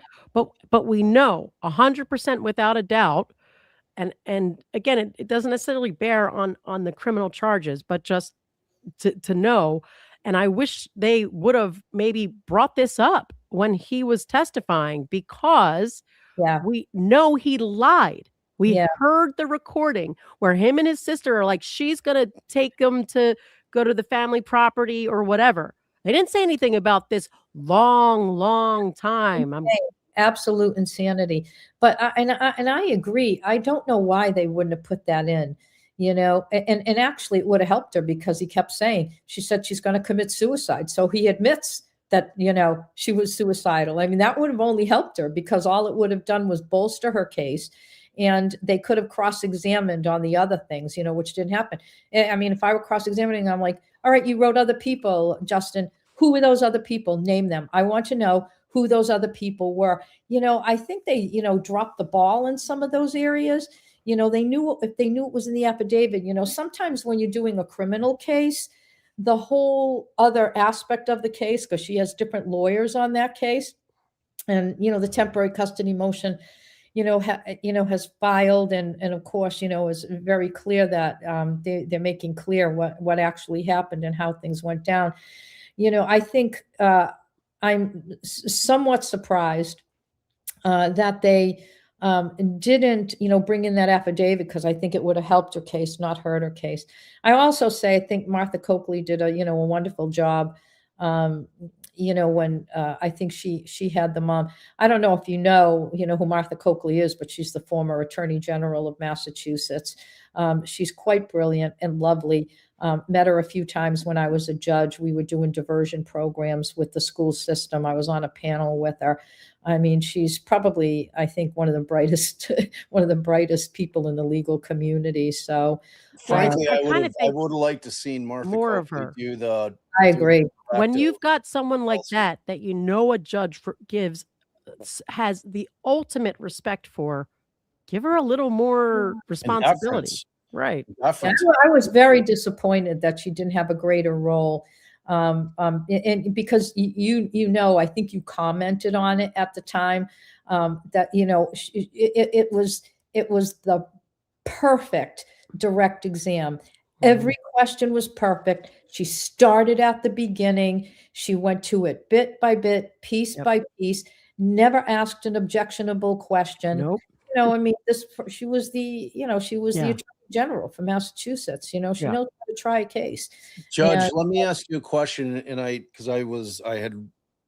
had to run and do something real quickly, but in terms of the process in Illinois, so if you have an ex parte, somebody's trying to come in and get a TRO, which we call a temporary restraining order. The process is order of protection. Order of protection. Well, here they call it's a TRO. No, it depends what you're asking for, but you're talking about an order of protection. Maybe. Well, doesn't matter. Go on. It really doesn't matter. So I don't know why you brought up the semantics. Well, just in case someone was like, all right, go on. Okay. So at any rate, I call them a TRO, whatever Allie thinks they call them. So if you come in ex parte, you're filling out the petition. I'll be right back. Okay. And typically in the law library, they will then get it filed electronically. And then you sit there as the petitioner. And then ultimately they get you in front of a judge that day. Okay. Now, when you get in front of that judge, they then swear you in and you give your recitation of the facts. Now, what I want to ask you, is that the same process up to that point? And then in your practice, when you were on the bench handling these, would you question the petitioner even though it's ex parte? Yeah, well, I didn't do in the juvenile court. We steered away from doing what they call 209As, restraining orders, because the juvenile court statewide had only 42 judges, and the Chief Justice fought against that. I had to do a lot of violations of restraining orders, but I also did petitions, similar petitions, when the people weren't related, called harassment orders. And the same thing, they had to fill out an affidavit. And as well as I represented people in the probate and family court on those petitions. And yeah, I mean, it's similar to what you say. You go to the court, you fill out the affidavit, you say you want to be heard ex parte, but on restraining orders, you have to be heard that day. That's just the way it is. Just like when DCF filed an emergency petition in my court, you don't get to wait. It's like I could be, we had 4 judges, maybe the other 3 judges, one's in a criminal trial, one's in a termination trial, maybe one's on vacation and I'm there. Maybe I'm in the middle of hearing 30 pre-trials that day. And they tell me there's an emergency petition. it stops. It's like, bring the DCF worker in. Let's hear the emergency petition. Yeah. So especially because they're handing me an affidavit saying, we need to remove this kid before the end of the school day because this child is telling the guidance counselor the father's like sexually abusing her or something like that. Yeah. So, but yeah, the process that you're talking about is very similar. They're a priority, but I don't have to tell you that, there are people who can abuse the system. And so there's a lot of talk about that in Massachusetts about what to do when people file many restraining orders, and they have done in the past, about whether or not they're using the system to gain some type of advantage. Yep. And it's hard to separate that stuff because you don't want to make a mistake. And I got to tell you, at 2:00 in the morning, I wasn't about making a mistake. I wasn't taking babies away from people. But I could say to someone, you can't go within 100 yards, and then you're going to be in court tomorrow or on Monday. Yeah. It was a Saturday. But yeah. Yeah. In Illinois, you cannot file competing restraining orders or orders of protection. You can't do it. So it's really a race to the courthouse. Yep. And I talk about it all the time, because when you look at the domestic violence statutes, which our particular order of protections were really born out of that with relation to women. And after forever of women not having an avenue of getting out of abusive relationships, they finally created this statute in Illinois where the legislative intent is pretty clear. This is really geared. I mean, they're not going to come out and say it, but it's geared towards protecting women and giving women the ability to be able to get out of an abusive relationship, especially women that have nothing, have no ability financially to move, to make a move. And they're just in the, so, when I see what happened here, I always look at it as, Justin elected to use it as a sword as opposed to a shield. That's what I'm always saying, because that's what it's really designed to be, a shield and not a sword. And we have the same thing here. I mean, I saw it for years practicing in terms of it being used strategically, like I was talking about earlier, in order to get somebody out of the house, out of the marital residence, to get custody of the kids. And they knew, if you can get them out of the house, I'm going to get the house and the kids are going to stay in the house. So in their estimation, that was always, all right, that's a huge strategic move. I mean, the underlying premise is, though, when you go in on that temporary order of protection, or TRO, that there's what we call a plenary hearing down the road. So in Illinois, you've got to be in front of the judge on that hearing, unless both parties agree to continue it within 14 days. So at that point, that's where, the rubber meets the road. You better, because you got in front of a judge, you raised your hand, you took an oath, and you told them what you told them. But now you've obviously got to prove it up with the other party present. That's right. That's where it gets sticky. And that's where you also see people doubling down. You know what I mean? Like, where they're leaning into the lie or whatever story they put out there. And again, you have that dilemma, especially when you're on the bench, of, how the hell am I supposed to know who's telling me the truth? I've got two people standing in front of me. They're telling me the opposite thing. It's a difficult thing. And, short of having photographic evidence of physical abuse, that makes it pretty easy, but when you have, and I've found that a lot of Illinois judges just did not give enough credence and deference to financial abuse, to psychological abuse, all the different types of abuse that are just as damaging, if not more.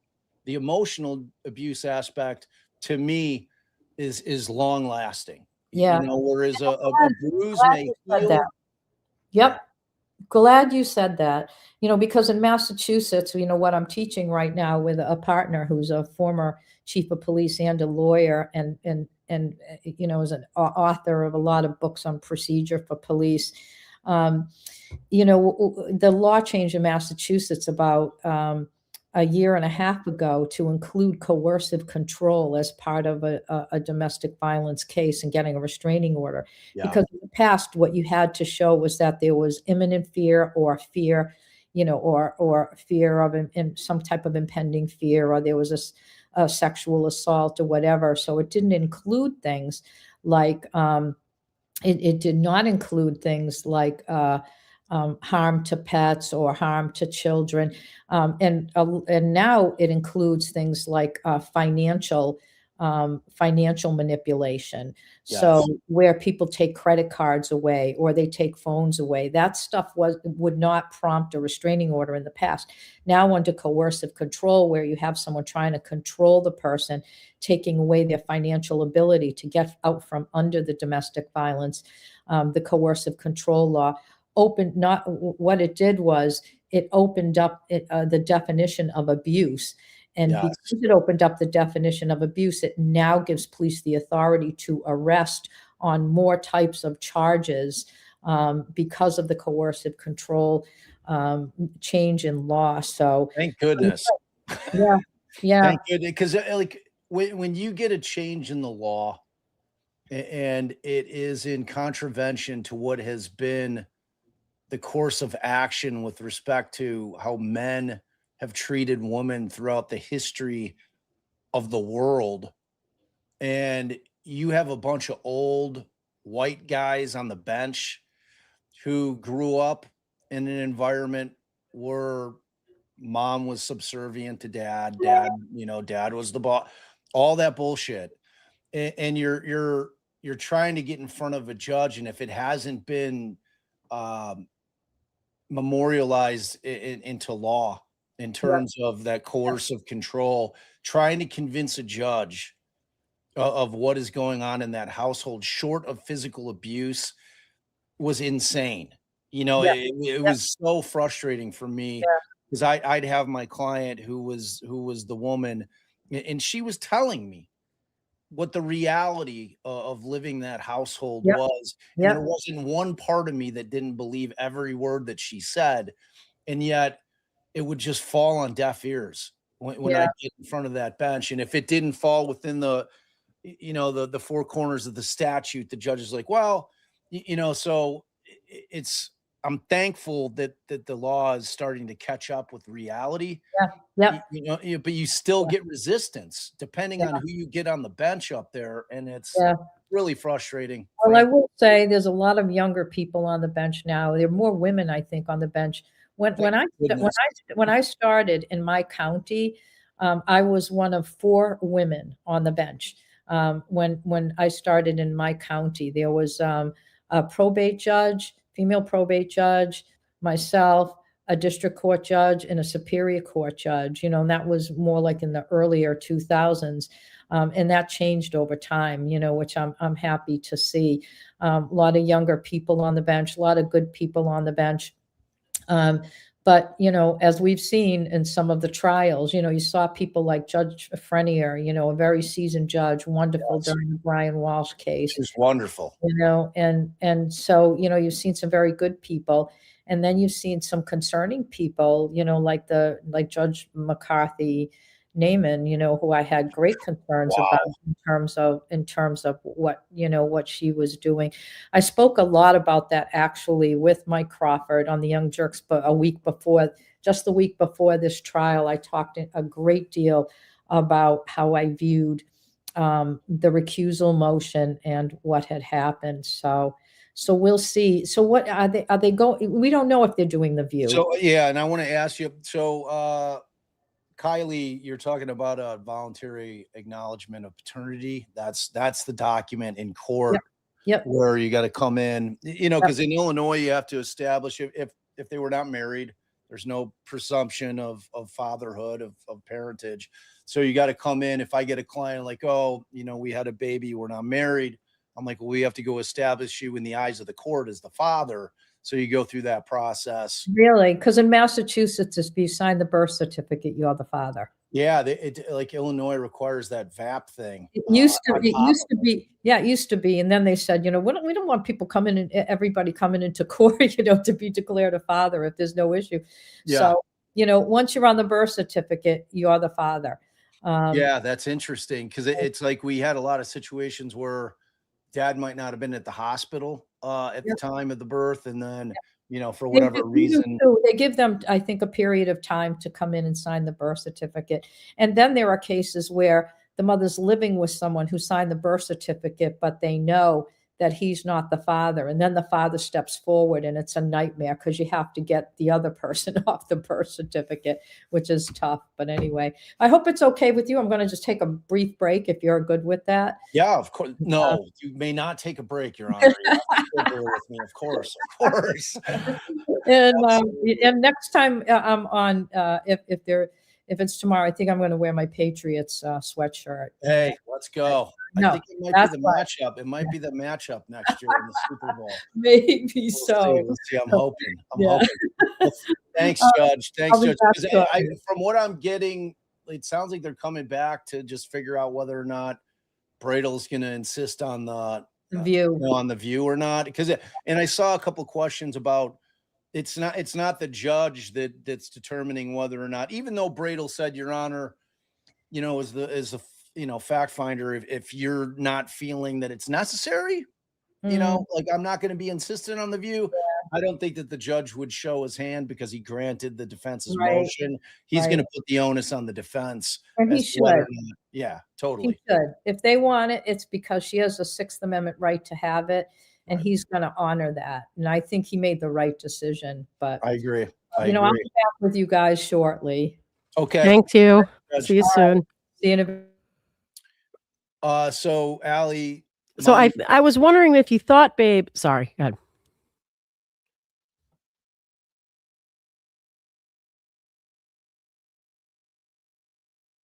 Oh, there she is. I was going to read this. Are you frozen still? No. Okay. All right. So I was about to read this. Babe, mom one interrupted. Thank you very much for your generosity. Says, as a survivor of DV who intentionally 5150'd as a new mom just to escape for 48 hours, I was denied a TRO for far more than what was claimed here. There is no victim so imperfect as a new mom, exhausted, whiplashed, and collectively gaslit. Yeah, that's all of it. What were you saying, babe? Did you think that that the judge said something at the sidebar, like intimating that he didn't need the walkthrough, the view?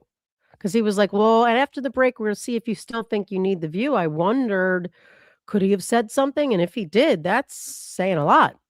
Well, I was that was exact. I don't know if you like. That's exactly what I was talking to the judge about right before she left. I think the judge is leaving it to Bradle, even though Bradle said yesterday, he was clear. He's like, if you as the fact finder, if you don't feel like you need it, then we don't need to do it. I think the judge is keeping it in Bradle's court. If I'm Bradle, well, let me ask you, counselor, if we just went through that's the cross that they did on Kelsey. Do you think that are you insisting on doing the view? Do you think it's necessary? See, here's what I don't know. Like, does it seem that to me, if you're standing in the where he was standing, there is no behind the door frame. There's nothing hidden. There's no, like, you're getting out of view of him somehow by using the door frame. I don't know. I guess my answer is not really. I thought that went pretty damn well. Yeah. But I don't know. Because it's like when the Commonwealth didn't challenge it, because I'm thinking of, like, we've seen the picture of the room. You've got the open door frame. There is no door. He's out on that little landing. Kelsey says she takes the gun, sticks it up to the side of her temple, and somehow this guy gets in front of her. You know what I mean? Because she's hit directly in the chest. Well, isn't the only place to be in front of her given that room? Well, that's the one thing I don't know. Is she facing that open open. She has door to, frame. because now let's go back to the picture here. Just share this while I have it up. Because as long as the air conditioner's behind her and she's It is. facing the door frame, then that makes sense to me. She can only get to this box by facing the door frame. And yes, the my understanding is that the air conditioner is directly behind her. So was he in the landing area when he shot her? He's standing on the landing. When he shot her? He said that he used the door frame as like cover.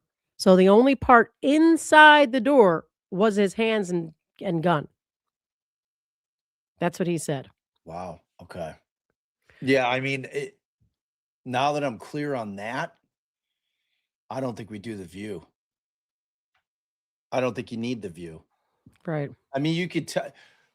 Look, if you use Airbnbs, you know, you really can't judge the size of a room from photographs. But in all honesty, I can tell this is a teeny room. Right. You know, this is a very, very small room. Right. All right. So let's see. I'm trying to find that other picture. I kept thinking that the cord was different, and I don't think it is now that I'm looking at it again. I kept thinking there was something very different about the two photographs. This one and the one where the caution tape is there. I'm just give me one. Donnie Not Wahlberg had said, and thank you for your $20 dono. Glad to have watched this with DD and chat and Judge Erskine. Yes. I mean, to me, obviously, I'm biased, but to have Judge Erskine here for all 3 days of the trial was amazing. To have access to not only her brilliance, but to have access to her experience in Massachusetts on the bench was invaluable and fascinating. You know, what a resource to have. I just thought it was fabulous. I mean, Allie and I don't know about you, babe, but I had to really fight to not pause more than we did because I wanted to ask her a million questions. Like, yeah, every, no, you know what I mean? It's like, for sure. there's so many things when you have like a retired judge that like, I want to know about how they respond to things.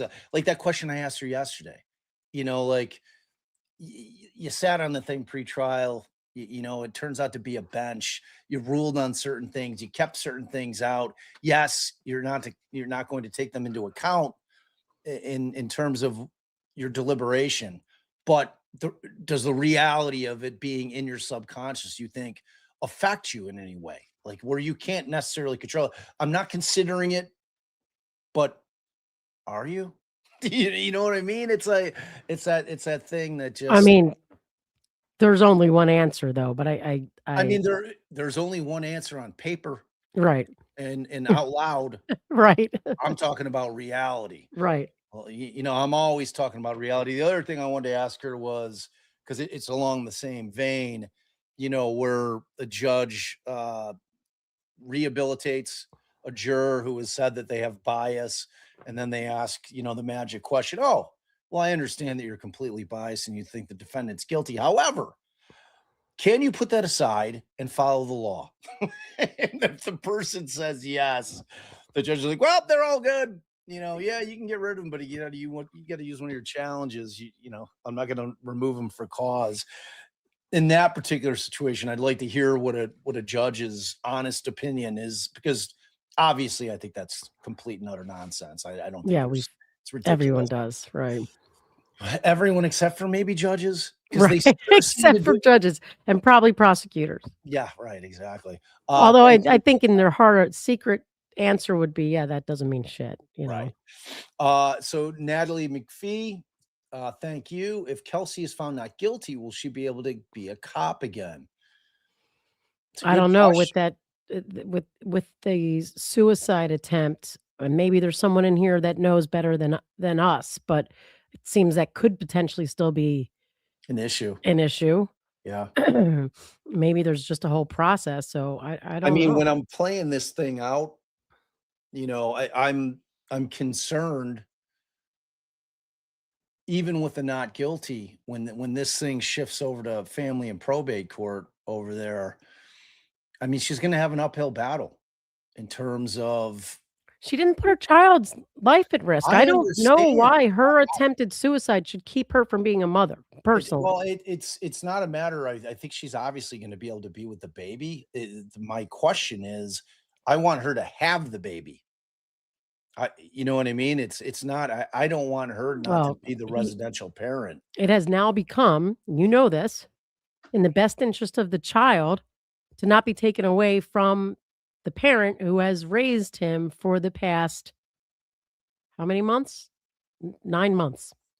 And therein is the fucking issue with this, because we have seen it a million times, sometimes to the father and sometimes to the mother. But then when that one parent, rightly or wrongly, has seized control of that child and more even denied them time with the other parent, it now becomes in the child's best interest to stay with that parent. That Even being said, do you think that's true even in a tender age child? I think that I mean, the child's now over a year old and has known basically Still one parent. Still tender age though. I know, but so what I think is the most likely outcome is shared I custody. got to grab the guy, babe. That's what I can't imagine a scenario unless they decide he lied, and there is some evidence of that. So maybe if they can establish that he lied to the court under false pretenses to get custody of that child, to that maybe it could go back to like mother's the primary. But I don't know. I mean, that's just like my opinion that there's not much chance of her being able to get more than 50-50, you know. Um, but they take in, when you're looking at a 50-50 scenario, the analysis is, can the two parents work together to raise this child? Can they have shared legal custody? Can they make joint decisions? Can they work together? And unfortunately, I mean, this is a hard case to say that they can. It's a hard case. I'm sure that's going to be the position that Kelsey takes. Um, you know, and maybe they'll be able to convince a court that yes, we can, even though he doesn't want to. We can, because mom's very reasonable. Mom seems willing to work with him. You know, like the more they're able, once they start to open the door to custody, the more they're able to agree on things. Like mom's gonna have to be told, dude, give in and agree on whatever for a little bit. You have got to seem like the reasonable parent ready to work with him at every turn. Because then if they can't work together, it becomes because of who? Because of who? And if it's because of him, that now leans in favor of her getting primary custody. So it's a double-edged sword for Justin too, to try and say, we can't co-parent. We cannot co-parent. Because as they see that flesh out, if the reason you can't co-parent is because you're a dickhead, because you're being difficult at every turn, because you won't accommodate mom, because you're fighting for things that are unreasonable, then it leans back in favor of mom.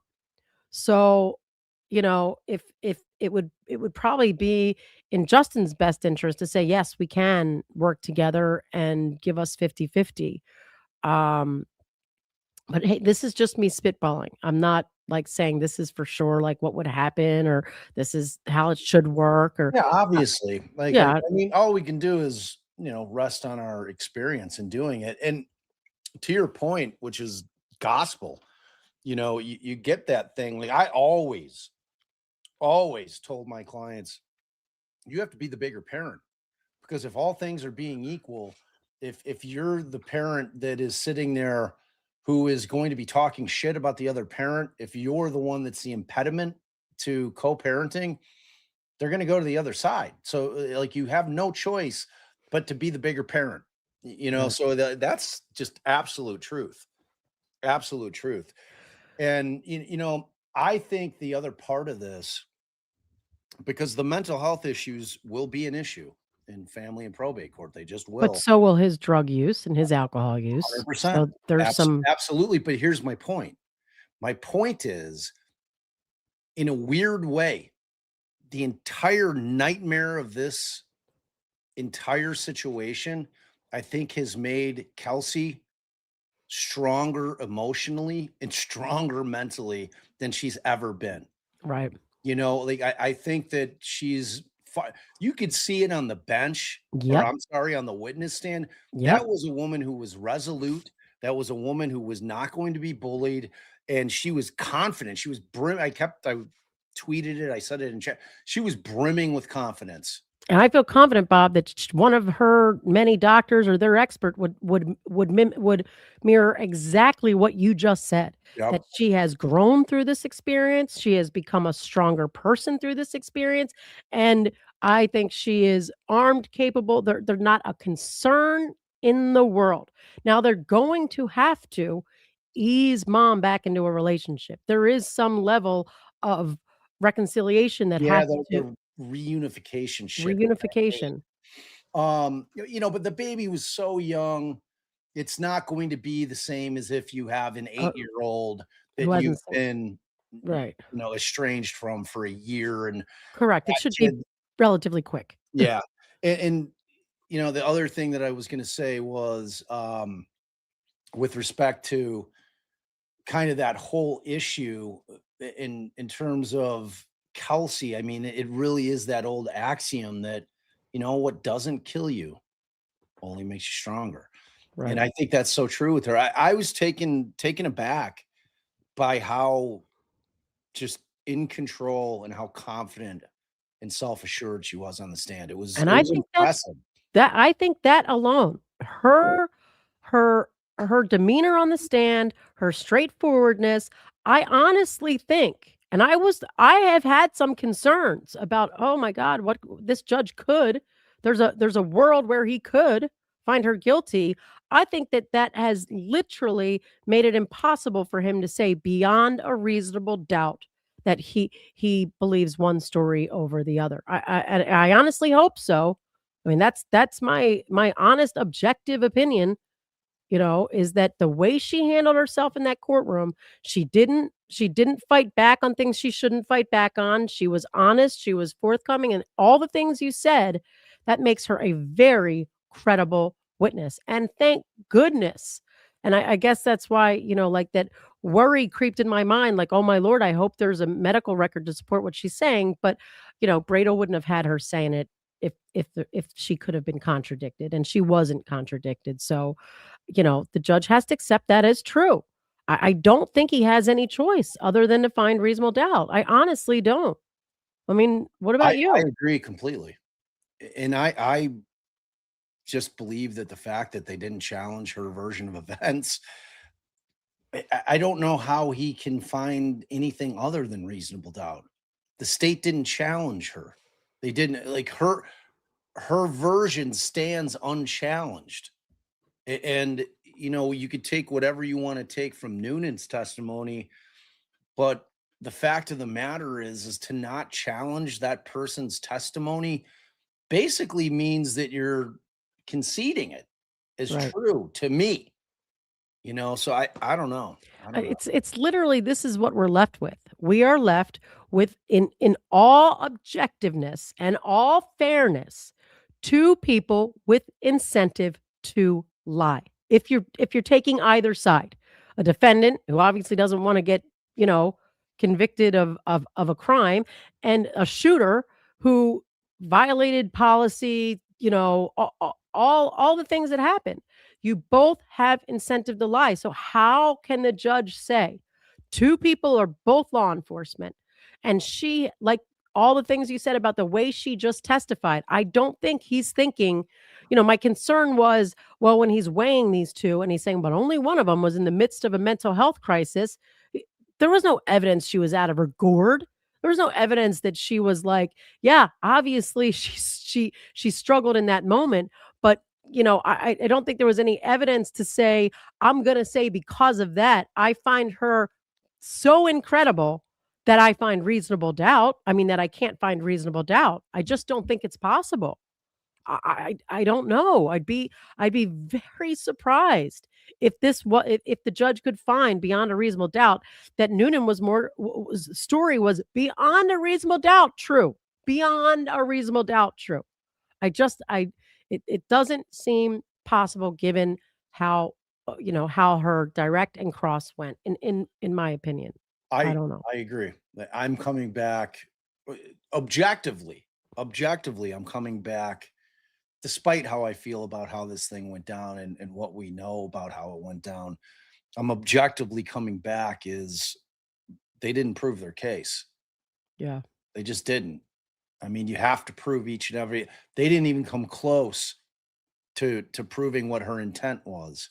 That's what I'm saying. They had to make their hay in terms of what her intent was during cross, and they didn't even scratch the surface. Right. And after the opening, and you could tell from her testimony, that's where I moved away from this whole memory expert because the facts were too black and white. I mean, one of them is lying and one of them is not. And I don't see how the judge can pick which one, but it left no room for a memory expert because it's crystal fucking clear based on her allegations of fact of what happened, her recitation of the facts, that this is not a I mixed up my memory situation. It's So you here's made a the way I conscious feel. decision to lie.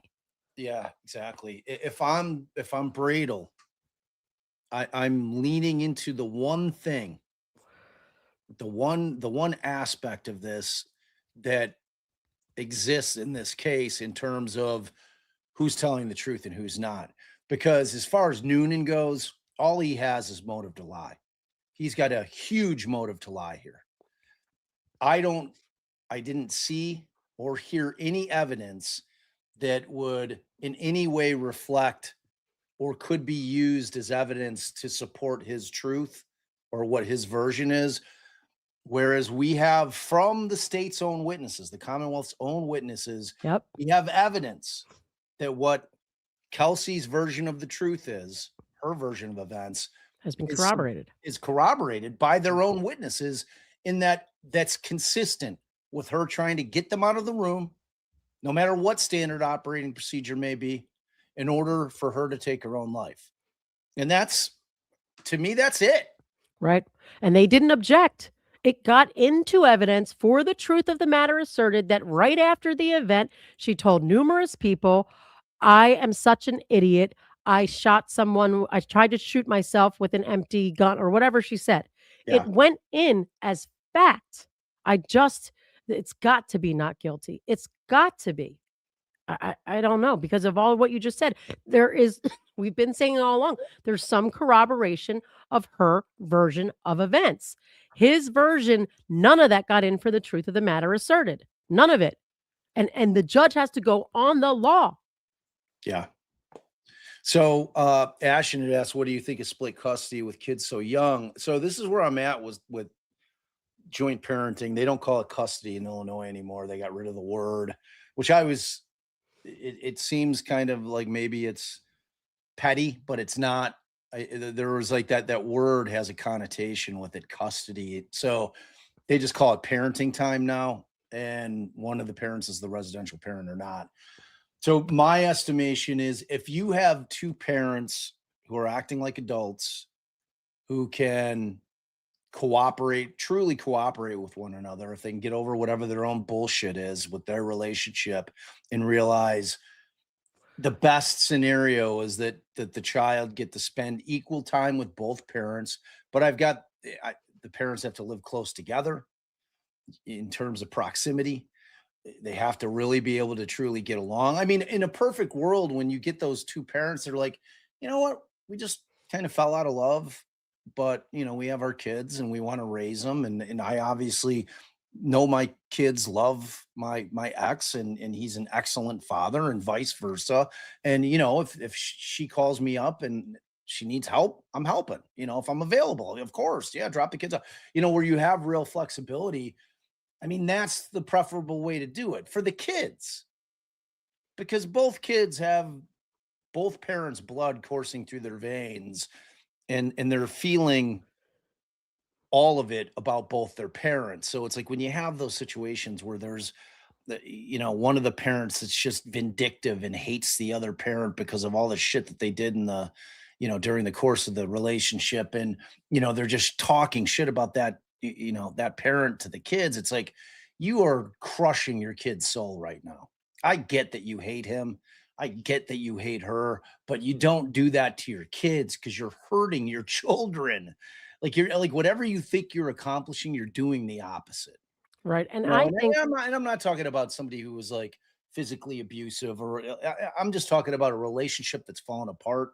Even if one of the spouses or the boyfriend, girlfriend, whatever the case may be, has been unfaithful, and there's a reason for the hate that doesn't trickle down to the kids, So I've always been very so pro 50-50 with no matter what the age.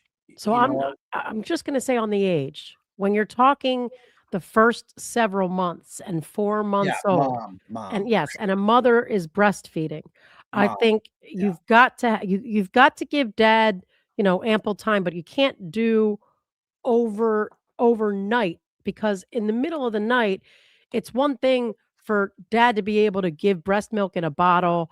It's Yeah. another thing for a child to be able to lay on the breast and the boob and go to sleep, so it's hard that young. And even as they get a little older, as a mom, I'm like, but no, baby needs mommy a little more. And it might just be that mommy needs baby a little more.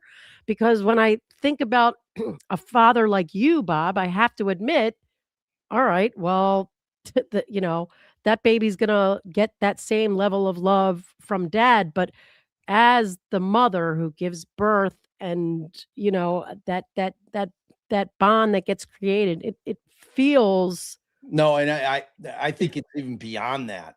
I think it's like a biological necessity that the child be with mom a majority of the time for at least the first full year of life. And it's not to say that dad shouldn't be there and spend a ton of time with the baby, but in terms of that absolutely critical bonding between mother and child, you can't do it. I mean, just look at nature. You know what I mean? Let nature and animals be our guide in terms of who is with, the baby animals when they're born, and it's like it's mom, because that's the way it needs to be. I mean, that nurturing and that bond has to be like I'm Our sure. heartbeats calm them, for God's sakes. They were raised with it.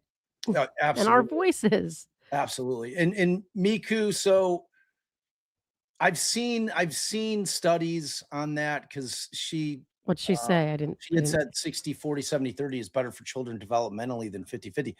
I don't necessarily buy that. Like I have seen parents to where they live close enough, and I'm talking like same block.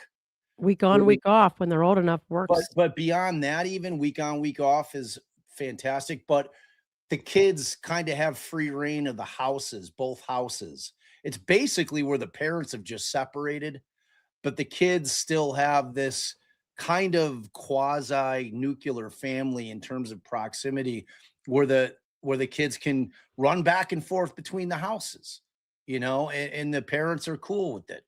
You know what I'm saying? So it's a case by case situation. Like you can't throw statistics out there because everybody's different and everybody handles it different. And Cameron's going to Starve Rock for a hike. I would have liked to have brought Nanook. Nanook, yeah. Yeah. And yes, moms who use bottles, look,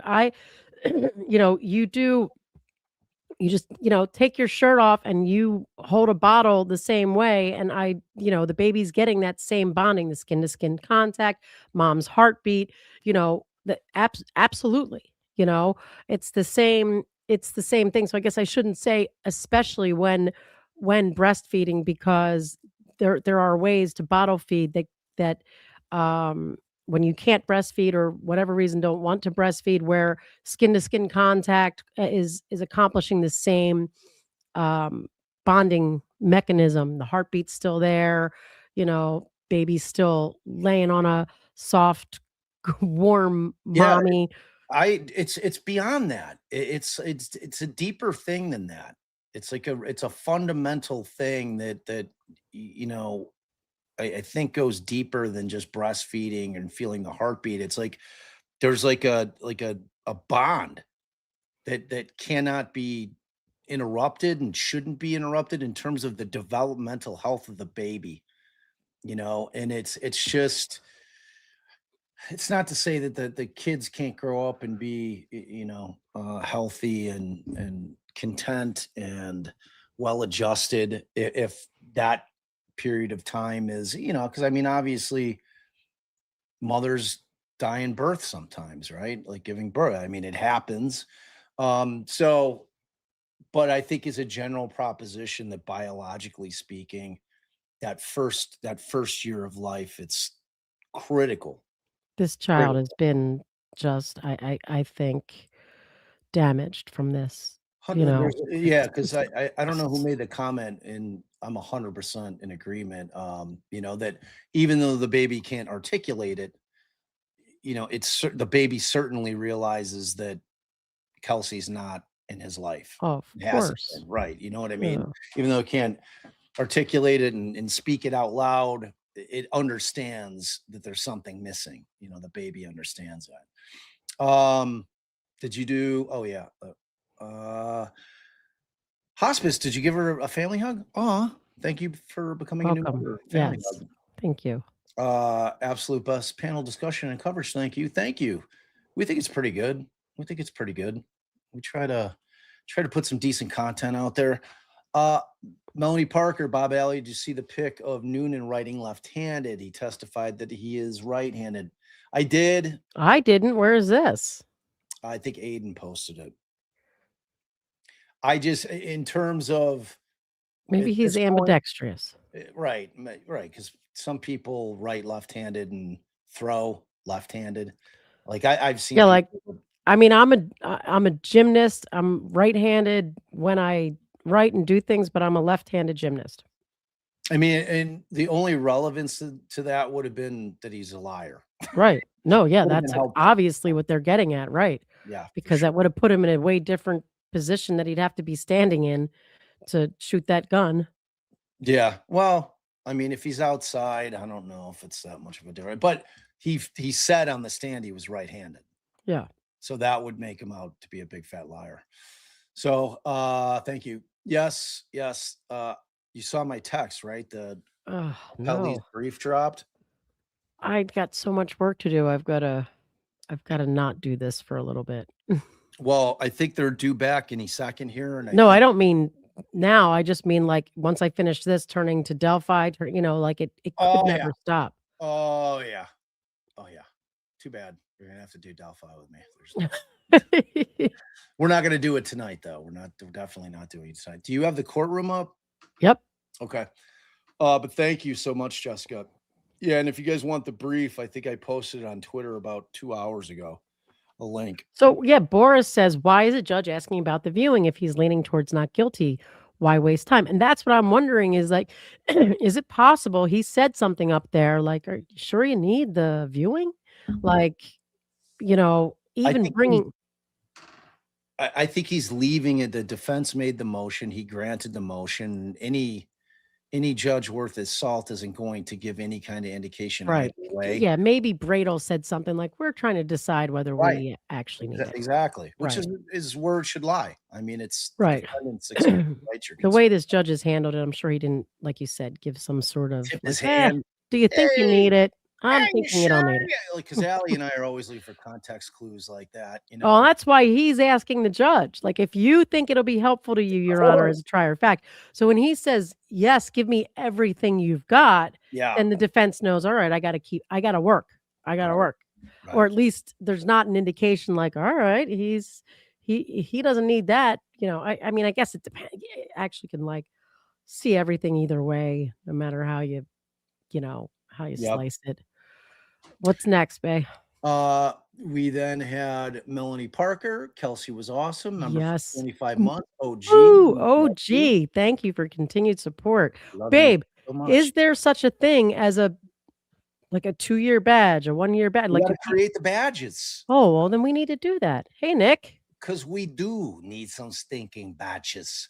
Badges? We don't need no stinking badges. All right, read Nick. Movie? Wait, you took it off, not on. Oh, sorry.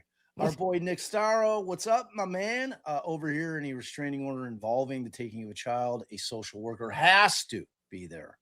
Isn't that the case everywhere else? Apparently not. Apparently not. I cannot speak to everywhere else. I don't even know if it's necessarily mandatory here in Illinois. I would have thought that it was that, but I don't have any common sense dictates it should be. I don't know if it is. So, thanks, Nick. We always love having you over here and hanging. At Fort Dread, the firemen who they named will be able to corroborate. They didn't need them. I'm curious if Bradel had other witnesses, and after that kerfuckle, which it was a gift by the state in terms of the cross of Kelsey, they're like, you know what? I think we're good. If the prosecution could have impeached her, they would have. So I'm assuming it was there, you know? Yeah. I'm not even talking about just the impeachment of the state. I'm not talking about challenge your version of events at all. Right. Good afternoon, Your Honor. We're back on record on the Kelsey Fitzsimmons matter. All counsel and the defendant are present. Okay. All right. So I guess let's start with the view. Mr. Bradel, is the defense still seeking a view? Your Honor, I don't believe we're going to seek a view, just a contingent on. I just wanted to submit to the court what I and I hope I say this right. It's an agreed chalk of the upstairs, and we put in pen just which room is which. Okay. And we were going to just submit that as a chalk, Your Honor. Okay. So as a chalk. So. And I believe it's agreed. In other words, Jesus, man, I'm tongue-tied. Is what you're saying that I shouldn't take these measurements for the truth or something? What is? Traditionally using a chalk, the witness can talk about it and refer to it, and the court has it for whatever Your Honor's weight you want to give it as a fact finder. And I think what we're saying is that we all trust the court to take it for what it is, which is and I'll tell you a little bit about what it is, Judge. It's an MLS listing, and on the bottom it says the statement on the bottom is part of the exhibit, and you can take it for what you will. Okay, Commonwealth, what's your position on this? That's fine. We have the small writing at the bottom, if you could read it. Small writing. You're talking about these square footages? No, I'm talking about at the bottom, there's text on the bottom of the bottom line. Not in the diagram itself, below. Yeah, the floor plan created by? Yes, you keep reading that.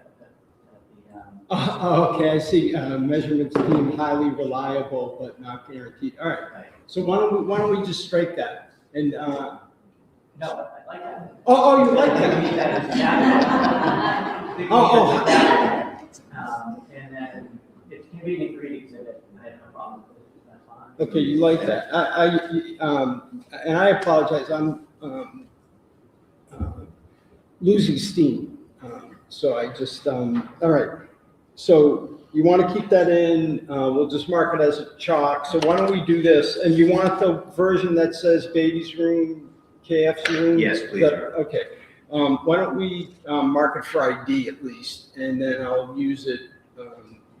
But this is helpful, and I frankly, I think it's more helpful than a view, because from my understanding from speaking to you folks at Sidebar, that room is going to look nothing like it did.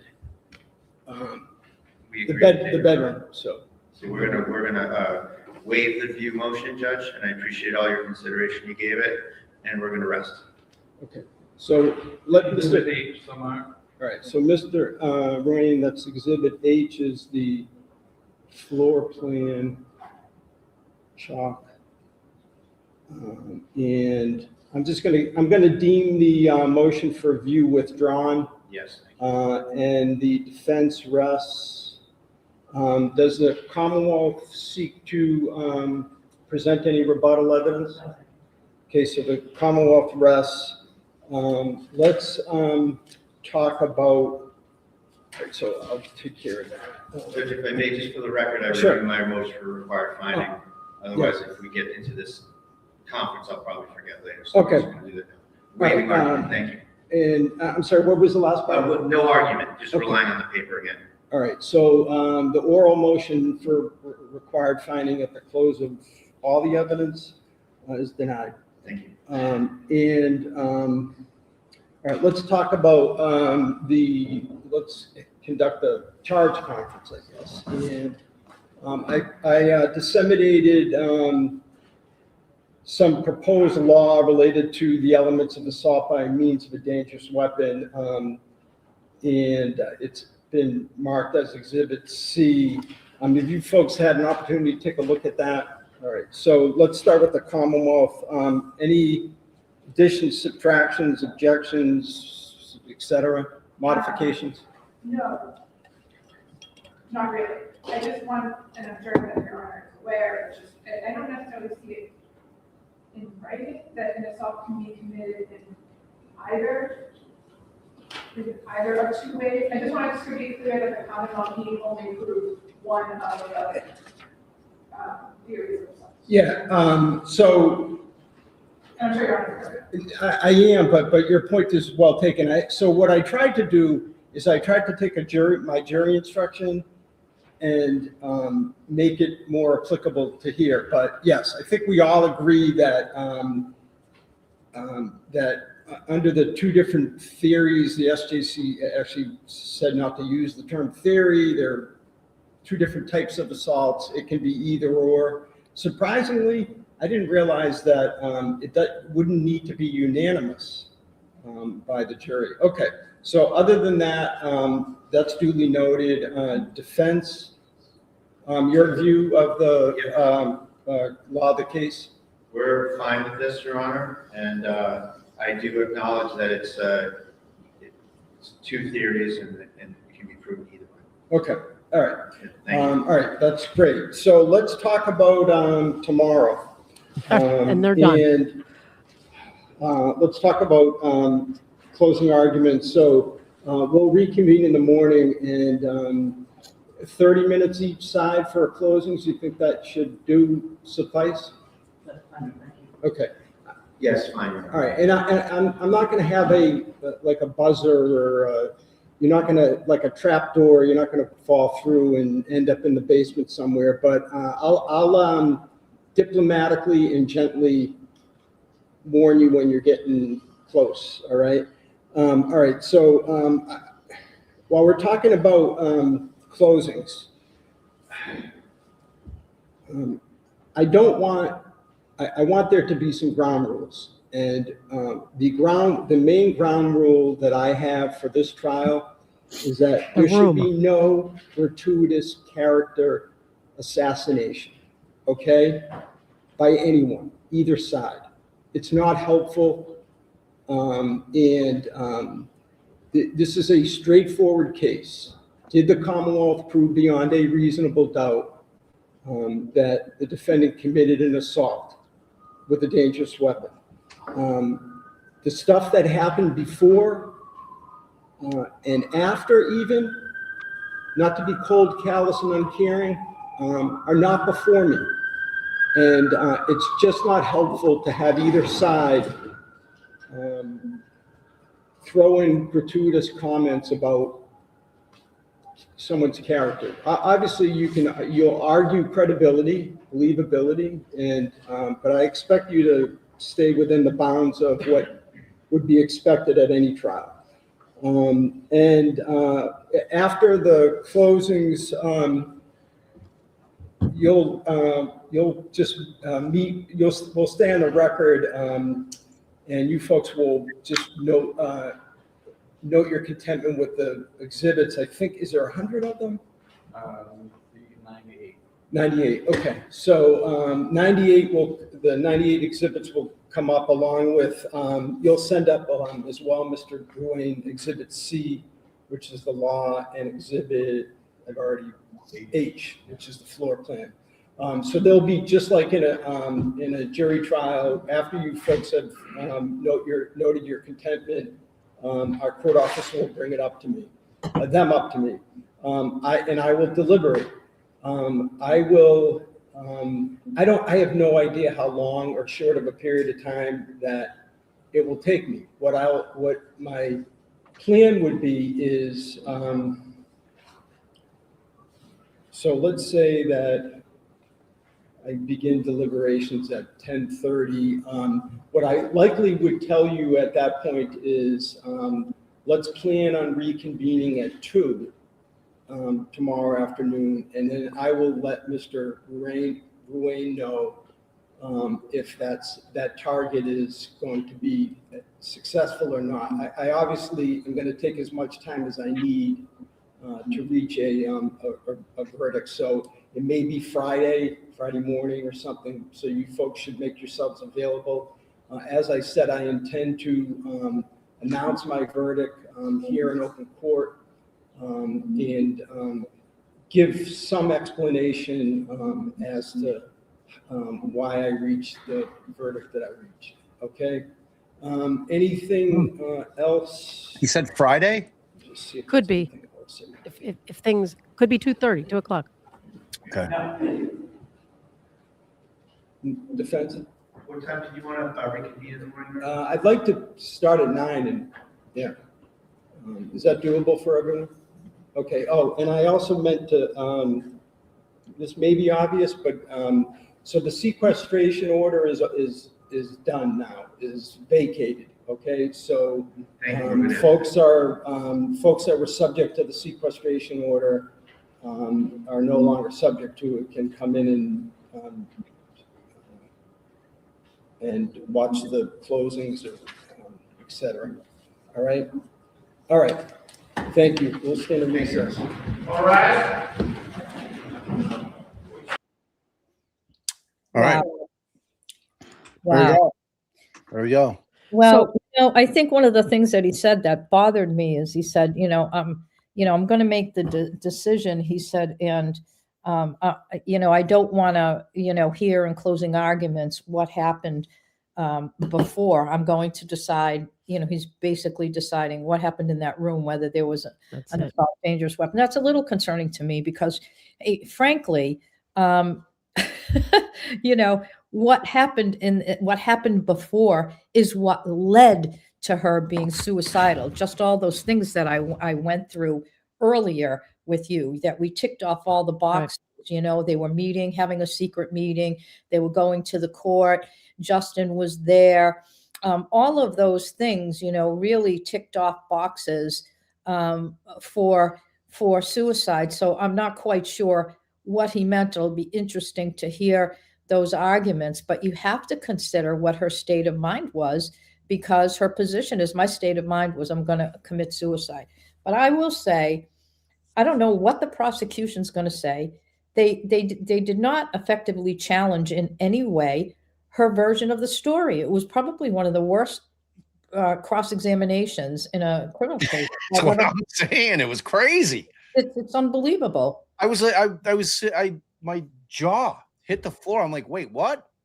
That's it? Yeah. I mean, I think basically Poll. they're relying only on Noonan's testimony, but I think you said it earlier, Bob, and we've been saying it all along. He agreed that she told him to go downstairs. He agreed that she tried to get him out of the room. The other officer agreed that she tried to get them out of the room. I don't know. And I'm trying to think, and of course, nice job this morning, Allie, on going through the jury instruction, because, is typical of Massachusetts, the jury instruction, you'd like it to be clearer, right? Because it's an either, or, you can find assault under either one of those. And so it is a little concerning to me, because of course he recognized that today. He's like, I can do this. Under either one of those. I am trying to think, if he finds her guilty, he'll have to explain why, on what basis, because basically what he has to say is, I don't believe anything Kelsey Fitzsimmons says. I don't know how he's going to do that. How can he do that? And Joe, when you were gone, I had made this point, like if you take Noonan's testimony, you take Kelsey's testimony, Noonan has a distinct motive to lie. Of course. Kelsey, I guess you could argue, has a motive to lie as well. Yeah, you have to argue that. But here's the thing. There exists no evidence that I'm aware of that corroborates Noonan's version of events. Whereas with Kelsey, we have distinct evidence that came not from the defense, but from the Commonwealth's own witnesses that she was trying to get them out of the room, which can only be interpreted in my world as she wanted them out of the room to do what she was going to do. Right. And neither of the people, the officers that were in the room, testified that she had any animus toward them. Exactly. So, you didn't hear, well, we had a couple of rounds going on or whatever. You heard actually the opposite, where he's saying, we both talked, after this murder suicide incident, and I called her, and they gave, and the other guy was invited to her like engagement party. So she had no animus towards any of them, and she tried so hard to get them out of the room. That, as you say, corroborates her testimony and corroborates it from the prosecution witnesses. So, the question that you're left asking is, what is on what basis can he believe that there was an assault? He would have to believe, in order to believe that, he has to believe that she pointed the gun at him, to either commit a battery, by shooting, or to threaten and intimidate him with a battery, because they use those two different instructions. What evidence was there of that other than Noonan's own story, which they were able to cut away quite a bit? And, the prosecutor, I think the reason he ended his cross so quickly is that she was such a competent witness. She wasn't combative. She wasn't evasive. There were things she agreed with. Yes, I agree. That it's a heightened situation, and good for her, because, she was better than Justin, when he said, you have to keep everybody safe. And she said, yes. And that's why Justin shouldn't have been in the house. Why was Justin in the house? I think when she started saying things like that, the prosecutor was like, I'm not getting anywhere. I'm going to rely. What he tried to do was say, the person who shot you is a person who's an expert in assessing these high stress, volatile situations. And, he couldn't develop it, though. He just couldn't develop it. He wants the implication with the judges. Look, you're talking, that's what he's going to argue. He's going to say, you're talking about someone who is so trusted by, departments in Lawrence and by the, SWAT teams in Massachusetts mostly are groups of groups of police officers from different departments. They're like county SWAT teams, rather than, because the departments aren't big enough, even though Lawrence is a pretty big department. And so, he's been trained, he was certified. If anybody knows how to handle a stressful situation and when you need to, take out a gun and shoot someone, it's him. That's what his argument is going to be. And so you have to believe him, Judge. And the reason you have to believe him, he's an expert, and he did what he has been trained to do. The problem with that is, his testimony belies his evaluation or assessment of what was happening, by his own testimony, that she tried very hard to get him out of the room. His testimony was they had a good relationship, that he called her when they had the murder-suicide, that, she tried to hand him books, she tried to hand him clothes, she tried to get him up. They didn't deny that. And it's corroborated by the other officer. Yes, she was trying to get us out. I don't know how the judge can ignore that. And Bob and I agreed with that like 1,000% when you were off. And I honestly think, Judge, that this is the prosecution could really sink themselves in closing arguments, because as you lined out, what it sounds like they plan to argue is that the inference from the evidence is she knew Justin was in that house and she needed to get past Noonan because she was so angry at Justin, because that's where they ended. How angry you were at Justin, that she was so angry at Justin that she did not care. She had to get past Noonan to get to Justin, and that's what the evidence proves, and that's how you know her intent. And she was pointing, da da da da da da da.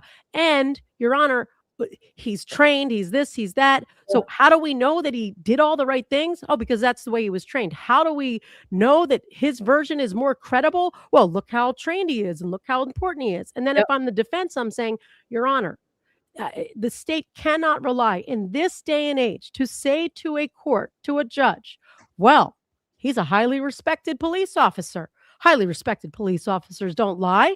Highly respected police officers don't make a mistake. We live in 2025. Every officer 2026. Every officer of the court in this room knows high-ranking police officers have lied. High-ranking police officers have been involved in corruption. And Your Honor, it's not what I'm saying happened here, but it defies logic that the prosecution's entire case is to say to you, he's so important, he's so well trained, he's that he followed that training, and he's more to be expected. And how can we say he's perfect, but we already know they didn't follow their own policies? So if he's perfect, how didn't he follow his own policies? And all I can say to you, Your Honor, is that where you have a situation where you have two police officers who prior to this have always proven themselves to be respectable members of society, and they both, at best case scenario, both have a motive to lie, how can Your Honor be asked to find beyond a reasonable doubt that Noonan's testimony is the one to be believed beyond a reasonable doubt just because he is who I just told you he is? Yeah. And I think the more the defense leans away from, that's why, I mean, you have to read, you have to hear the words the judge is saying. I don't want you guys casting aspersions at each other. Don't lean into, he's a liar, he said she's a whack job. I'm sure he'll mention it, but you've got to lean out of that and the more you're reasonable, putting both people on the same level playing field, Your Honor, there's reasons for both parties to lie, da da da da da.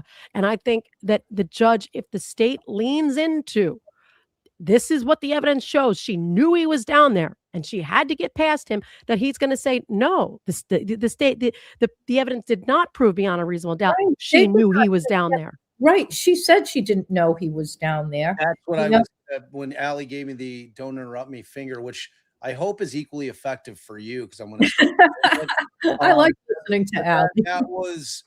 That was my point. She testified she didn't know he was in the house. Exactly. That's what I'm saying. The prosecution can bite themselves in the ass, and I think that's the argument they're going to make. I think that's where it's going. Do you know why it was credible when she said she didn't know he was there? For the very reason that she said 5 minutes later, it's absolutely not policy to have the plaintiff there when you're serving a restraining order. She said they did exactly the opposite of what they're supposed to do. Right. And she was absolutely right about that. So it just makes her position more effective, because, he comes, I mean, and the other thing is, the judge cannot consider Noonan's statement was that, maybe she was there to kill Justin. He can't consider that, because there was no evidence, and he just rendered an opinion without any foundation and was acting like there was an expert opinion there. He can't consider that. So, you have to, hope that the judge is going to, live by the rules and basically understand that statement. There's absolutely zero evidence that she wanted to kill Justin. Zero. She was angry with him. Yeah. Join the club of every other couple whose relationship is collapsing. They're all angry at each other. I'm not, I think because the judge has been, I wondered, I'm like, why wouldn't they put the affidavit in, and why wouldn't they go after him more? I'm guessing that's because at Sidebar, based on what he just said about, people's reputations, that he wasn't gonna let that in. No, and I agree, because I put more thought to it later. There's no part of Justin's story that is necessary to establish the elements or disprove the elements here. So proving that he would lie in a court of law to get what he wants, which I think we could have done with that affidavit, doesn't really have any impact here, because nothing he said actually goes to the elements of this event. Right. Yeah, I agree. It's, it really just boils down to, the element of intent. And, you read through that this morning, whether the person developed intent. to me, there's so much evidence that her intent was to take her own life. All the things we said, getting them out of the room, trying very hard to get them out of the room. The fact that she lied about the gun being in the basement tells you she was like, this is it. I'm gonna take my own life, so I know my gun is upstairs and that's what I'm going to do. I'm going to try to get these people out. And the other thing is, a lot of his testimony doesn't make sense with the tap and rack and all of that. The time frame doesn't really make any sense. So I think they did a great job on the defense. I mean, maybe there were some more questions that I would ask, but I can't imagine how a judge is going to find in favor of the Commonwealth beyond a reasonable doubt, that this judge is going to believe beyond a reasonable doubt that she was attempting to assault that officer. I don't know how he can find that. I don't usually, comment on whether people are guilty or not guilty, especially in jury trials, because I always say it's up to the jury. But, it just seems to me there are gaping holes and gaps. Right, in the Commonwealth's case. And I don't know. I want to be say clear. this. I think who won that case? Kelsey Fitzsimmons on the stand. That's right. She absolutely did. She was absolutely perfect. Yep. And you got a lot of people coming out of this looking really bad, like her friend. Geez, I wouldn't have, it's like yikes. And added nothing to the case. Added nothing except by saying, we were all at the house. And, when we called it the affidavit party, well, what's in the affidavit? Other friends and family members, that's what was said in the affidavit that day. So basically they had this big, gathering at this house, and, maybe the affidavit was drafted there because you can get the form online. And in it, he doesn't put their names in it, but he was meeting with this group of people, and then he writes in the affidavit, other friends and family, agree with this assessment that she's a risk. I still am not getting that out of my head because it's just driving me crazy, as a judge who heard a lot of cases.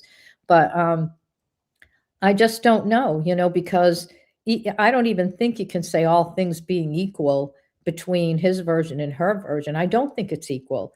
I think her version makes a lot more sense. And so to get, like what's the standard for reasonable doubt, beyond, it's a moral certainty, right?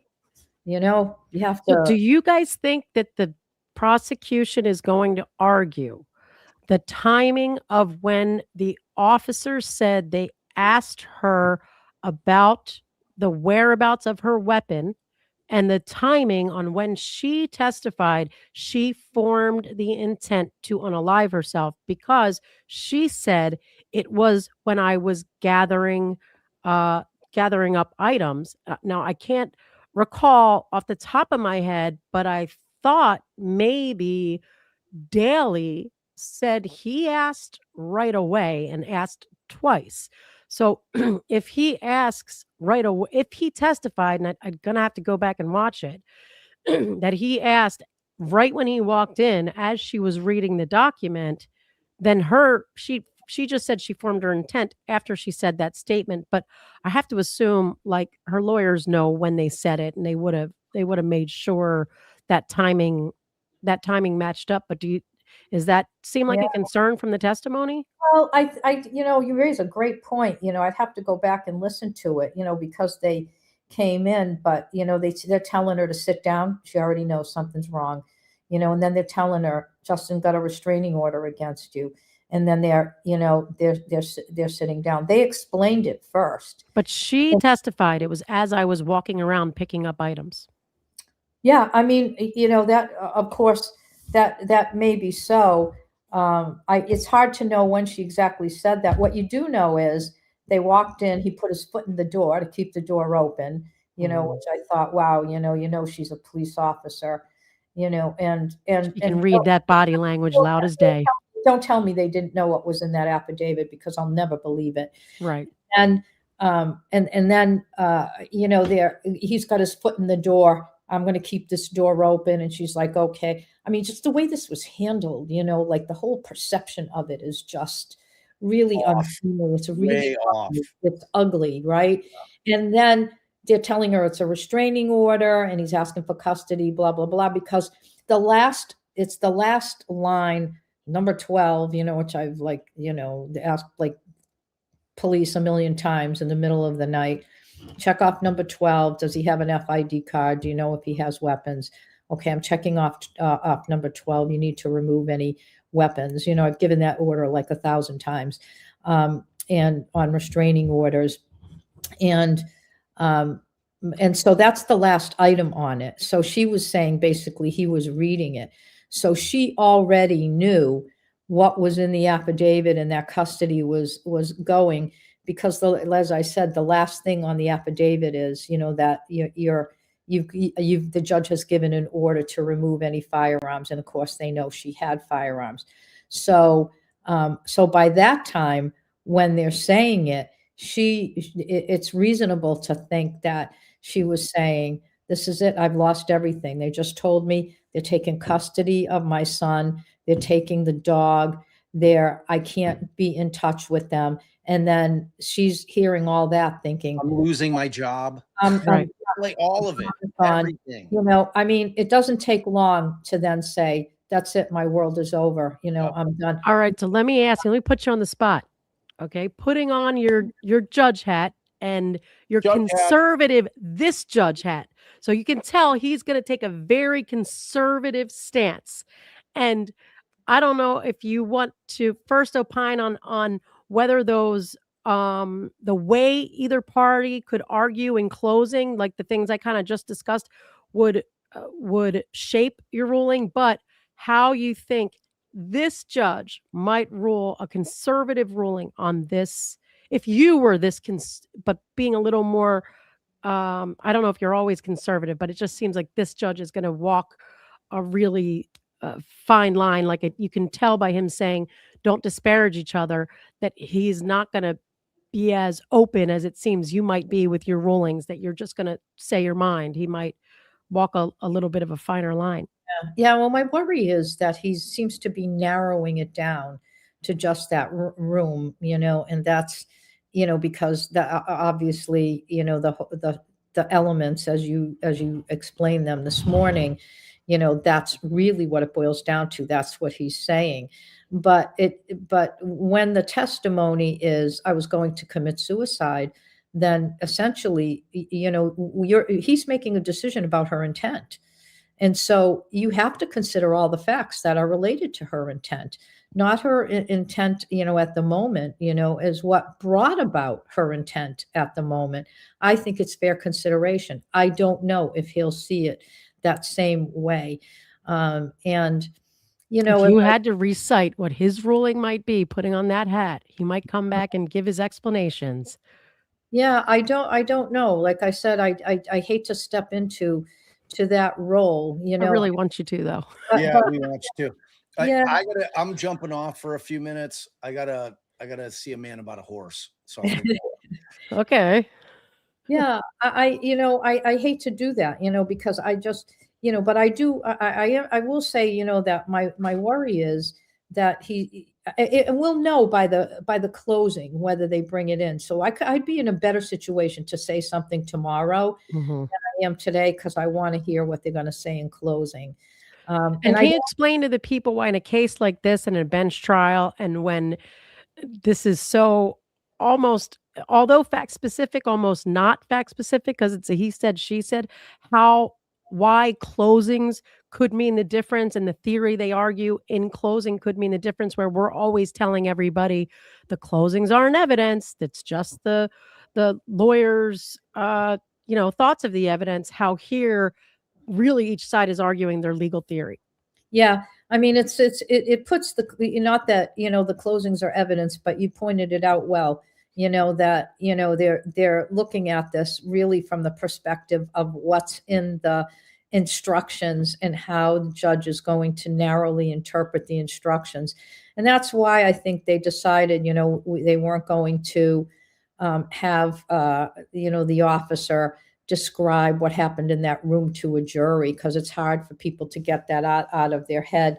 But I think the reason that I'm bothered by what he said is that from my perspective, when you're talking about someone's intent, and yes, it's the intent at the moment, because that's when she took the gun, what was her intent? That's what he has to look at.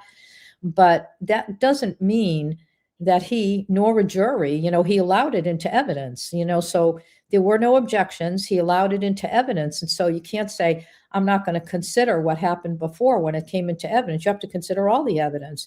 Just like he's saying, I don't know if I'll decide by tomorrow because there are 100 exhibits. And, sometimes in a very short trial in juvenile court, I would hear the evidence and like 5 minutes later, I'm just gonna say, look, Commonwealth, you just didn't even come close here. I'm finding this kid not delinquent. And other times, you need to look at, all the evidence. You need to take time to make a ruling. In child abuse cases, they would give us actually 30 days to write 30 days. Yeah. And sometimes it's longer, and whether you're going to terminate rights, because it requires extensive findings. Like the last trial I did before I left, my decision with the findings was 110 pages long. So, it's a lot of writing. But do you think that it's possible that that we can read anything into the judge limiting closings the way he did as maybe a window into thinking he's leaning towards finding not guilty and wants to, because in my mind, I think the harder the defense leans into this is a corrupt, lying, sneaky, deceitful cop. The whole damn system's corrupt. It makes it a lot harder for the judge to turn around and say not guilty when you casted all these aspersions at everyone. Do you think it's possible we can look at it like we're getting a little window here that maybe he's leaning towards not guilty? I think so. I have to say, it's hard for me to figure out exactly what he's going to rely on to find her guilty. Yeah. Based on her version of events.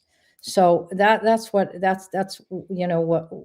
I mean, if I were hearing the case, I would be saying, how can I find her guilty? I mean, her version of events is her version of events. His version of events is his version of events. What evidence is there that puts his version of events more credible, than her version of events? And I don't think you can find that his version was more credible than hers because of the fact that she went to great lengths to not assault him, Right. to get him out of the room. So, I mean, I can't say, I don't know what the 100 exhibits are that would be in front of me, so it's hard to say.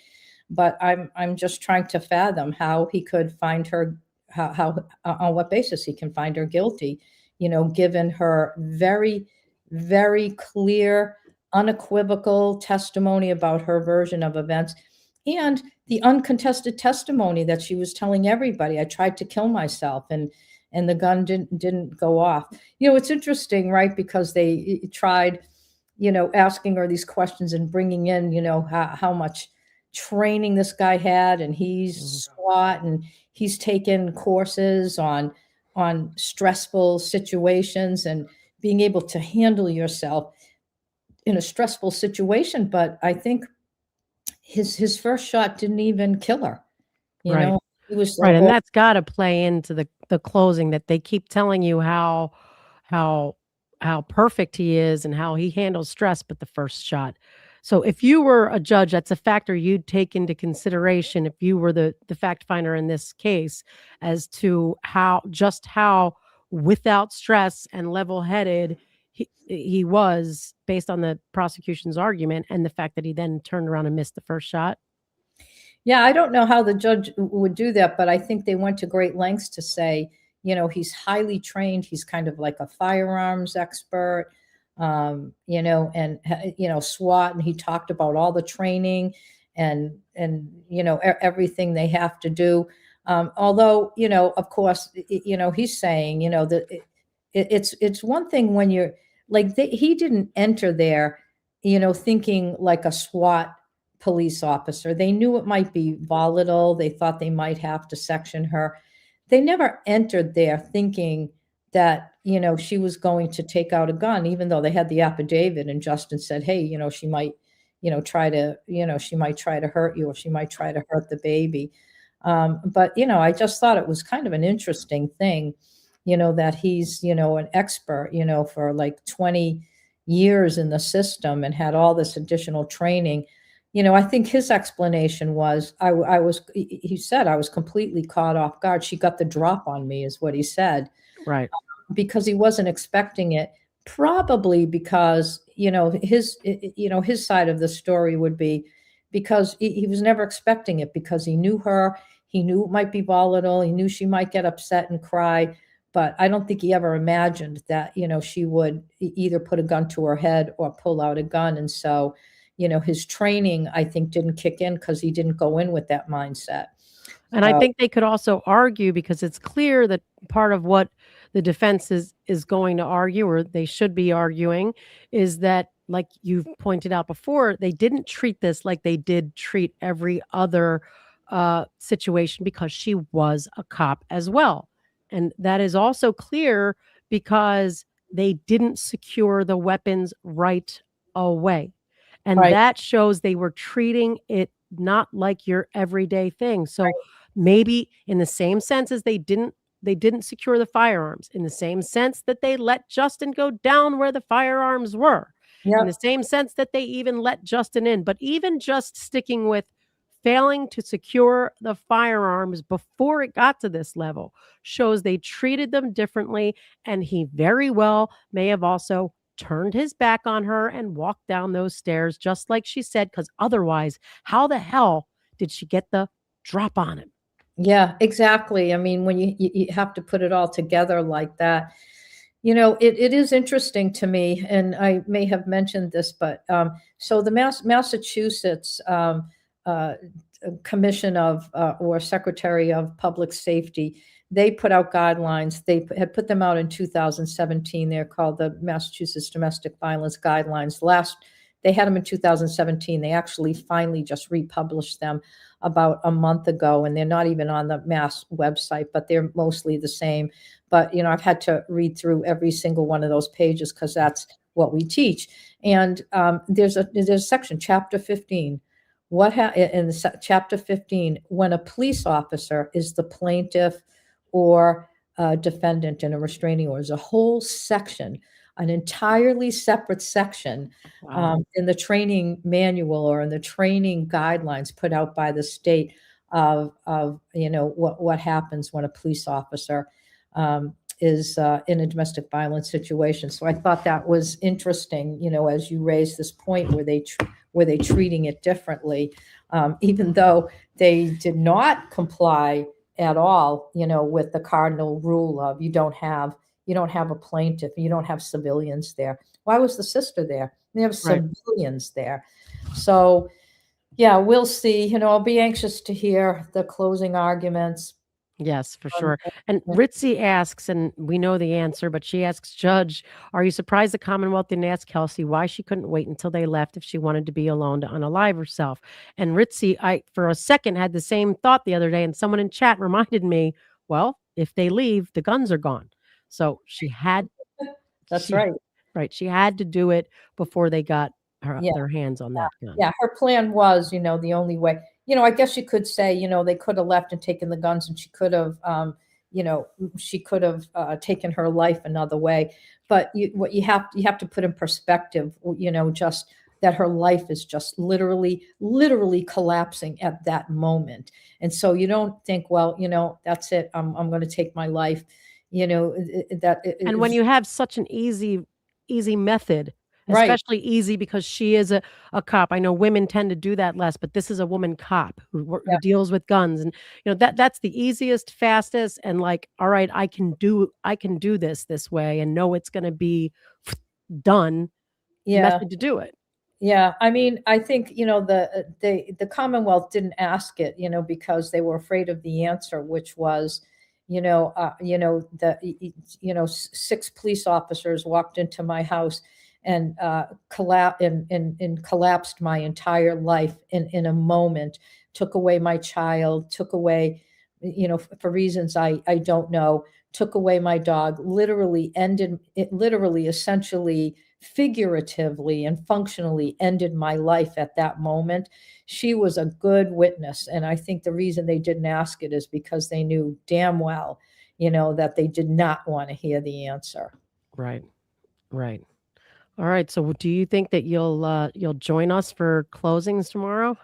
Yeah, I probably will. I'm going to just take a look at, are they meeting in the morning or in the afternoon? Did He say? said 9 a.m. for closings. Yeah. I mean, I'll, I hope to be able to get on in the morning. I'm not teaching in the morning, so I should be able to do it. I also will say you guys had a great discussion about custody. Bob's right. They don't use the term custody in Massachusetts either anymore. You were talking about how they were going to make that decision. You should take a look at the motion for temporary custody that's been filed, and where they say even if she is convicted of this, there's no reason that she still can't have custody, because the likelihood is that she would not be sentencing any prison time.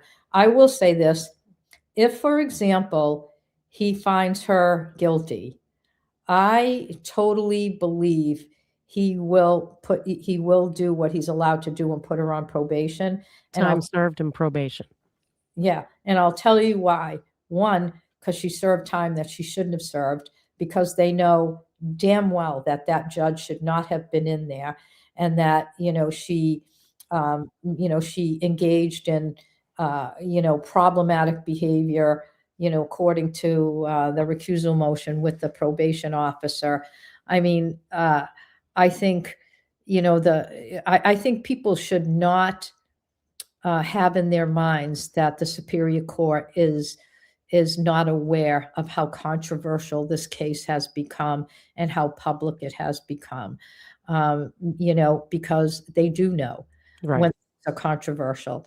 And, they do have a public, like they have a public spokesperson. So, and the reason that I say they know it and that there's been concern about it is that it was the Chief Justice who stepped in and said, this is moot, we've assigned this judge to someone else. So, I think, Judge Karp, can't consider any of that. It's interesting, though, to me, when he released Kelsey, that he wasn't going to hold her anymore. It's like, she seems to be fine. And, she should be, I'm removing this, order preventing her from seeing the child. I think, that it's interesting that there was whole scenario where they wanted to get out to the public that, the judge did nothing wrong. I agree with the decisions of the judge, things have progressed. If people think that that's like happens, like by mistake, right? I'm telling you that, in my opinion, that stuff like that doesn't happen by mistake. When there's something big going on, they are, very well aware of it. I think back to this case that I had where the public was really involved, and at least, I was in a closed courtroom, and they were being very careful about what was said outside of my case. And it was a case where there was a mom, she was 9 months pregnant. She had struck up a friendship with a woman who was lived downstairs from her. And then what happened was the woman who lived downstairs from her had told her boyfriend that she was pregnant and they were going to have a baby. He was very excited about that. And then one day, she tells the family, I went to the hospital, the baby was born, when in actuality, she went up to her friend, she killed her and cut the baby out of her womb and stole the baby and, took off to New Hampshire. And so this, as you can imagine, this like created this like public storm, where everybody was interested, and you had people like trying to come into the court to take guardianship of the baby, and I'm closing the court, and we're having the clerk magistrate and others talk to the press because we weren't going to let them in. But, what I learned from that and from other cases that I had that were public is that the higher ups in the court system, sort of become involved, just the one case that I had to open cases where kids were indicted because it took it out of the delinquency thing, but I still had to hear it. But probably the one case that was open was a father who had never really visited, as the child lived in Alabama. The probate and family court ordered that he have visitation in the summer. Didn't really know much about little 7-year-old Nathaniel. And he just beat him, punched him in the head. And Nathaniel was in the intensive care unit, and the hospital said he's brain dead. Ugh. The mother and the grandparents said no, they wanted to keep him on a ventilator. And so I had to decide whether or not we were going to disconnect him from the ventilator or not. And it's a very public case. And so, what I do know about very public cases is that you have the higher ups, you have the public relations person who's issuing statements, right, for you, and sort of issuing statements to the public. So, this case is in a whole different genre, because it's very public. It's at a time where there are all these podcasts, that didn't happen when I had to decide Nathaniel's case, so it was all by newspaper and maybe by Facebook and things like that. But in this world, don't think that, that the higher ups, the chief justices and the trial court administration don't know what's going on. They do. And in my And you're view, saying that's how it plays out when a judge says something like, although I'm ruling this today, I think all that judge's old rulings were perfect and I would have ruled the exact same way, is not by well, accident. I think he can say what he wants. And, I'm not saying that he was instructed to say that, but I'm saying that everyone's aware, and we know that because, when does the chief justice step in and say, oh, this is moot, this judge has been assigned, and Right. not the regional administrative justice, so I just, it just, the optics were so bad. And it was so clear, as I have said, that they did not want that motion to recuse to be heard because of what had happened, especially with the probation officer. Right. That, I think it's naive to think that, maybe, the higher ups in the trial court didn't step in. And, maybe Judge Karp felt like, I don't want to say anything, about her order, but she was upheld, on her bail based on the revocation. But, what was interesting is, that she held that revocation hearing, sua sponte, on her own. So it wasn't like they had a lot of time to present a lot of evidence, and the SJC was deciding based on her view of the evidence. But we found out afterwards that, and this didn't, what wasn't in front of the SJC is that she went to the probate, according to the motion to recuse, that she went to the probation officer the day before looking for him to say there was a revocation, and he had already told her, that she was in compliance. And so, yeah. Yeah. Wild. That stuff is really A lot wild. going on, and so, and I will say, I don't do a lot of trial analysis. I didn't do it during Karen Reed. I only did court TV to explain the SJC and the motions. And I did it afterwards, only on expert testimony on lawyer, and I think I've done, I did some analysis on Brian Walsh, in and out. But, doing it like straight days, I don't know how you guys do it, actually. Me neither, to tell you the truth. And we are so beyond grateful that you've graced us with your presence and spent so much time with us. So we'll take as much as we can get. Thank you for that. Yeah, I really felt like this was a case I wanted to do some analysis on, just because of the way it went down.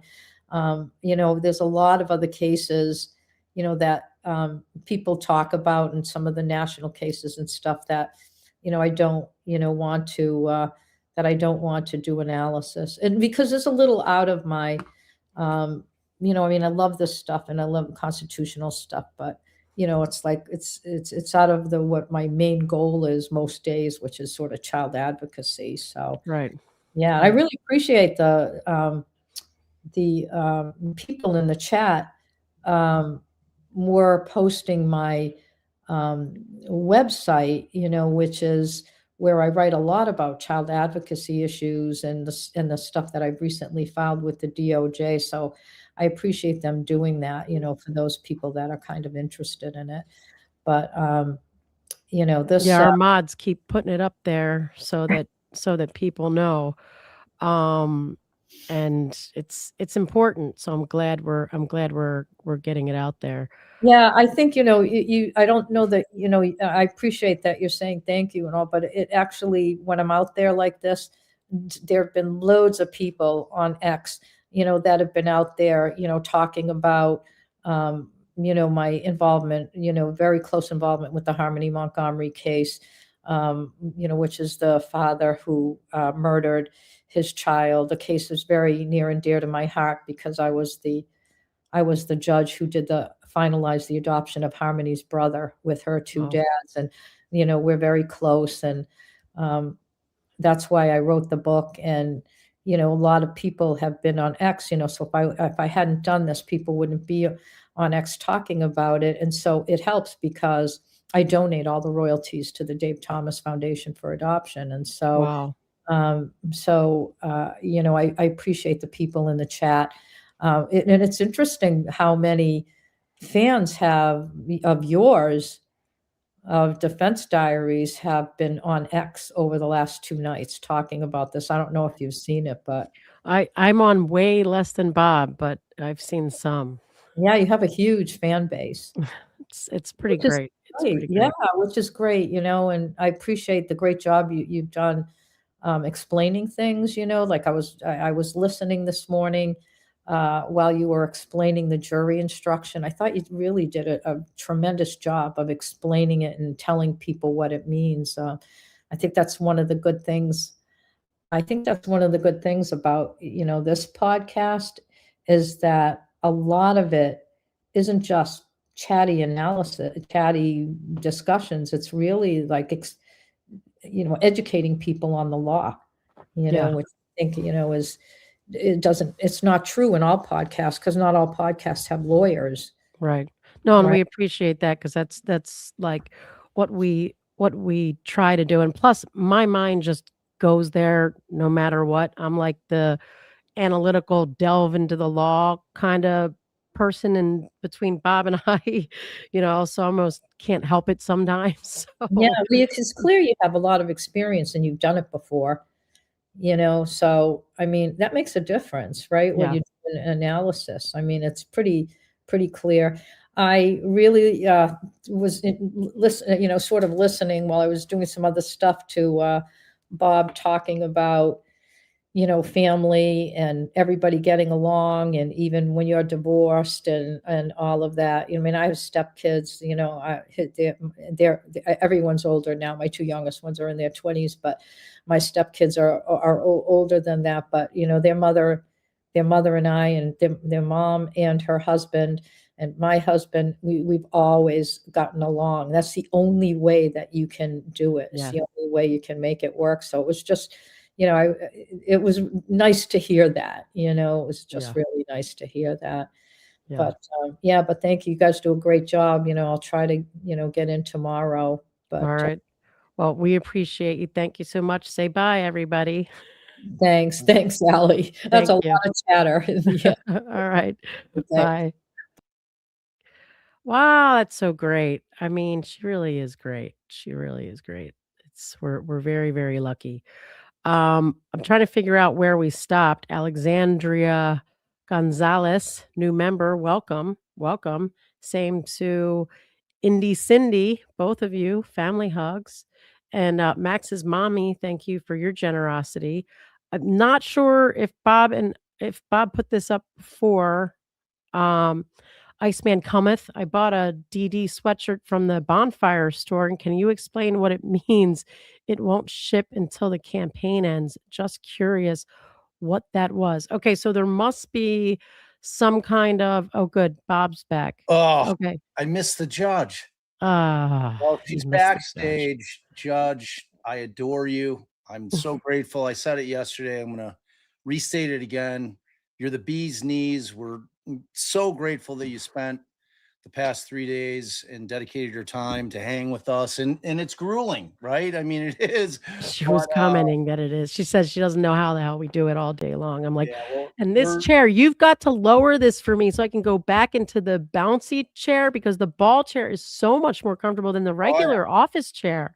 Oh, yeah. Oh, yeah. I mean, I've sat in an office chair my whole life. I don't know when this became so uncomfortable. Yeah. I'm all fresh now. That horse was refreshing. Yeah, your shower horse. Yeah, the shower. I didn't shower all day. I was a total scumbag yesterday. Like, could you guys smell me through the screen? I could. It felt like you could. Hey, tell. Wait. So here I will. So essentially, with Bonfire, which is the company that we use, we're desperately trying to get away from. When I put out a campaign, it's usually for 30 days. And it brings the price down during that time, right? It does. And we theoretically can make more money if we can sell out, like kind of what my goal or target is for the campaign. So extra dollar. Sadly, Iceman, I might be able to go in there and end the campaign early, but they're just slow in general. They really are. It's just like it's a waiting game, and then you get a surprise. Like, I want to go and start our own Shopify store, but that means we got to print out our shit. So, Iceman, I'll work on it. That's what I'll tell you. We were going up, not down, by the way. I don't know where you stopped. You're gonna have to. There was some late ones that came in. Like, did you get Max's mommy gifted a membership? Oh, Max's mommy. That's so sweet. That's so sweet. So we didn't get these yet. Bite my bits. My bits. Massachusetts residents, please contact your rep. Ask them to sponsor a Kelsey's Law, preventing separation of infant, child, and mother bonding pair without DCFS intervention. Absolutely, or without a social worker, or without something. I kind of hate DCF, to tell you the honest to God truth. I'd rather it be some sort of, if they have some, I don't know, but somebody, 100%. That is an absolutely great idea. Call your representatives and, demand some shite. Doubletree, thank you for your generosity. He is living with mommy and she has her own place. Yep. Justin, it's big boy living with his mommy. Freedom for me too. Hey, where are we at on this? I'm on the poll. The poll. Yeah. Wait, you said you were going up, not down. Like, right. You and I are never going to come to a meeting of the minds what that means. To me, up is going up. Yeah, that's what I'm doing. Okay. Going back in time. I'm at 12:58 right now. Oh, and then I'll be going to. I think you missed a bunch in the No, middle. I did the ones at the bottom without you here. Wait, did you do all the ones below this one? Yep. Wait, you did this? No more pandas? Wait, that's not below where I was. This is 9:43 in the morning, sir. I told you I'm going from down to up. Oh. Okay. I thought we did the ones in the morning. No, I mean some of them. Because then the trial started. Okay. Yeah, I'm taking the dog to. Wait, no, you can't leave me. I want to come. Well, right. So we're going to wrap these up and we're going to take the dog. Yeah, we got to read them. Freedom for me too says truth does not waver. Kelsey never flinched during her entire recollection. Facts. Truth. Gospel. Thanks for your generosity, Ryan. Thanks for your generosity. Yeah. Amber, 21 months. Woo-hoo. Wow. OG. Did we hear where on her body the bullet exited? I mean, we heard that there was an exit hole. Exit wound. Exit wound. Even Bob, people are even tweeting even Bob. The 2 times that you've said even Bob today. So weird. What's the other time I said even Bob? You said it twice today. Even Bob? Babe, you know what I mean. I meant Oh, do I? I meant even men, especially ones like Bob. I would never say, Oh. like, you know this. I would never Oh, yeah. say even Bob. You're the most Oh. amazing dad. Like, I just mean even me. But like what I was trying to say, it's like, Oh, I didn't hear any even me's. I like, just okay, heard so even even me, like, Bob. I have to admit that when you have a dad like Bob, you know, Yeah, you didn't say even mom's me. not like Even I 100% have to hand. admit, you didn't say that. Well, that's what I meant. Just you fucking throwing shade, Like even casting with, shade on like, your man. never, I'm kidding. never. I'm good with it, baby. Oh boy. All right. So yeah, I don't know. I don't know if there was an exit wound. No, they turned him over and said they saw an exit wound. Oh, they That's for did? sure. I just don't Oh. know where. Yeah, I mean, from that close of a distance, I would imagine it would have been gone through and through. I know you did Donnie Not Wahlberg. Yeah, and we did Yeah, we're Mom going Well up. Interrupted. I know, but I just wanted to give her some love because she donated $50 again. Yes, thank you for your generosity very much. There you That's go, babe. worth a There second you mention. go. There you go. Oh, yeah. Oh yeah. Oh yeah. Oh. Hospice RN Autumn, absolute best panel discussion and coverage. Thank you. Thank you. We Muchas did gracias. that. Delphi, yep. Oh, yeah. Yep. Yep. Oh, yeah. Yep. Oh, yeah. All right, here. This is, I think, Oh, at Fort Dread is where we left off. I read that one, but Okay, and we then got that. here, So Ginger yes, Avenger. and this was relevant to our discussion earlier, but now we've seen how it plays out. But Ginger Avenger Avenger. said, Yeah. huh? I was saying her name because you seem to be struggle busing. with Oh, it. Ginger Avenger, flight paramedic here. I could see a case of she thinks she said it, but she didn't get the words out due to pneumothorax, whatever. But yes, that it was relevant in the discussion at the time we were talking about it, where I was worried, like, what if the medical, stuff doesn't back this up? That it could have been that, but ended up being a non-issue. So, but thank you for your Hey, generosity and what expert opinion. what did the judge say her role was in the Montgomery case? Is Montgomery the one where the father killed the Yes. kid, Yeah. getting him Yeah. adopted? Yes. Getting him adopted. Getting who adopted? The brother? Harmony? Harmony. Yes, Harmony. Well, Harmony's the little girl who lost her life. So did Harmony's brother or sister, maybe? I don't know. Don't ask on the public on air. He's from New Hampshire. Well, I just thought maybe you were listening to her. No, but she was saying it. All right. See, there's plenty of people in the chat that know. Okay, because I was going to tell her there's almost no one on the planet that I hate more than Adam Montgomery. Like every time, like I saw that dude in the rare occasion. Right. She did the brother's adoption. I was right. There you go. There you go. Yeah, I like. There's no one I wanted to punch in the face more than Adam Montgomery, like on the planet. Frankly, this is the guy that was like his sweet, beautiful little like 3-year-old girl. This guy is like punching in the face because she's having accidents in the back seat. Dude, I said, I'm like, just throw me in a cage with that dude and we'll go.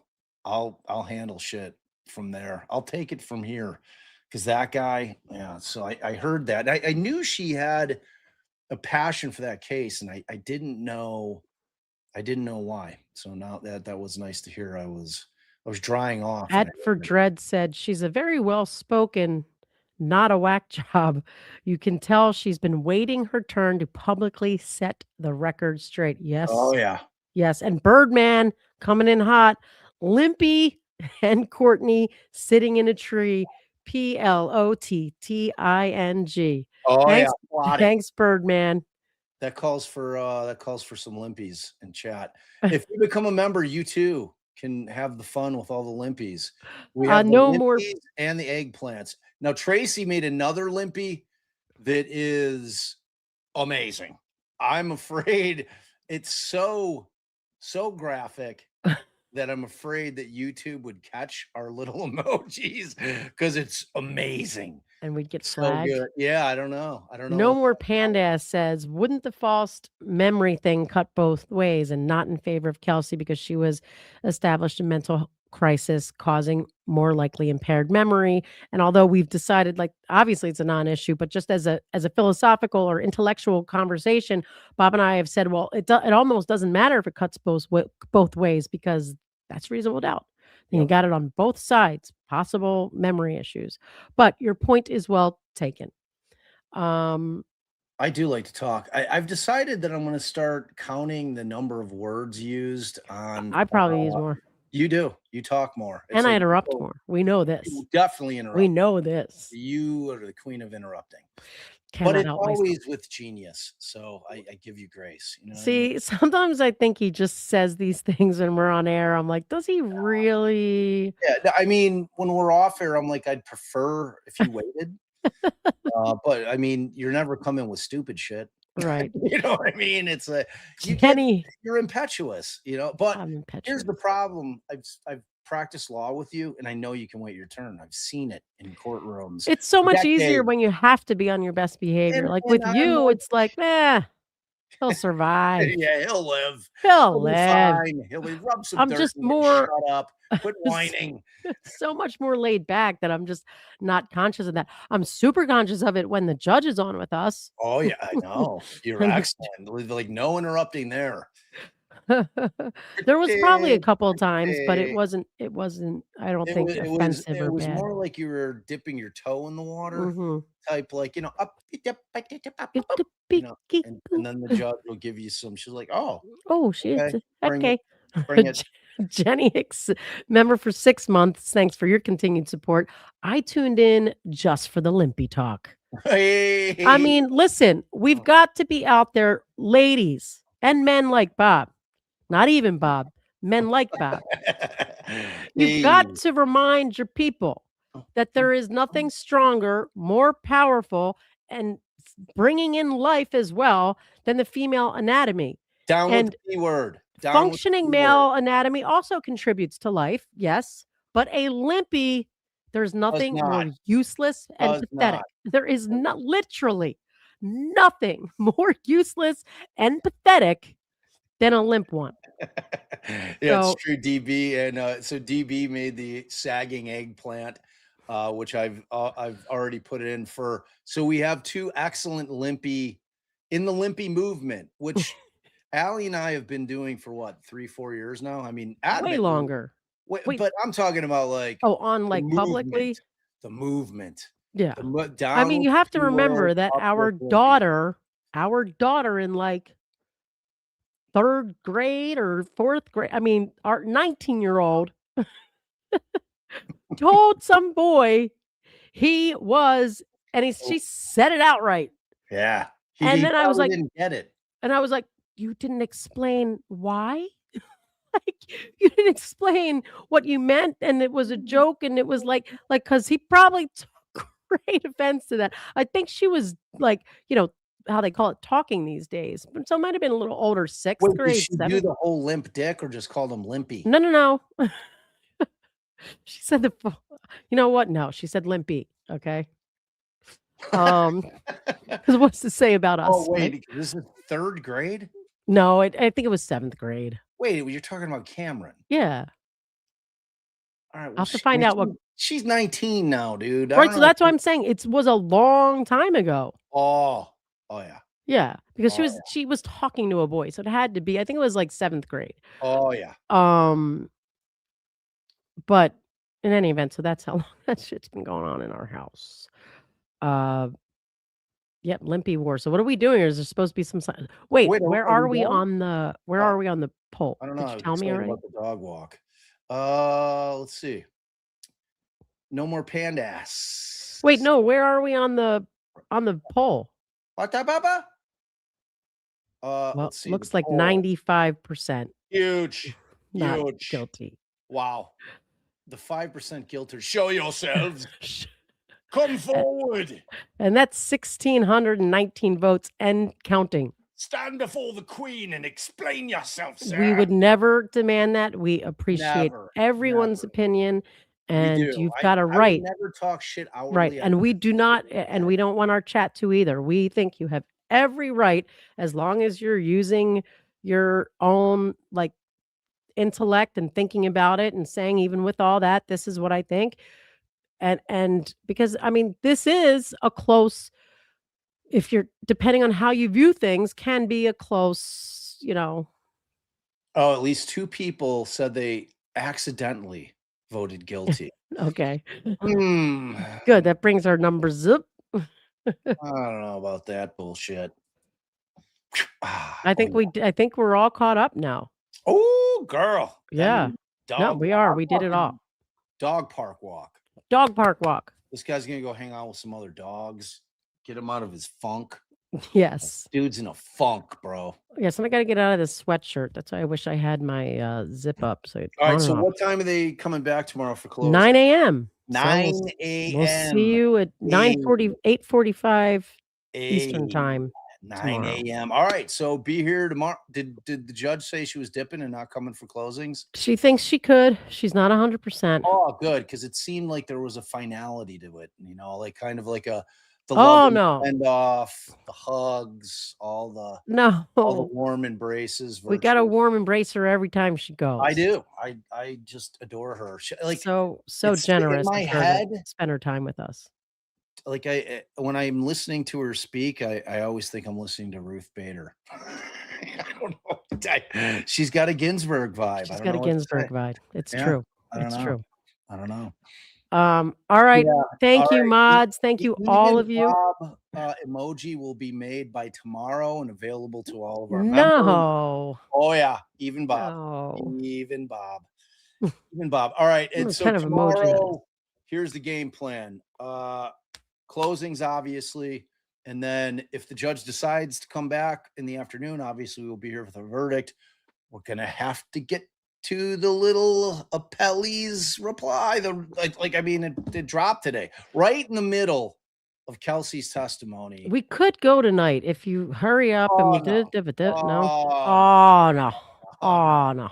No. I gotta like cook an actual dinner tonight. Yeah, and I gotta review it. Yeah, and analyze it. Yeah, we got to actually. review it and analyze it. I forgot about that part because it's probably really long and we're not reading every sentence. Oh yeah. All right, you guys, we love you, mods. You are the bee's knees. You are the best in the business. You have created the most fantastic, outstanding, brilliant, funny chat in all the land. We will die. We will die on that hill. DB Tracy, thank you for all you do. It's really 83 because the substance of the brief doesn't start until page 11. I got to pull up here. And it's all bullshit. My legal analysis is that it's all bullshit. And he hasn't read it yet. Andy messaged me. He's like, "Oh yeah, they were attacking us for not objecting, and if we didn't object, I feel terrible." I'm like. He's like, but they shit the bed on the third party culprit stuff, which is huge. All right. Thank the people. All right, you guys. Thank you for your generosity. You guys did great without me having to put up a grift. So we really appreciate that. Love that. Really, I feel mildly guilty with the grifting. Not like overly. I mean, we put a lot of work into this. I know, but it's hard to grift the same group of people every day. I know, but we got a lot of new subs. That's the one thing I don't want. I am terrible at reminding you to please like, share, subscribe. Please sub. We broke 63,000, babe. So that's tell me when it's 100. Thank you guys so much for helping us pass that plateau. And I think we got another 200 or so today. Yeah. Nice. We've had nice crowds. Score. So, but please make sure you like, share, subscribe. Subbing is obviously free. So is liking. If you're a replay crew, please leave a comment. It really, really helps YouTube recognize, hey, this is content that people like. They're commenting. And hype. I'm going to keep this. Yes. We never talk about the hyping. Hype our videos. You have this weird thing. I don't know how to don't hype everybody else's videos. They don't need them. Hype our videos. Forget them. Forget them. Hype us. Hype us. Help us. I Hype kid. us. Not Help really. you. I'm dead I don't serious. know. I am dead serious. We think we should be 100,000. Yes. We really Thank do. you. I think I we're mean, a very good channel. hello. I mean, where else are you going to get this kind of marital banter between two Jeez. defense attorneys that actually Jeez. love each other after 25 years? That's true. Where else you getting it? I don't know. I've looked. I ain't seen it. So, all right, you guys are amazing. We love you so very much. For those of you that are here all the time, and for those of you that are new, I just want you to know this. Without you guys being here, listening to me constantly talk, I'd just be an old man. Sitting around talking to his wife. Boop. See you tomorrow.